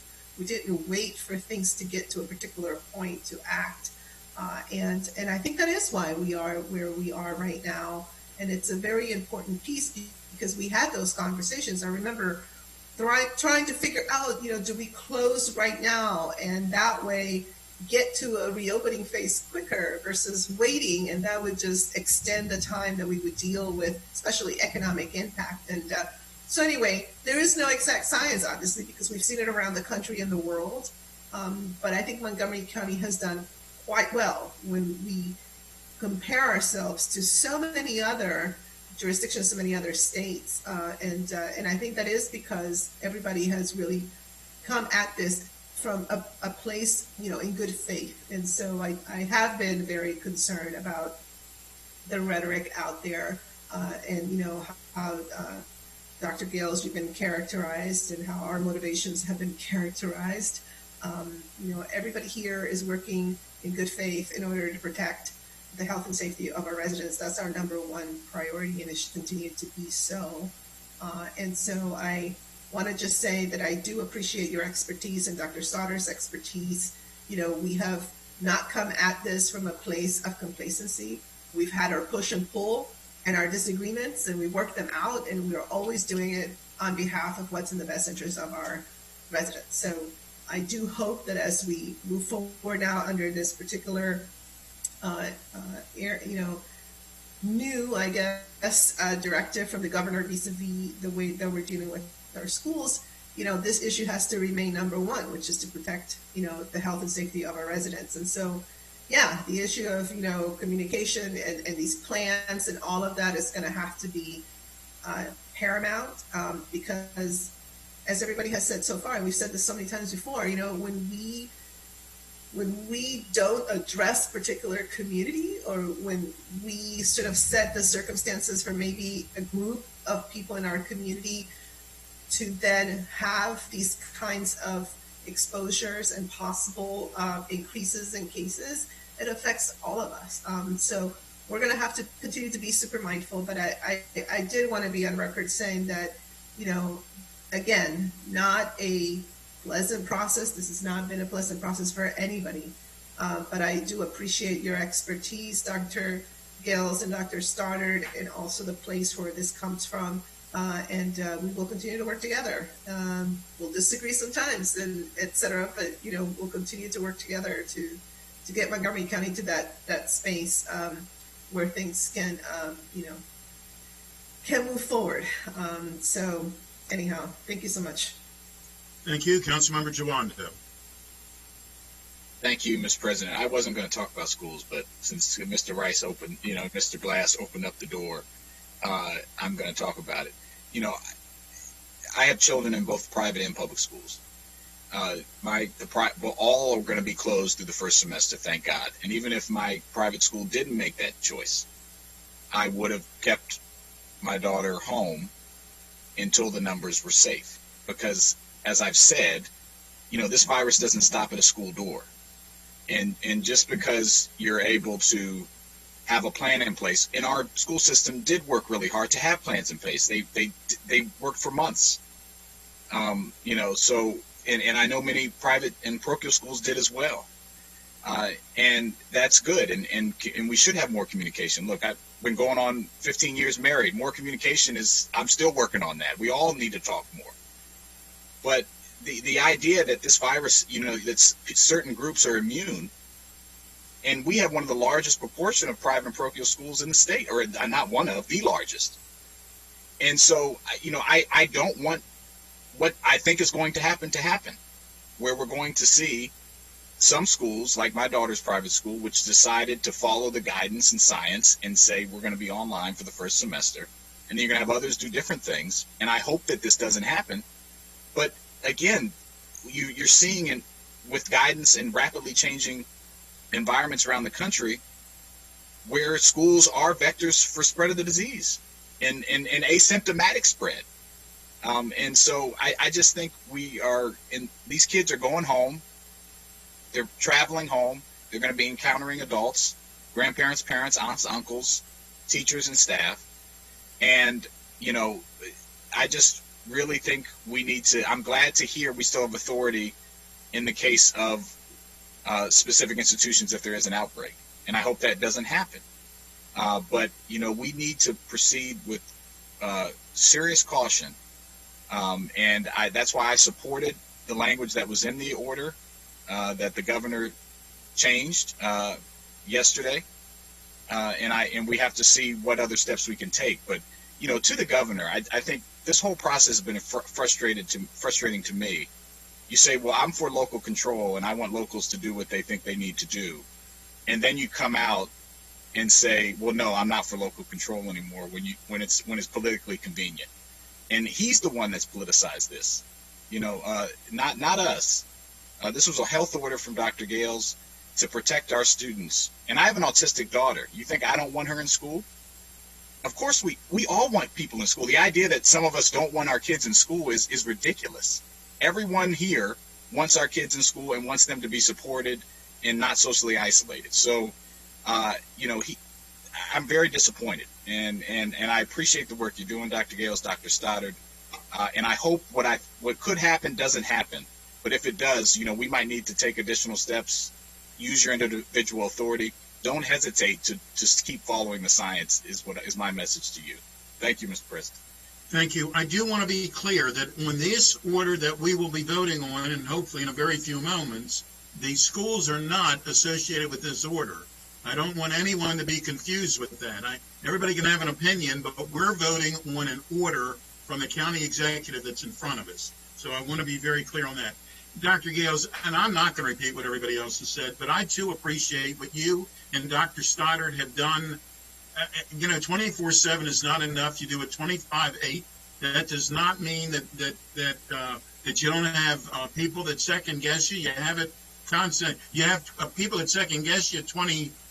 I mean, you're somebody's always second guessing you, but you always stick to what you know to be and believe to be the science. People disagree with you. That's fine, but you always stick with what you know to be, as does Dr. Stoddard. So I sincerely appreciate that as well. I do believe that if we're looking at the numbers, and we brought up soccer today, we were bringing up the 10 o'clock stop at a restaurant for someone to be served liquor.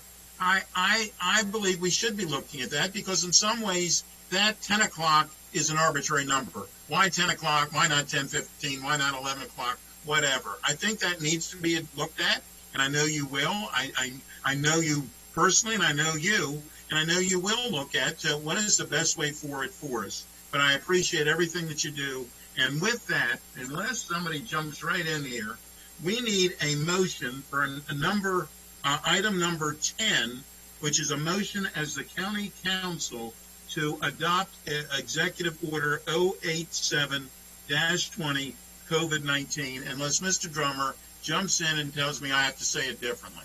Mr. Drummer, please. It's a resolution to approve Executive Order 0720 COVID-19 local order, amending and restating the order dated June 19th, 2020.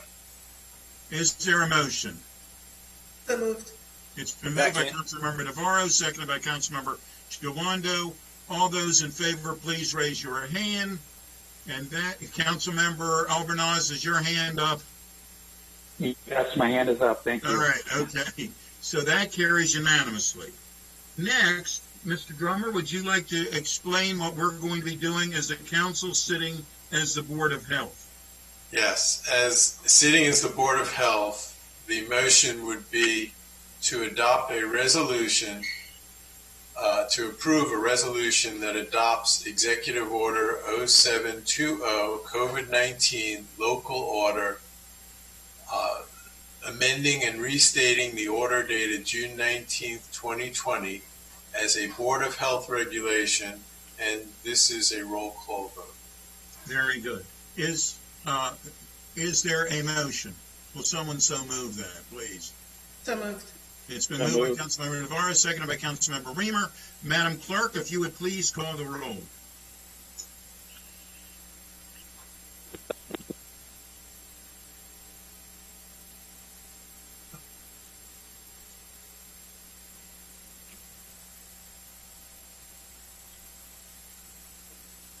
Madam Clerk. Mr. Glass? Yes. Mr. Glass votes yes. Mr. Girondo? Yes. Mr. Juanda votes yes. Mr. Reamer? He's shaking his head yes, Madam Clerk. Okay, I can't see. Okay. Yeah, I can, yes. Okay, Mr. Reamer votes yes. Ms. Navarro? Yes. Ms. Navarro votes yes. Mr. Albanos? Yes. Mr. Albanos votes yes. Mr. Rice? Yes. Mr. Rice votes yes. Mr. Friedson? Yes. Mr. Friedson? Yes. Mr. Friedson votes yes. Mr. Hucker? Yes. Mr. Hucker votes yes. Mr. Katz? Yes, and that carries unanimously. Thank you very much. Now, Mr. Drummer, before I move on, because we're going to have to go back to some other issues, but before I move on, is there anything else we need to do on either the council resolution or the Board of Health resolution? No. Okay. You do need to go back, I think, to the Well, chart. I'm going. But I didn't want to go back until I was certain we were finished these. Okay, so it's been my understanding there's some question whether or not we voted on the suspension of rules before we voted on the two items for the charter amendments. And just to be on the safest side, we are going to go back and I'm going to ask for item 2 to vote on the suspension of rules. Is there a motion to do that? So moved. It's been moved by Councilmember Navarro, seconded by Councilmember Reamer to suspend our rules. All those in favor, please raise your hand. Councilmember Albanos. Hand is up. Your hand is up. Okay, very good. So we have now suspended our rules. The last time for this motion, it's my understanding that Councilmember Friedson made the motion. Are you still willing to do that, Councilmember Friedson? Sure. Yes. Councilmember Reamer did the second. Are you still willing to do that? It's been moved and seconded by Councilmember Friedson and Councilmember Reamer for the actual vote is on item 2. If I can find that real fast. On this one was for the 9 county council altered to 9 district members and no at-large members. All those in favor, please raise your hand. Councilmember Albanos, can we have a shout out, please? Yes. Hand is up. Okay. But that carries unanimously. And now we will go to item number 3, where we need to do the same thing to be on the safest side. So we need a motion on the suspension of the rules for item number 3, which was for expand the council to 7 district members and 4 at-large members. Councilmember Glass moved it and seconded by, someone going to second it? The suspension? Councilmember Reamer. All those in favor, please raise your hand. Councilmember Albanos, can we get a shout out? My hand is up. Thank you. Okay. So that carries unanimously.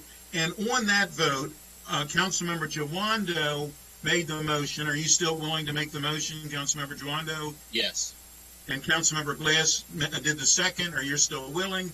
All those in favor, please raise your hand. And we need a shout My out. hand is up. Okay, so that we are now finished those. We are now going back to item number. You didn't. That's going to be 8-1.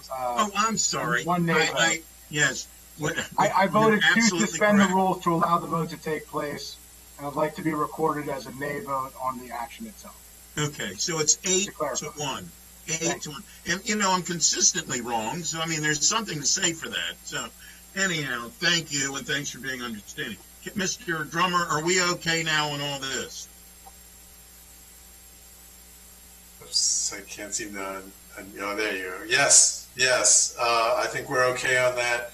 The only other thing, you've still got a special appropriation. Right. No, we're getting there. I was doing the cleanup before I got to the next statement. Okay. Very good. Next, we have an introduction and an action on item number 5. Which is a special appropriation to the county government's FY21 operating budget, COVID-19, Human Services and Community Assistance non-departmental account of $3,354,084 for the African American Health Program, Executive Committee targeted COVID response and resolution to amend the county government's FY21 Operating Budget Resolution 19-472, Section G, designation of and Families, Inc., designation of entities for non-competitive award, contract award status, the National Center for Children and Families, Inc., and the source of funds is a federal grant. The lead sponsors are all of us from the County Council. Ms. McMillan, would you please explain this to us? This is a special appropriation to fund a comprehensive strategy that the African American Health Program Executive Committee has brought forward to address the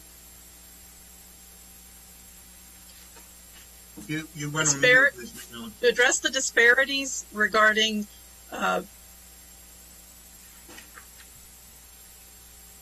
There you go. To address the disparities in the African American and Black community. This was in response to engagement that Council Members Rice and Jawando had with the African American Health Program Executive Committee, and I think I would turn it over to them to discuss how this came forward, and then I'm available to answer any questions. Very good. Councilmember Rice.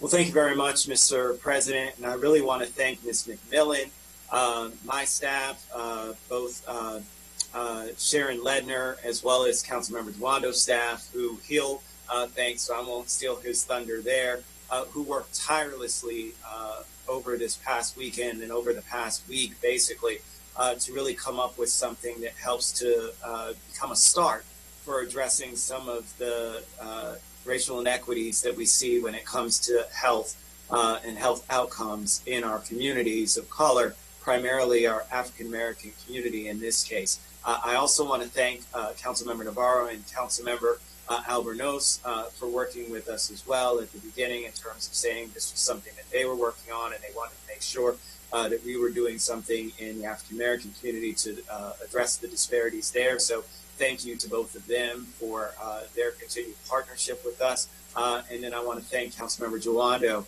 specifically for partnering with me on this initiative, and then all of you in terms of your continued support for something that we know is incredibly important to all of us. It's not as though any of our districts, regardless of how many people are comprised in each district, don't represent. We know that there are health inequities in every single district, in every single neighborhood, all across our county. And we need to address this in a time in which people are losing their lives. And unfortunately, what we're seeing is in our Black African American community, that folks are losing their lives at a much higher rate than what we see in other communities. And that says something. That speaks to what Councilmember Jawando led us through before in terms of racism as a determinant of why we need to declare a public health emergency. It is something that speaks to our OLO report in terms of how racism affects public health outcomes for our communities of color throughout this county. Look, so this is a no-brainer, and I appreciate the fact that everybody has treated it as such. I really want to thank Dr. Kroll and Dr. Gales for working with our African American Health Program, and really want to thank the Executive Committee and the community partners who all came together on numerous conference calls to discuss with us the proposal as well as the initiatives and how quickly we were able to move forward. I will just say again that this is not something that is easy. I know that Councilmember Navarro and Councilmember Albornoz talked about it in terms of how quickly they stood theirs up.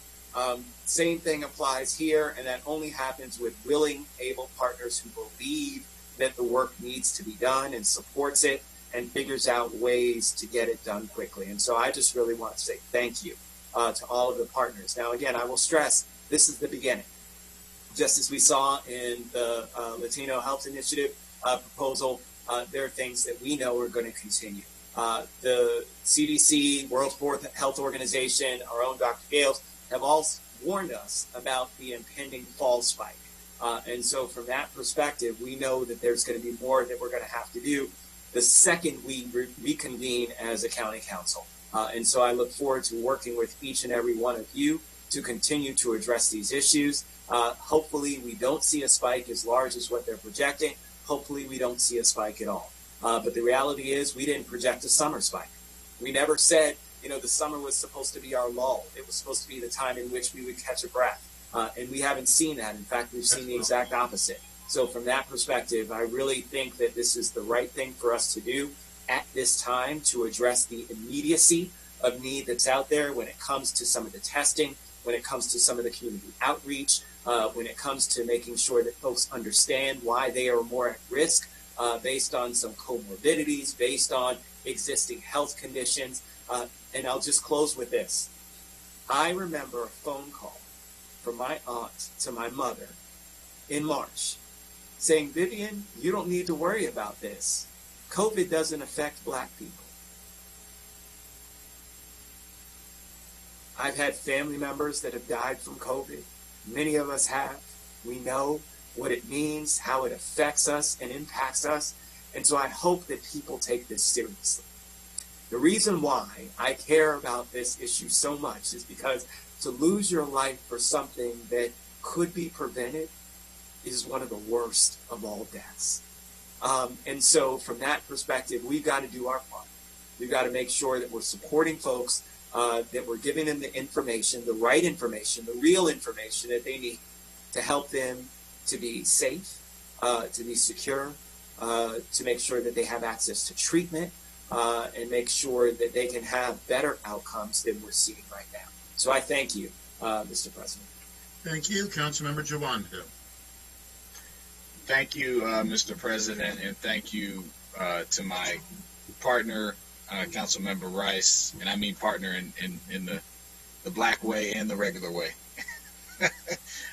It was great to work with you on this, and thank you to Linda McMillan, who I will reiterate an email I wrote earlier today, or in the wee hours of the morning. You have done so much on so many issues, and we all appreciate the work that you're doing. I want to thank Pam Luckett on my staff, who worked on her birthday weekend. Her birthday was Sunday, all through in multiple meetings in the week before on this issue, and as well as Councilmember Rice's staff. This is, and also, of course, the African American Health Program, who has been working since the beginning of this crisis. They were one of the first to present to HHS back in March a plan for one of the ideas that is incorporated in this appropriation, these ideas of COVID kits to help for community members. And at that time, we didn't know the full expanse of the crisis, and it was kind of it was too innovative. It was too early for that. And here we are taking some of those issues and others up. So thank you for all the work that they did, the African American Health Program, the Executive Committee, and all their members. Look, we know that African Americans, Black residents, experience worse health outcomes on average more than other groups because of long-term health chronic conditions that are based in a system of racism that we've discussed that lead to high rates of diabetes, hypertension, lung conditions, asthma. The data is stark. Black women 4 times more likely to die in pregnancy-related complications than white women. The average life expectancy of African Americans is 4 years lower than the rest of the population. These statistics and many others are why I drafted, and I'm so thankful for all my colleagues supporting, resolution declaring racism a public health emergency for our Black residents, our Latino residents, our communities of color here in Montgomery County. And the action that we had to take for the Latino community last week, and what we're taking, or 2 weeks ago now, we're taking now in the African American community, speaks to why this is such an urgent matter. And I want to thank Councilmembers Navarro and Albanaz for their partnership in work as well.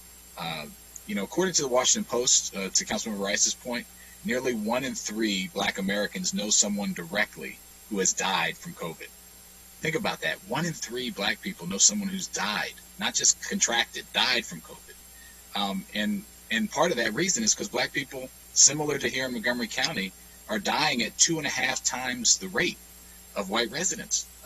As of July 17th, Black residents were identified as 28.7% of confirmed cases, but 40% of confirmed deaths. It's just devastating when you think about that. The rates, and that's nationally, the rates in Montgomery County tell a similar story. As of July 31st, the rate was 87.3 per 1,000 for non-Hispanic Blacks as compared to 76.6 for non-Hispanic whites and 72.1 for the overall county population. And so that's why this is so urgent that we do this and work with the African American Health Program to put this money, again, a start forward. Key component is testing. And while we've continued to ramp up testing, I want to thank Dr. Gales and his team and Dr. Stoddard. There's still a great need within the Black community for increased testing that's both culturally appropriate and linguistically competent. One of the great things we're blessed with here in the county is a very diverse Black community that speaks different languages and comes from different continental Africa and the Caribbean. And so we need some, that's where some of these, I think this is one of the great things about this, is there's going to be some overlap with the Latino program as far as that component, and we will benefit and share some of those needs as far as testing.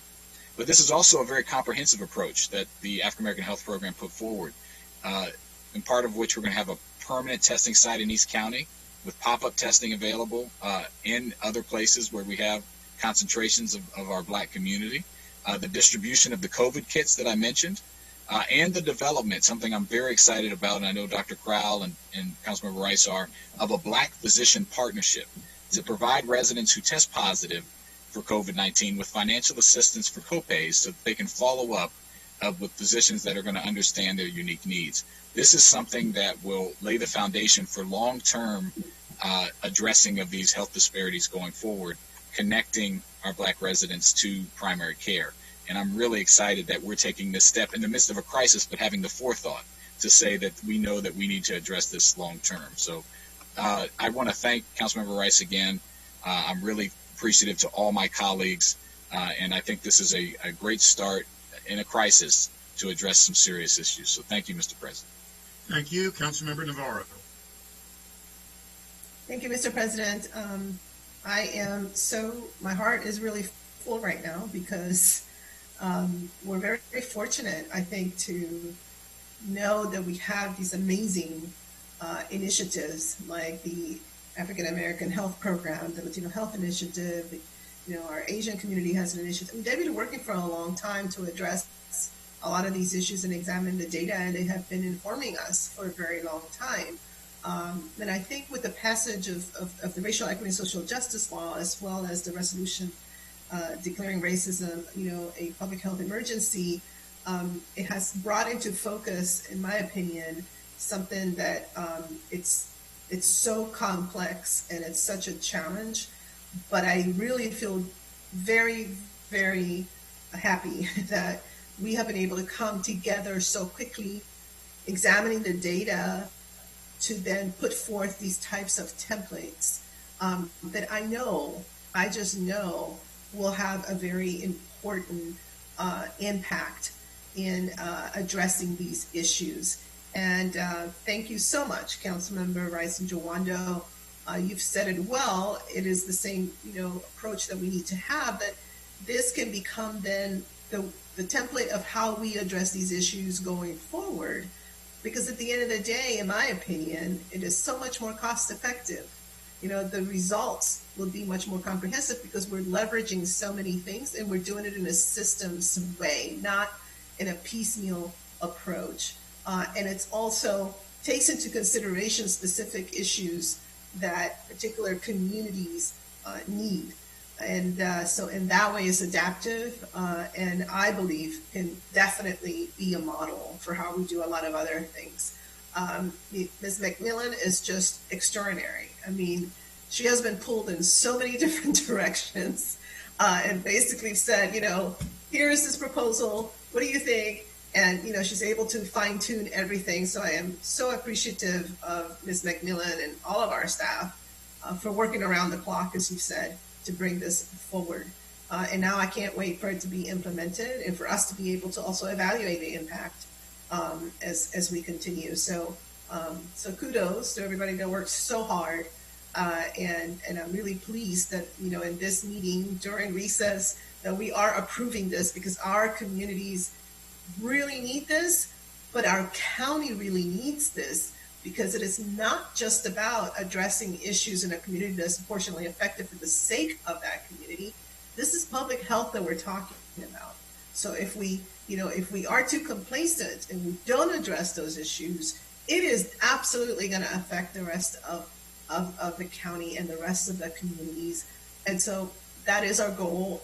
And I think that this is definitely the right way to go. So thank you to everybody. Congratulations on getting this done in record time. And I'll be really happy to raise my hands. Thank you. Councilmember Albernauz. Thank you, Mr. President. My heart is full too. I think that's the perfect way of saying it. I peripherally was familiar with the work of our minority health initiatives and program, but it's just in the last 2 years, and especially over the last 6 months, that I have grown to appreciate and respect their work, their importance in the community, and the bridge that they help build between county government and enhancing public health and services for all of our residents. Both Councilmember Joando and Councilmember Rice said as well, in terms of the health issues that we all knew were there and have been brought to our attention many times, and we have taken efforts to address. But I feel like these two proposals serve as a truly groundbreaking and important model for us to establish more intentional public-private partnerships that address the emergency before us, but as Councilmember Navarro said, lay down a systemic approach that will hopefully, and I believe strongly, stop this pandemic and establish infrastructure that we will be able to build off of to once and for all address those disparities in health that have been tragic. As we have seen the lack of federal response, and the president last night on the record saying literally it is what it is when referring to the deaths of individuals, and to hear the disproportionate number within our Black community, and to hear the president give a message like that is so over the top and so absurd and so appalling that it's hard to process. I'm proud to stand with all of you, and I really want to acknowledge Council members Joando and Rice, who I know your teams worked tirelessly over the last week to stand this up in record time. To Ms. McMillan, who has been said, I will say it as many times as I can, is such a treasure here in county government and is responsible for so many good things that we have. And to my colleague, Councilmember Navarro, it has been a pleasure working with you to stand up the initial initiative and now to support this one moving forward. So there is still a lot of work that needs to be done. But to Councilmember Rice's point, this moves us forward, but we know that this is not the end. We are still very much in the midst of this pandemic, and there's still a lot more work to do. But this is a very important initiative on so many different levels, and I look forward to collaborating with all of you and really appreciate the support of all of you on this. This is a good thing. Thank you. Thank you, Councilmember Raymer. Thank you so much. I really am enthusiastically supporting this appropriation, and I want to thank my colleagues for taking on the leadership to force this with our community partners. And the reality is that when, I don't know if you can hear the children screaming in the background, I certainly can, but that's my environment at the moment. When the government doesn't provide the services that are needed, it's the more vulnerable populations that always bear the brunt of that failure. And I think that in the case of COVID-19, I think we all knew that we were heading down a path that was going to, seriously exacerbate all inequalities across every dimension, whether it's housing or economic security or health, that the result of this was just going to be a deepening disaster, for vulnerable communities. And that, in effect, the public health response is at the core of getting this under control, and most especially for communities that are more vulnerable, communities of color, lower-income communities of their health disparity. And so certainly that is why I focused my efforts on the public health issues from the get-go, advocating for testing, advocating for tracing, for partnerships with community providers, community clinics, and that was intended to speak to the importance of this. But I think the appropriations and this one being here is essential because it has the partners, helping to craft it, to actually design the programs, and really, again, forces the issue. And so I'm pleased by that, and I think that it is going to be a lesson from the pandemic. You've got to have an entire strategy charted out for your vulnerable communities right from the very beginning, and it has to involve the partners that are trusted, and there has to be funding behind it. So I'm really I hope I know this is going to make a difference, and and I'm certainly looking forward to getting the benefit of the increased testing and tracing functions that's happening and having that leveraged into these important programs. Thanks. Thank you, Vice President Hucker. Thank you, Mr. President. A lot has been said that I agree with all of it, but I would be remiss if I didn't thank Council Members Rice and Jawando for this initiative, and your staff working over the weekend, Pam, and everyone else, and Ms. McMillan as well, and certainly Council Members Navarro and Albornoz for putting us in the right direction. There are so many things in here that many of us have brought up on our weekly calls with the county executive and Dr. Gales. And this is really, I think, just a smart, multi-layered approach. And I'm really glad, frankly, to see the council taking the lead on it and sort of stepping up and doing it's a lot more satisfying to do this and vote for it and allocate money than to just sort of advocate for this.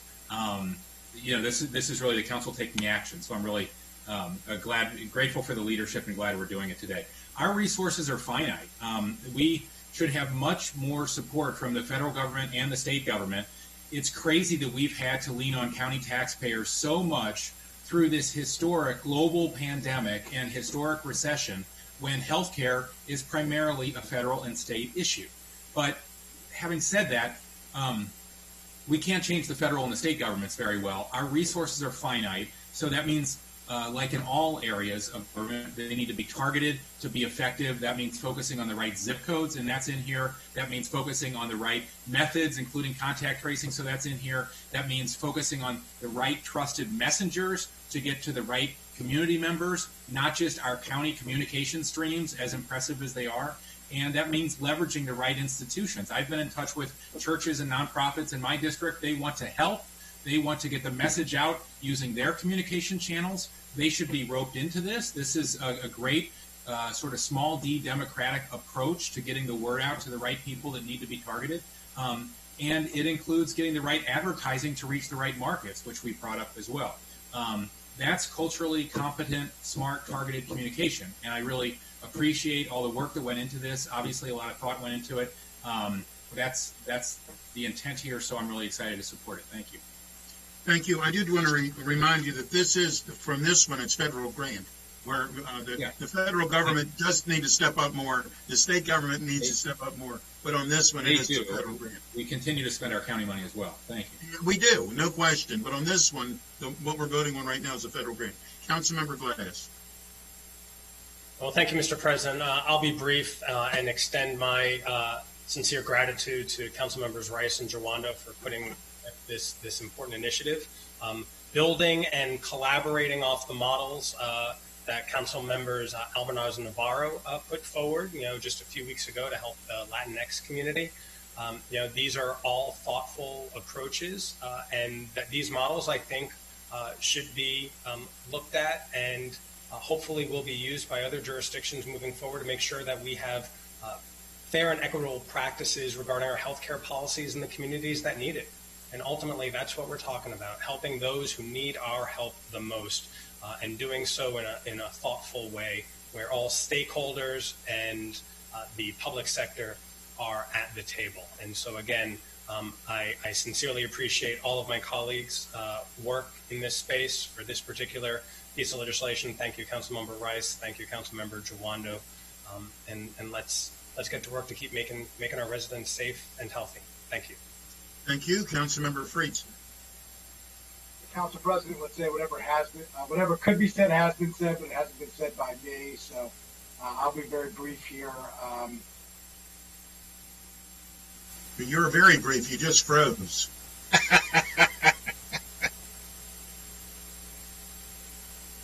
Am I back? You are back. You are back. Okay, But we're going to count that time. I was only making a as well. joke about you, Mr. President. I know. We heard that part. That was Council President prerogative, the mute button, like I today in effect here. Just very brief. I was saying, as you like to say, whatever could be said has been said, but has been said by me. But I'll be brief.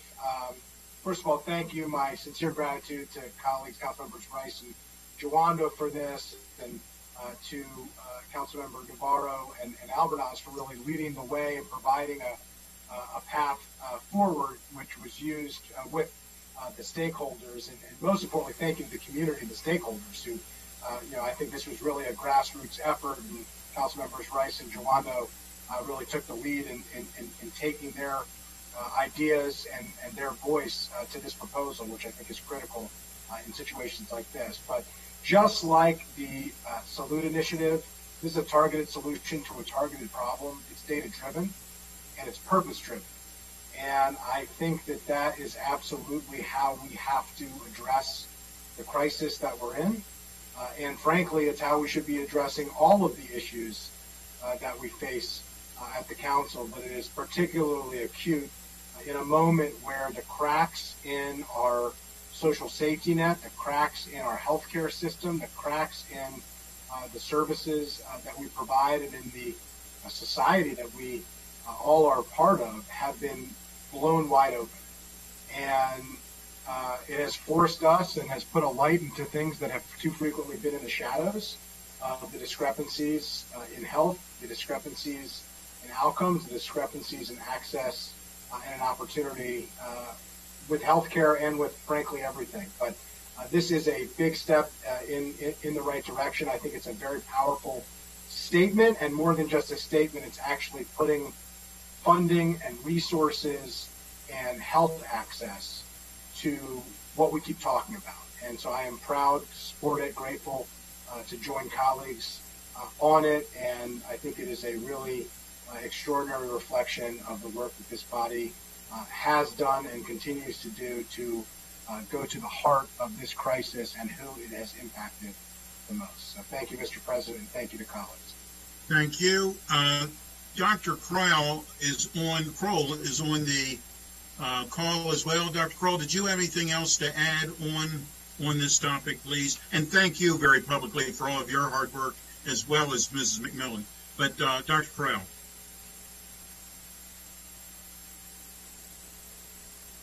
And as long as, I think there was a question about, do we continue to help negotiate, like in cup spaces?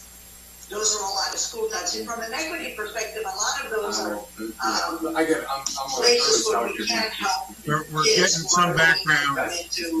We're listening to Bibi Otero, sounds like.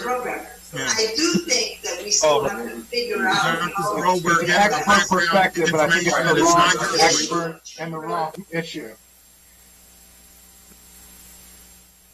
Are you there? Dr. Kroll? Well, unless Dr. Kroll comes back on, Ms. McMillan, did you have anything else to add on this topic? Only I'm sorry Dr. Kroll isn't able to give his comments to you. He's been extremely helpful and supportive, and I know in the discussions that we had, and I have to say, just like with the Por Nuestra Salud, the availability of the steering committee and the executive committee to get on the Zooms with staff like anytime. I cannot tell you how much I appreciate the availability of the African American Program Executive Committee to really get on anytime. But I know Dr. Kroll had comments with that. Apologies, folks. He's gone. Wait. The issue about But you all hear me? I can. We No. can. Howard, Can you hear me? How about that? Ms. McMillan, we'll get right back to you. Nope, that's good. If Dr. Kroll's getting on, I really just wanted to make sure that it was acknowledged how important he's commented that this is. So I'll let him do that. Very good. My Doctor, apologies. how are you? My apologies, folks. I didn't realize Dale Tibbetts just sent me a note, told me I was live on council, and I thought, oh God, I hope I didn't say anything that was, live mic inappropriate or anything. So, You did just fine. You did just fine. Thank you all, and I will be brief because I am multitasking here today. But I wanted to just say that I have had the pleasure of watching this process unfold for the last couple of weeks, and being a party to the African American Health Program's efforts to put this together. And as I've looked at the initial proposal that they've laid out and talked about it with them, and had a chance to meet with council members Jawando and Rice on this, I have been impressed with a number of pieces of this, and I've commented on those, so I won't repeat those here. But I think that the piece around the doctors that Councilmember Jawando mentioned a while ago, some of the outreach work that we absolutely know needs to happen, as well as moving ahead with, and we're already moving ahead with standing up testing in East County, so that should be coming down the pike. It's a starting point for us, not the end point, but it is a starting point. This was exciting to me to see, and I will echo what Councilmember Rice said earlier, that I, along with a number of people, have lost family members to this, and so this is personal. This fight with this bug is personal for me, and I think we have got to keep going at this, and beyond this point, to the point where we begin to make a start at the long road of redressing the inequities that have plagued us for so long across this country and in this county. And I think that's the challenge that we face. The challenge isn't what we do now under COVID. It is what we do when we don't have COVID driving us. And that's going to be the challenge. Do we stay the course, and will we stay the course on this and address this thing in the long term and combat racism and combat the pull back towards traditional status quo when we don't have the threat of a COVID pandemic staring us in the face. And I'm hoping that this is the start of that conversation and that process. So that's my 2 cents worth. I'm looking forward to partnering up with both the Latino Health Executive Committee and their work and the African American Health Partnership Executive Committee as well, and going forward to make this work for the county. So thank you all for your support and help. Thank you, not only for the work that you did today, but for the work that you've done on this issue, but for the work that you're doing in general. Ms. McMillan, did you have anything further? You sure? No. Well, there again, thank you so very, very much to you and Dr. Kroll and obviously our friends, Councilmembers Rice, Councilmember Jawando, as well as Councilmember Navarro and Albornoz, for all of your hard work on this as well. When we are dealing with issues of life and death, then that's what this is all about, are issues of life and death. And the fact that we can come together today was a disjointed meeting, but the bottom line is that we did what we're needing to do, and that is have a health initiatives for those who truly, truly need it. And to Dr. Kroll's point, it's not only for this initiative. We need to make certain that going forward, we don't need a crisis to make certain that we don't have a crisis. So with that, I'm going to ask, I believe Councilmember Rice might have a motion. I do. I'd like to move this forward. And let me guess, Councilmember Jawando might like the guy to do the second. I see 2 fingers up. It's been moved by Councilmember Rice, seconded by Councilmember Jawando, to approve this special appropriation. All those in favor, please signify by raising your hand. And Councilmember Albornoz, I know you're on mute, but is your hand up?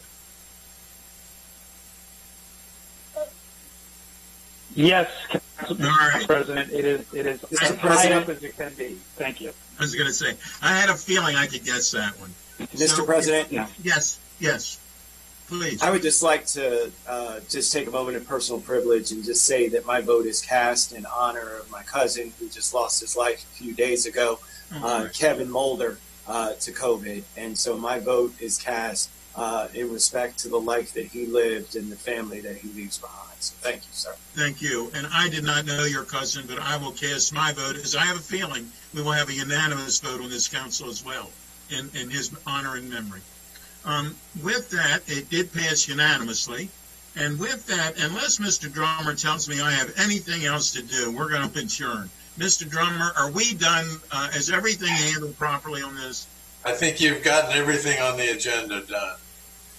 Plus some. Okay. Thank you very much. Thank you all for being with us. We are adjourned.